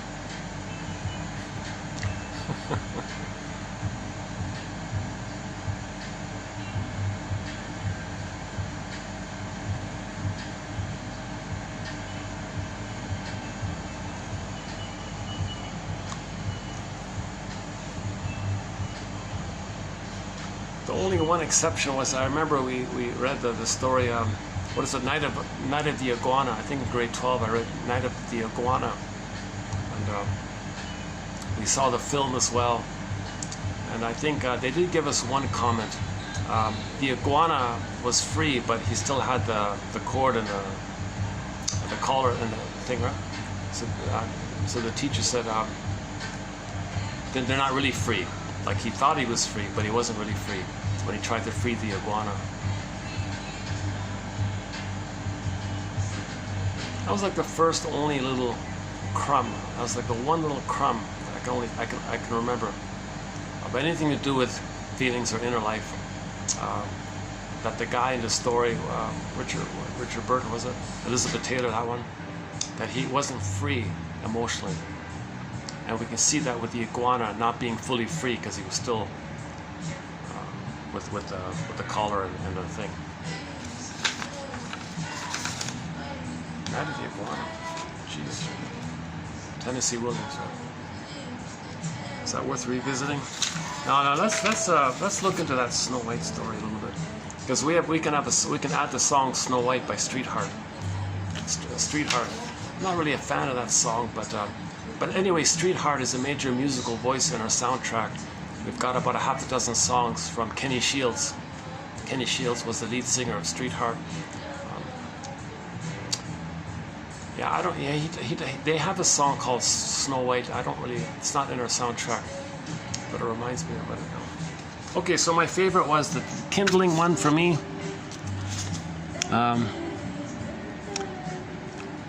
The one about the Latin infans means not speaking, but mainly about the idea that the question here, might it not be supposed that the alexithymic part of a person is an arrested and infantile psychic structure?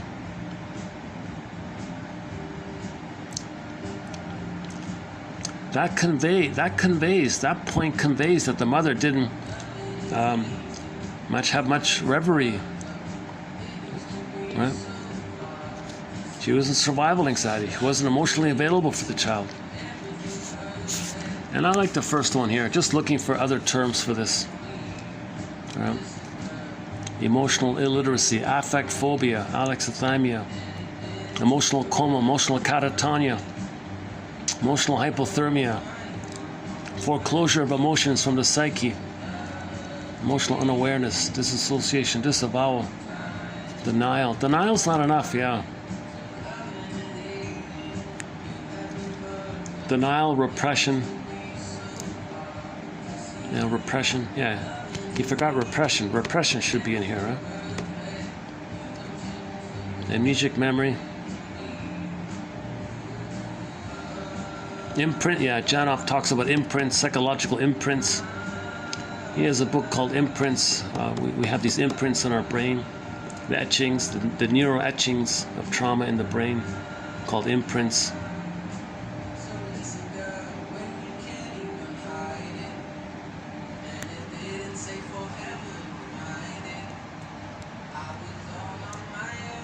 Okay, let's maybe wind this video down here. How are we doing here? Let's see the battery. The battery's holding up, 610. At least they got AC here. Look at that, that's not bad. It's still no guest, right? Okay, note to self. Maybe I'll come. Maybe I'll spend more.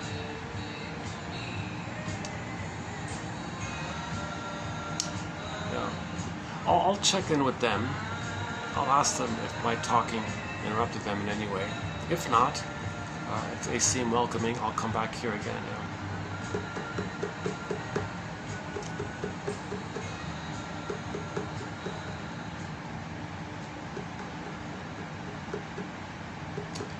Okay, yeah, I really need to find some new jokes so I can end the video on.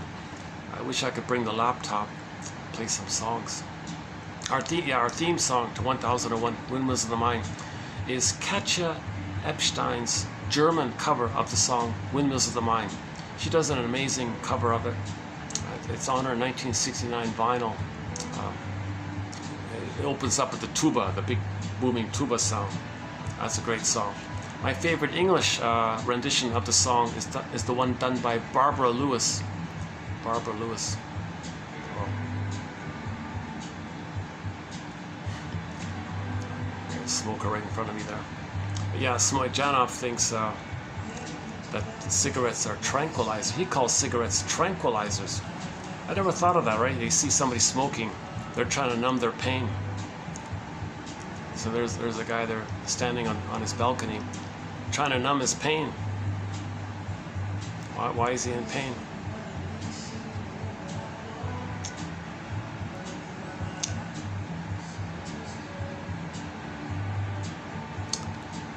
You know, living in some of these studio apartments, you know, maybe some people may not know this, but maybe it triggers.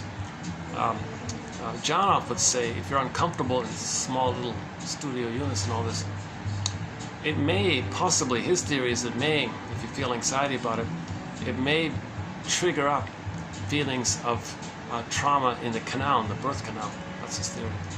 So then pain comes up, you reach for a cigarette to numb the pain. Because the cigarette tricks the brain to release endorphins to numb the pain. So you have pain, make more pain, then it trigger the endorphins to jump the brain to send you more endorphins. Now, pregnant women shouldn't smoke. If a woman's pregnant and she smokes, that's called child abuse in the womb. Child abuse in the womb. If she drinks too much caffeine, likewise, child abuse in the womb. Some mothers are engaged in child abuse when the baby's inside. There's a thing called knowledge of the womb.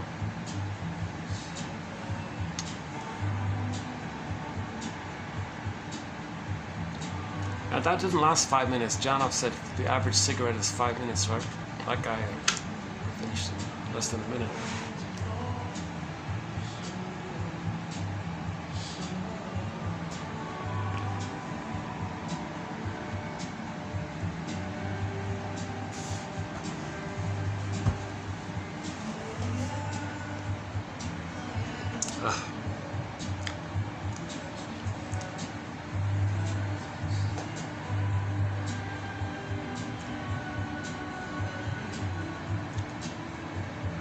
Yeah, the most recently newly added song to our soundtrack is a song called "Friends of Mine" by the singer Steve Perry. From his, I didn't know this, but he originally wrote that song in '88, but didn't release it. He released it like 20 years later, pretty much, 2006, I think. So I don't know the story about that. Interesting, right? A good song, bluesy, like a rock, bluesy kind of song. Kind of a happy. It's a good song to wake up to. When you wake up, you want to pick you up song. It's a fun little song with the harmonica, the bluesy harmonica, and the rock song. Friends of Mine. Simple, short, simple song. Nothing special about it. The main line is,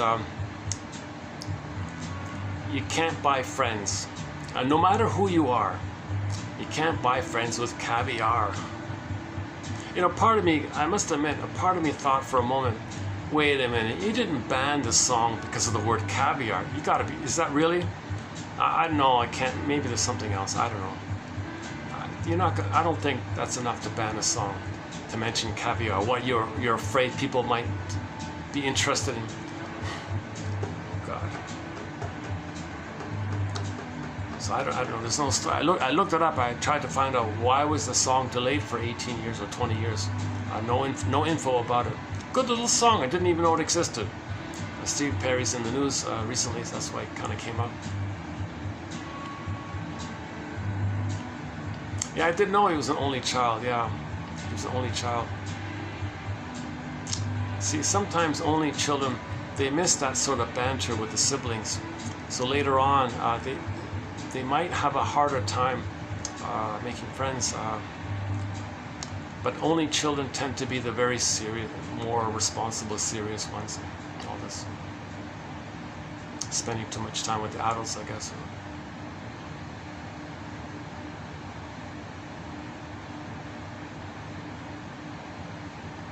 Yeah, let's not talk about, I talked about him recently. What's this song here? Is this copyrighted? Some of this music might, if you notice any skips in this video, it's because the camera picked up some copyrighted song above here. As long as the video is under 6 hours, it's okay. I can trim it out. So yeah, that won't be an issue in this case here, because we'll be wrapping up here any minute now.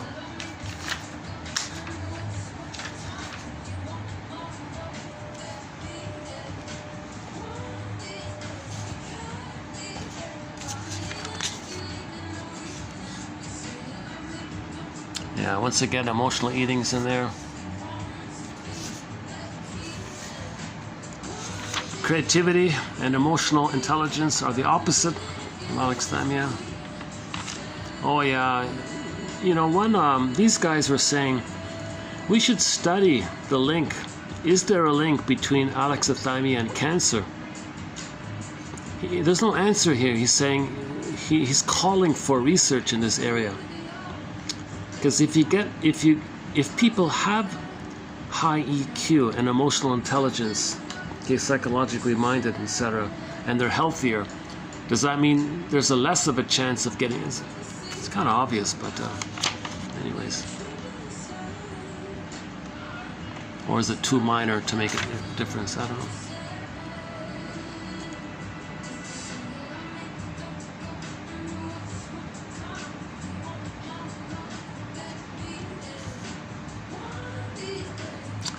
Now, in France, when people talk about this topic, they use the word pensée operatore, like concrete thinking, mechanical thinking, operational thinking. They talk about it in terms of the separation and compartmentalization between thoughts and feelings, where they keep it separate. They don't link their thoughts and feelings. That's called compartmentalized thinking, operational thinking, concrete thinking, mechanical thinking, like computer thinking. No feeling, not linking, and your feelings are compartmentalized in a separate psychic bin.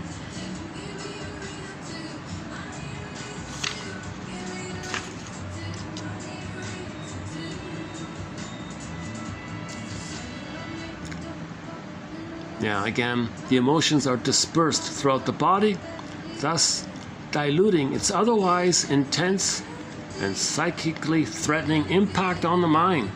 So your mind can't hold it. Your mind can't accept and admit the feelings. It's too much. So it goes into the body. The body bears the burden. How was your childhood? Oh, I guess it was okay. Well, depends. Oh, can't tell by that. Yeah, okay.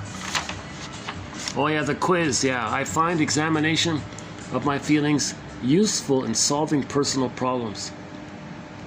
Yeah, that's a good one. I think that's a good one. If you want to do it, it's online. You can easily find it. It's a 20-item checklist. These are just 6 of the points from it. It's called the TAS Toronto Alexithymic Scale -20. It's pretty basic, nothing special.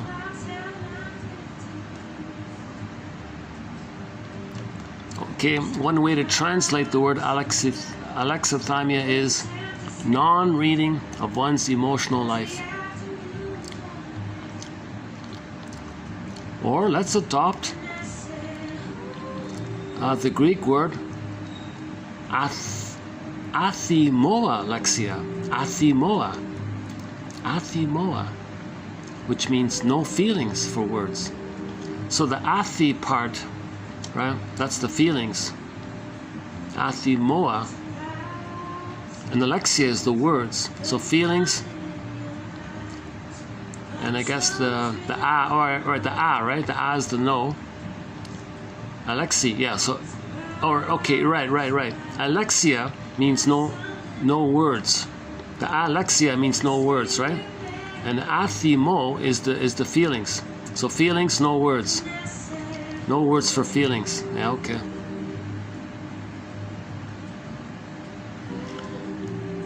Yeah, so when the mother didn't reflect the child to himself. Okay, so the mother didn't reflect the child to himself. The child was alone without reflection. The child learns about himself according to the way the mother responds to him. If the mother ignores him, he'll ignore himself, I guess.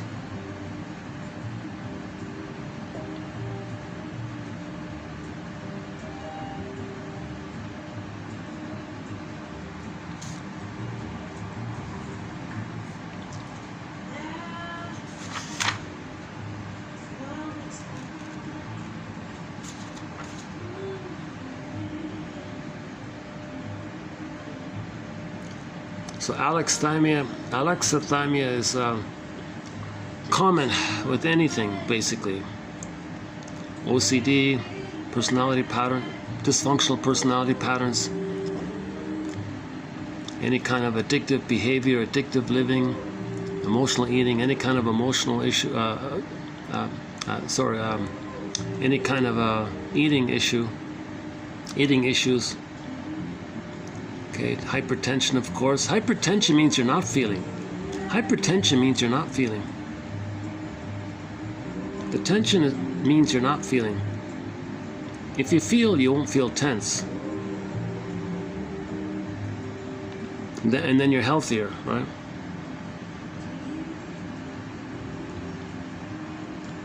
Emotion never lies. And emotion never lies still. Directly or indirectly, feelings tend to find some sort of manifestation. The body presents its bill to you. You'll get the bill from the body. If you ignore the feelings, the body will send you its bill. Here's the bill. That's what Poseidon was saying to Odysseus, presenting the bill. Here's the bill. Odysseus, what are you talking? What bill? Well, you denied your feelings. Oh, I see. Then he got it, and then he went on the journey. That's called the famous hero's journey, the second journey. Look at this, even here there's lighting issues, right? Even in this place there's lighting issues at night. It's amazing how hard it is to get decent lighting. Okay, let's just wrap it up here. Yeah, let's wrap it up here. I'll see you in part 5. Yeah, so this was part 4 of 5 on the topic of alexithymia or alexithymia. Or if you want to pronounce it incorrectly, it's alexithymia. No. It's either alexithymia or alexithymia, one of those two. A non-reading of your emotional life. Or if you don't like the phrase, use operatic emotions. Not operatic, operatic. Operatic. Doubtful, confused, not sure. We all have it. Something we all have. We're all in doubt of our feelings. That's operatic emotions, doubtful emotions. It's not mixed emotions because you're aware of the mixed emotions. If you're unaware of the emotions, whether singly or mixed, it's operatic. Operatic. A sign of operatic emotions is concrete thinking, mechanical thinking, where your thoughts are not related to your feelings. and your thoughts are lacking feelings, and your thoughts are missing the feelings. There's no feelings with your thoughts or your words. That's the Mo one. Alex, what did we just do? Where is it? Alexithymia, sorry. We just did it. Hang on, where was it? Oh, here. Oh, there it is.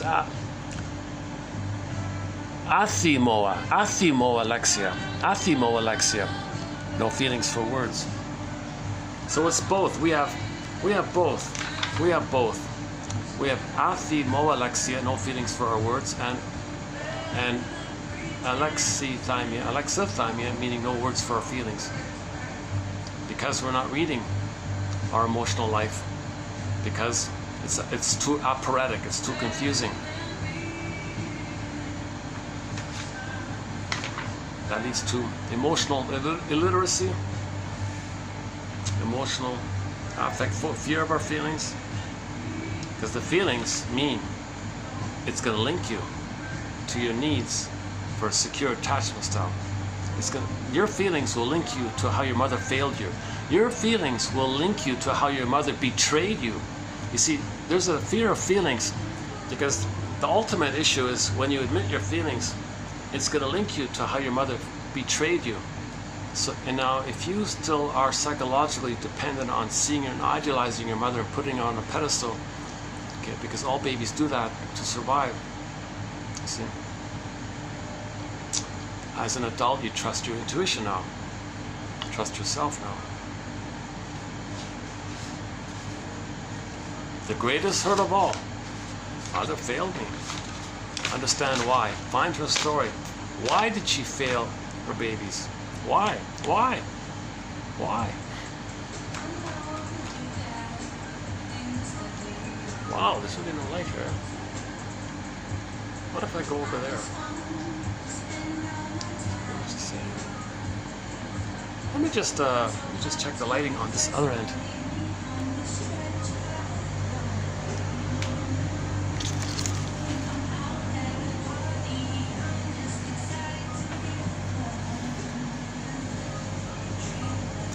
What if I went here? Is the light? Oh, the lighting's the same thing, right?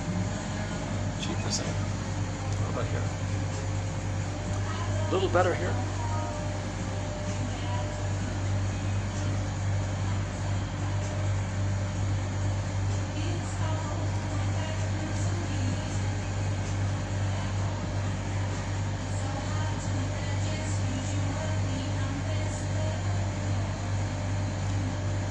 Now, if reading these quotes, just a heads up, if you read these quotes, it may lead to a dream. You may get some feelings. This topic may bring up some feelings because the knowledge of the quotes, that's a container to hold your feelings coming up to you. So you may get some feelings. So when you get a dream, and you may get some new feelings, that's great because now you're getting your vitality back to yourself. You're moving towards being reunited with yourself. That's the Penelope, being reunited with Odysseus. Okay, when you get those feelings, that's Persephone. Those lost feelings, it was Miss Core. The return of some new feelings, and it feels good like that. That's the Persephone quality.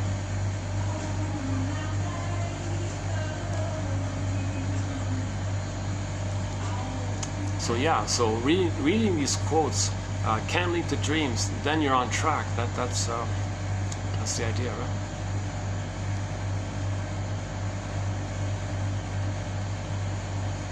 Okay, I'm not gonna find any better lighting here.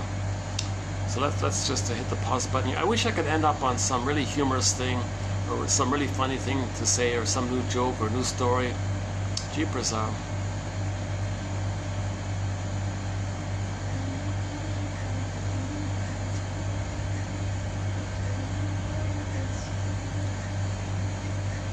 I've used all my old jokes already a gajillion times, so I'm hesitant to use them again. Jesus. Can I just spontaneously find a new joke? Can I make a new joke?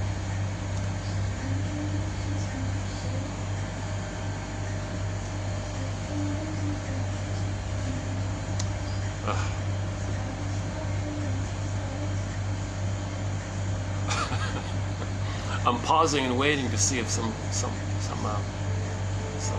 funny something humorous can be said. I'd love to end the video on, leaving the possible viewer or listener on a happy note, with a smile like that.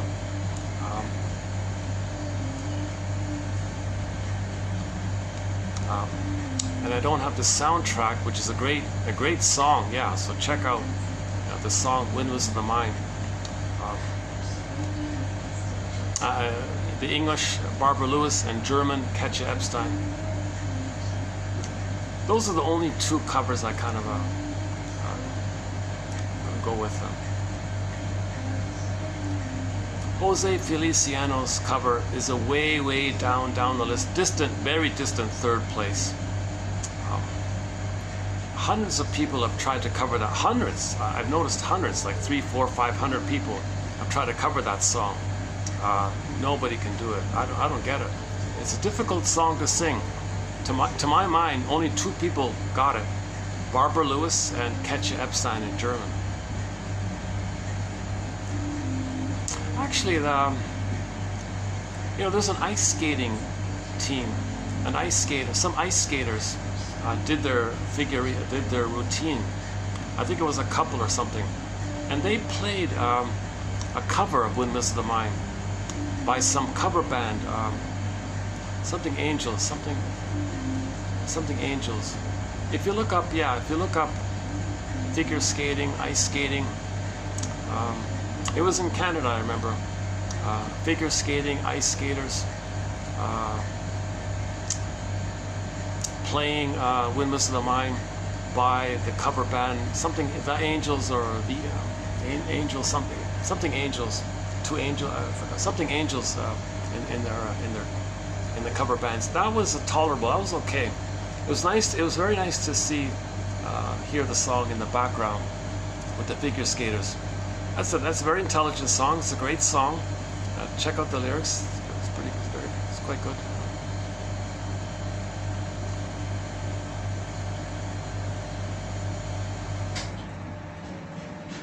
Even Kermit the Frog does a cover of it. Kermit the Frog does a cover of "Windmills of the Mind." Many people have covered it. Actually, Kermit the Frog's version is better than most people's. Can you believe it? In my humble opinion.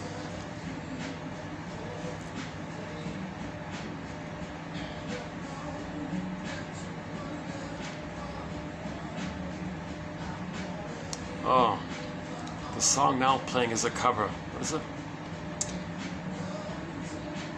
This is a Bee Gees. Oh, it's a Bee Gees song, right? How deep is your love? The Bee Gees.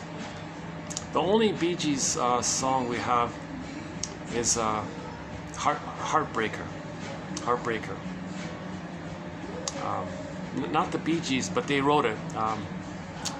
Katja Epstein does a cover of the Bee Gees' Heartbreaker called "Fluschwieger." Now, once again, if somebody in the present disappoints you, you recreated that to know how you were hurt by the mother. Okay, for more on that point, kind of refer you to the last video. We spent some time on that one. Okay, I'll just wrap it up here. So I'll see you in part 5. Sorry about not ending on a joke here. But yeah, check out the song "Friends of Mine" by Steve Perry. That's a fun song. That's a fun, upbeat kind of song. "Friends of Mine" by Steve Perry.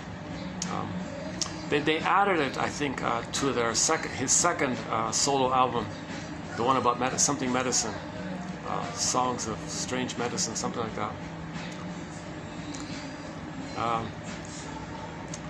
How deep is your... Well, let's be clear here. Is he talking about transference love? That's very deep stuff. That goes all the way to childhood and your deep burning need with them. That's very deep if it's transference love. Now, if it's regular love, that means you're seeing the person for who they are in the present. That's deep love. If you're seeing them as a person, that's genuine deep love like that. Or is it deep love like deep from your childhood love? That's called transference love. So what love is he talking about? Because if he's talking about transference love, and most of these songs, most of these pop songs are talking about transference love.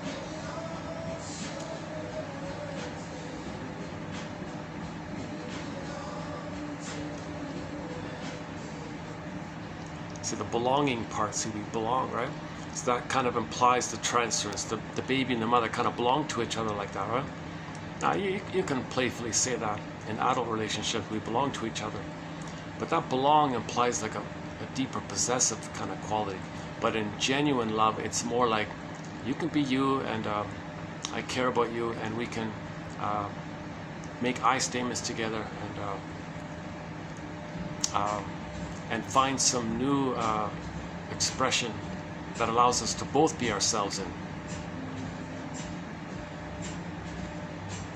You know, right?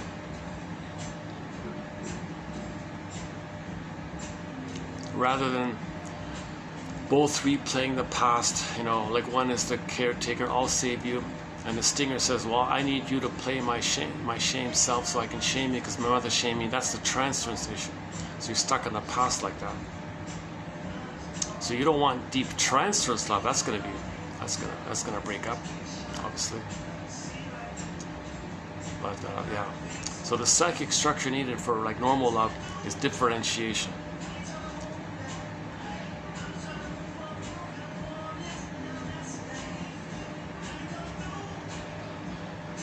Differentiation means either you get it naturally in the childhood time when the mother does her job to give you a secure attachment style. It happens naturally, so you're good there.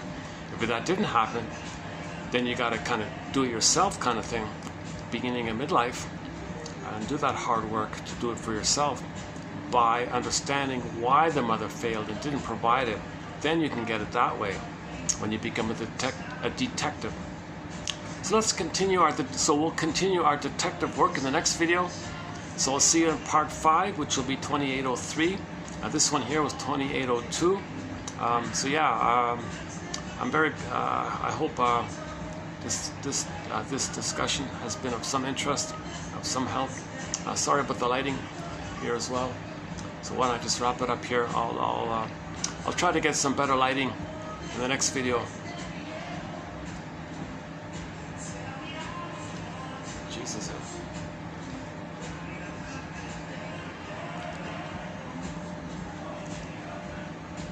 Yeah, by the way, these quotes are giving us night vision.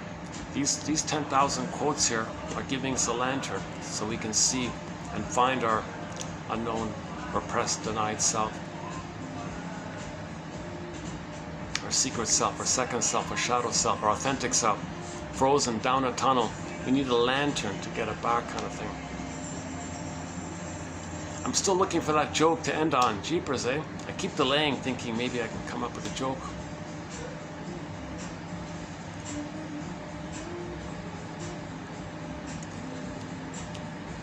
That's not too funny. Steve Perry's line, you can't buy friends. No matter who you are, you can't buy friends with caviar. That's not funny, right? I was thinking about that. Why did he say that? Like maybe he's wealthy and has a hard time finding friends. Now wait a minute. The issue, but then I found out he's an only child. And usually only children tend to have a harder time making friends. According to Mr. Adler. He does the whole thing about the birth order and all this. We don't really cover that here with the birth order. But in pop culture, it's generally considered that the firstborns are the most serious and all this. The youngest have the most freedom. The middle one's kind of ignored, they say. The middle one feels lonely because the first gets all the stress. But the middle one gets a bit of a relief because the first one had to bear the burden of their parents. So the middle one gets a break. Well, when the youngest one comes on, there's a lot of admiring attention on the youngest one. Sometimes the middle one kind of gets ignored, they say. It's very stereotypical. It's very cliche, a little bit cliche, but.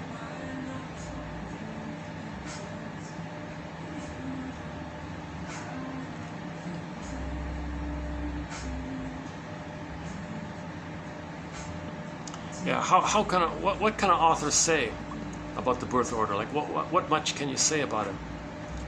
Firstborn, secondborn, thirdborn, fourthborn, fifthborn.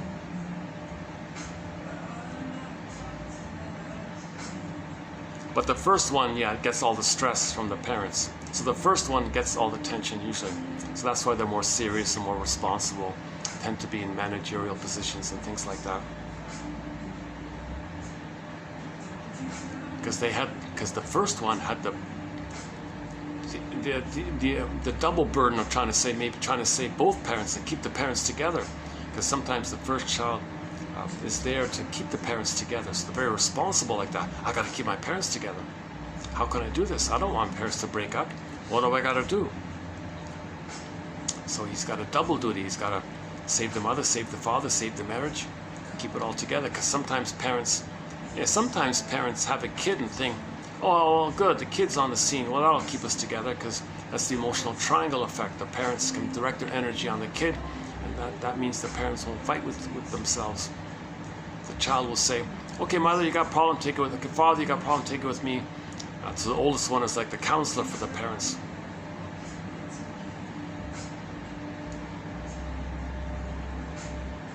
Accidental, shrink, constant shrink. How about a song, The Constant Shrink, The Constant Counselor? I'm thinking about one of the songs in our soundtrack. It's called Constant Tourist by the band called Lunik. There was a band called Lunik, Lunik. They got a very good song on there called Constant Tourist. Very good song, Constant Tourist. She says she feels that in relationships, that she feels like a constant tourist with the fellow. Like they don't really connect and they're not at home together. She's always like absent, like a constant tourist. Why? Because the narcissistic fellow feels that his soul is in a glass box, right? The Snow White within. So he's not going to relate to her. So she feels the effects of that. So she feels like a constant tourist.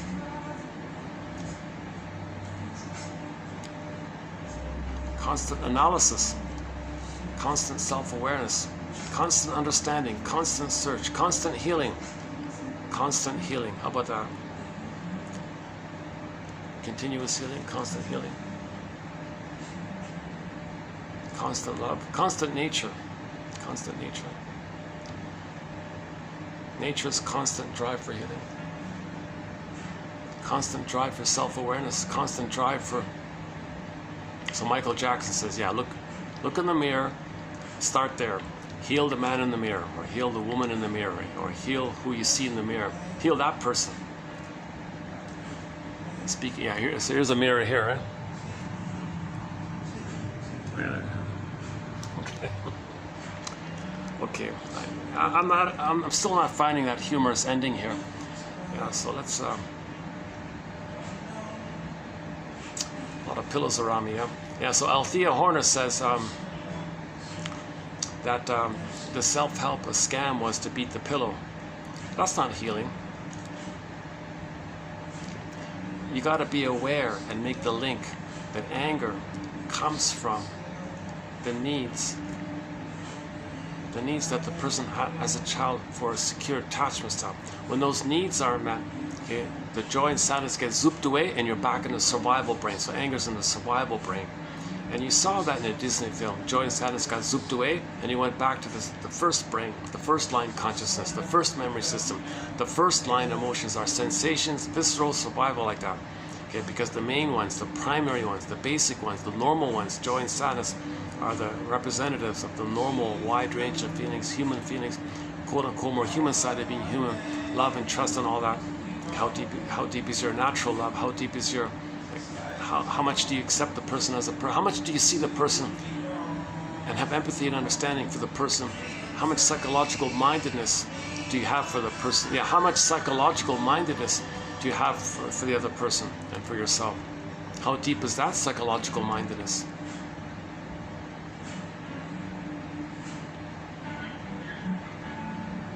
Oh yeah, so Althea Horner was saying these self-help weekend workshop scams, so it's beat the pillow. People are confused. They just blew off steam.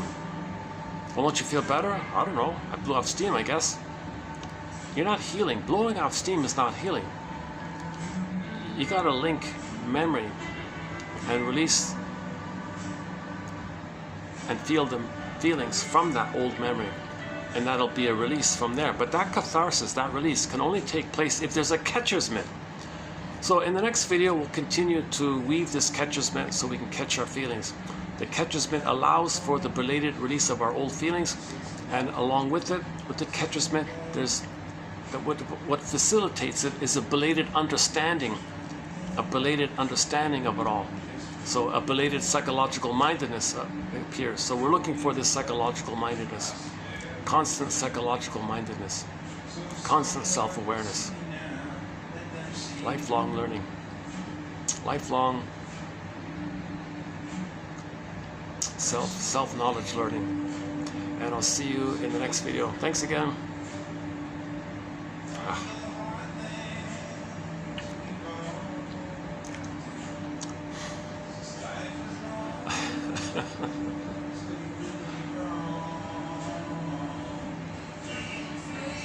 What's this song? Does anybody know this song? I don't recognize this song. Let's pick up a lyric. What does it say?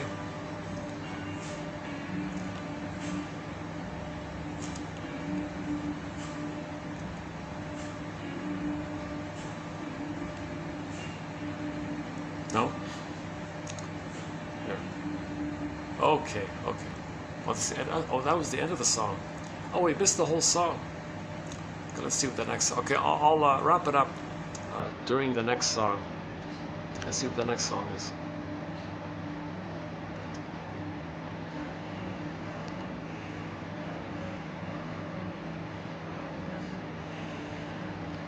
I don't know this one. It sounds like one of these newer, more newer, modern type of songs.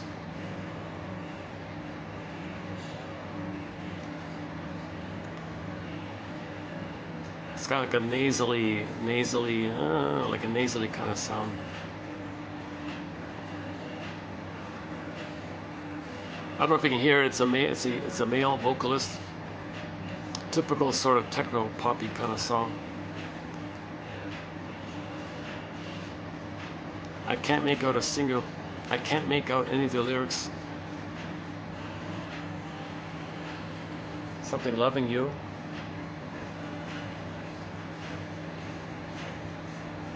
Something about guessing something.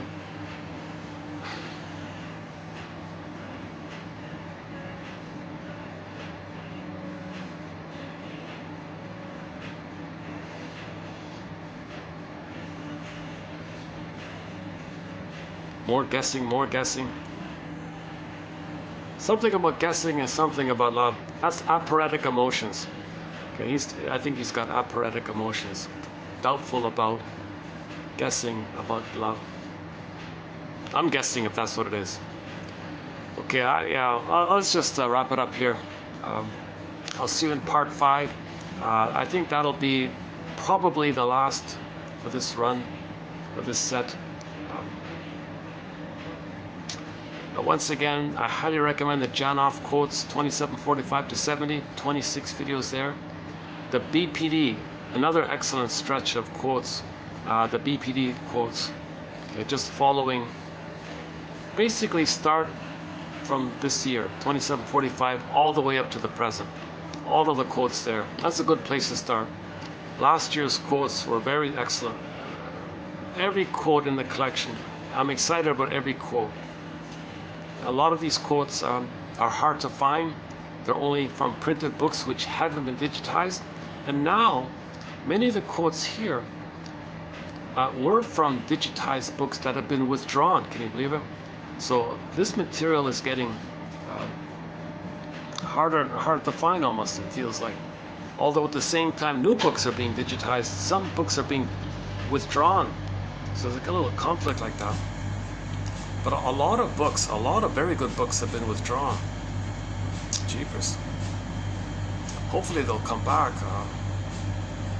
At the same time, new books are being added on. So again, 10,000 of the best quotes, in my humble opinion, from this psychoanalytic perspective, from this know thyself, finding patterns, finding your story, so we can stop repeating. We repeat and search for the story. Once we get the story, we stop repeating.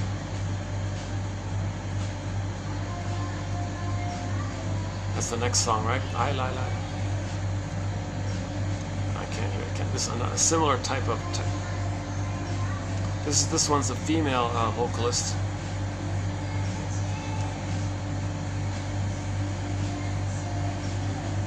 It's too. She's singing at a slightly lower volume. Can't hear it.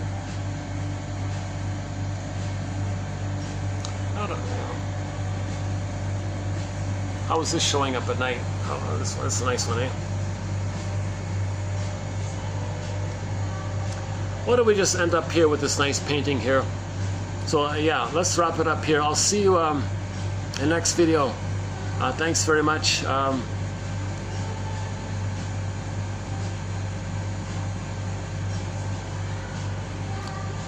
Check out Steve Perry's song, Friends of Mine. It's a good song. And I'll see you in the next video. Thanks very much.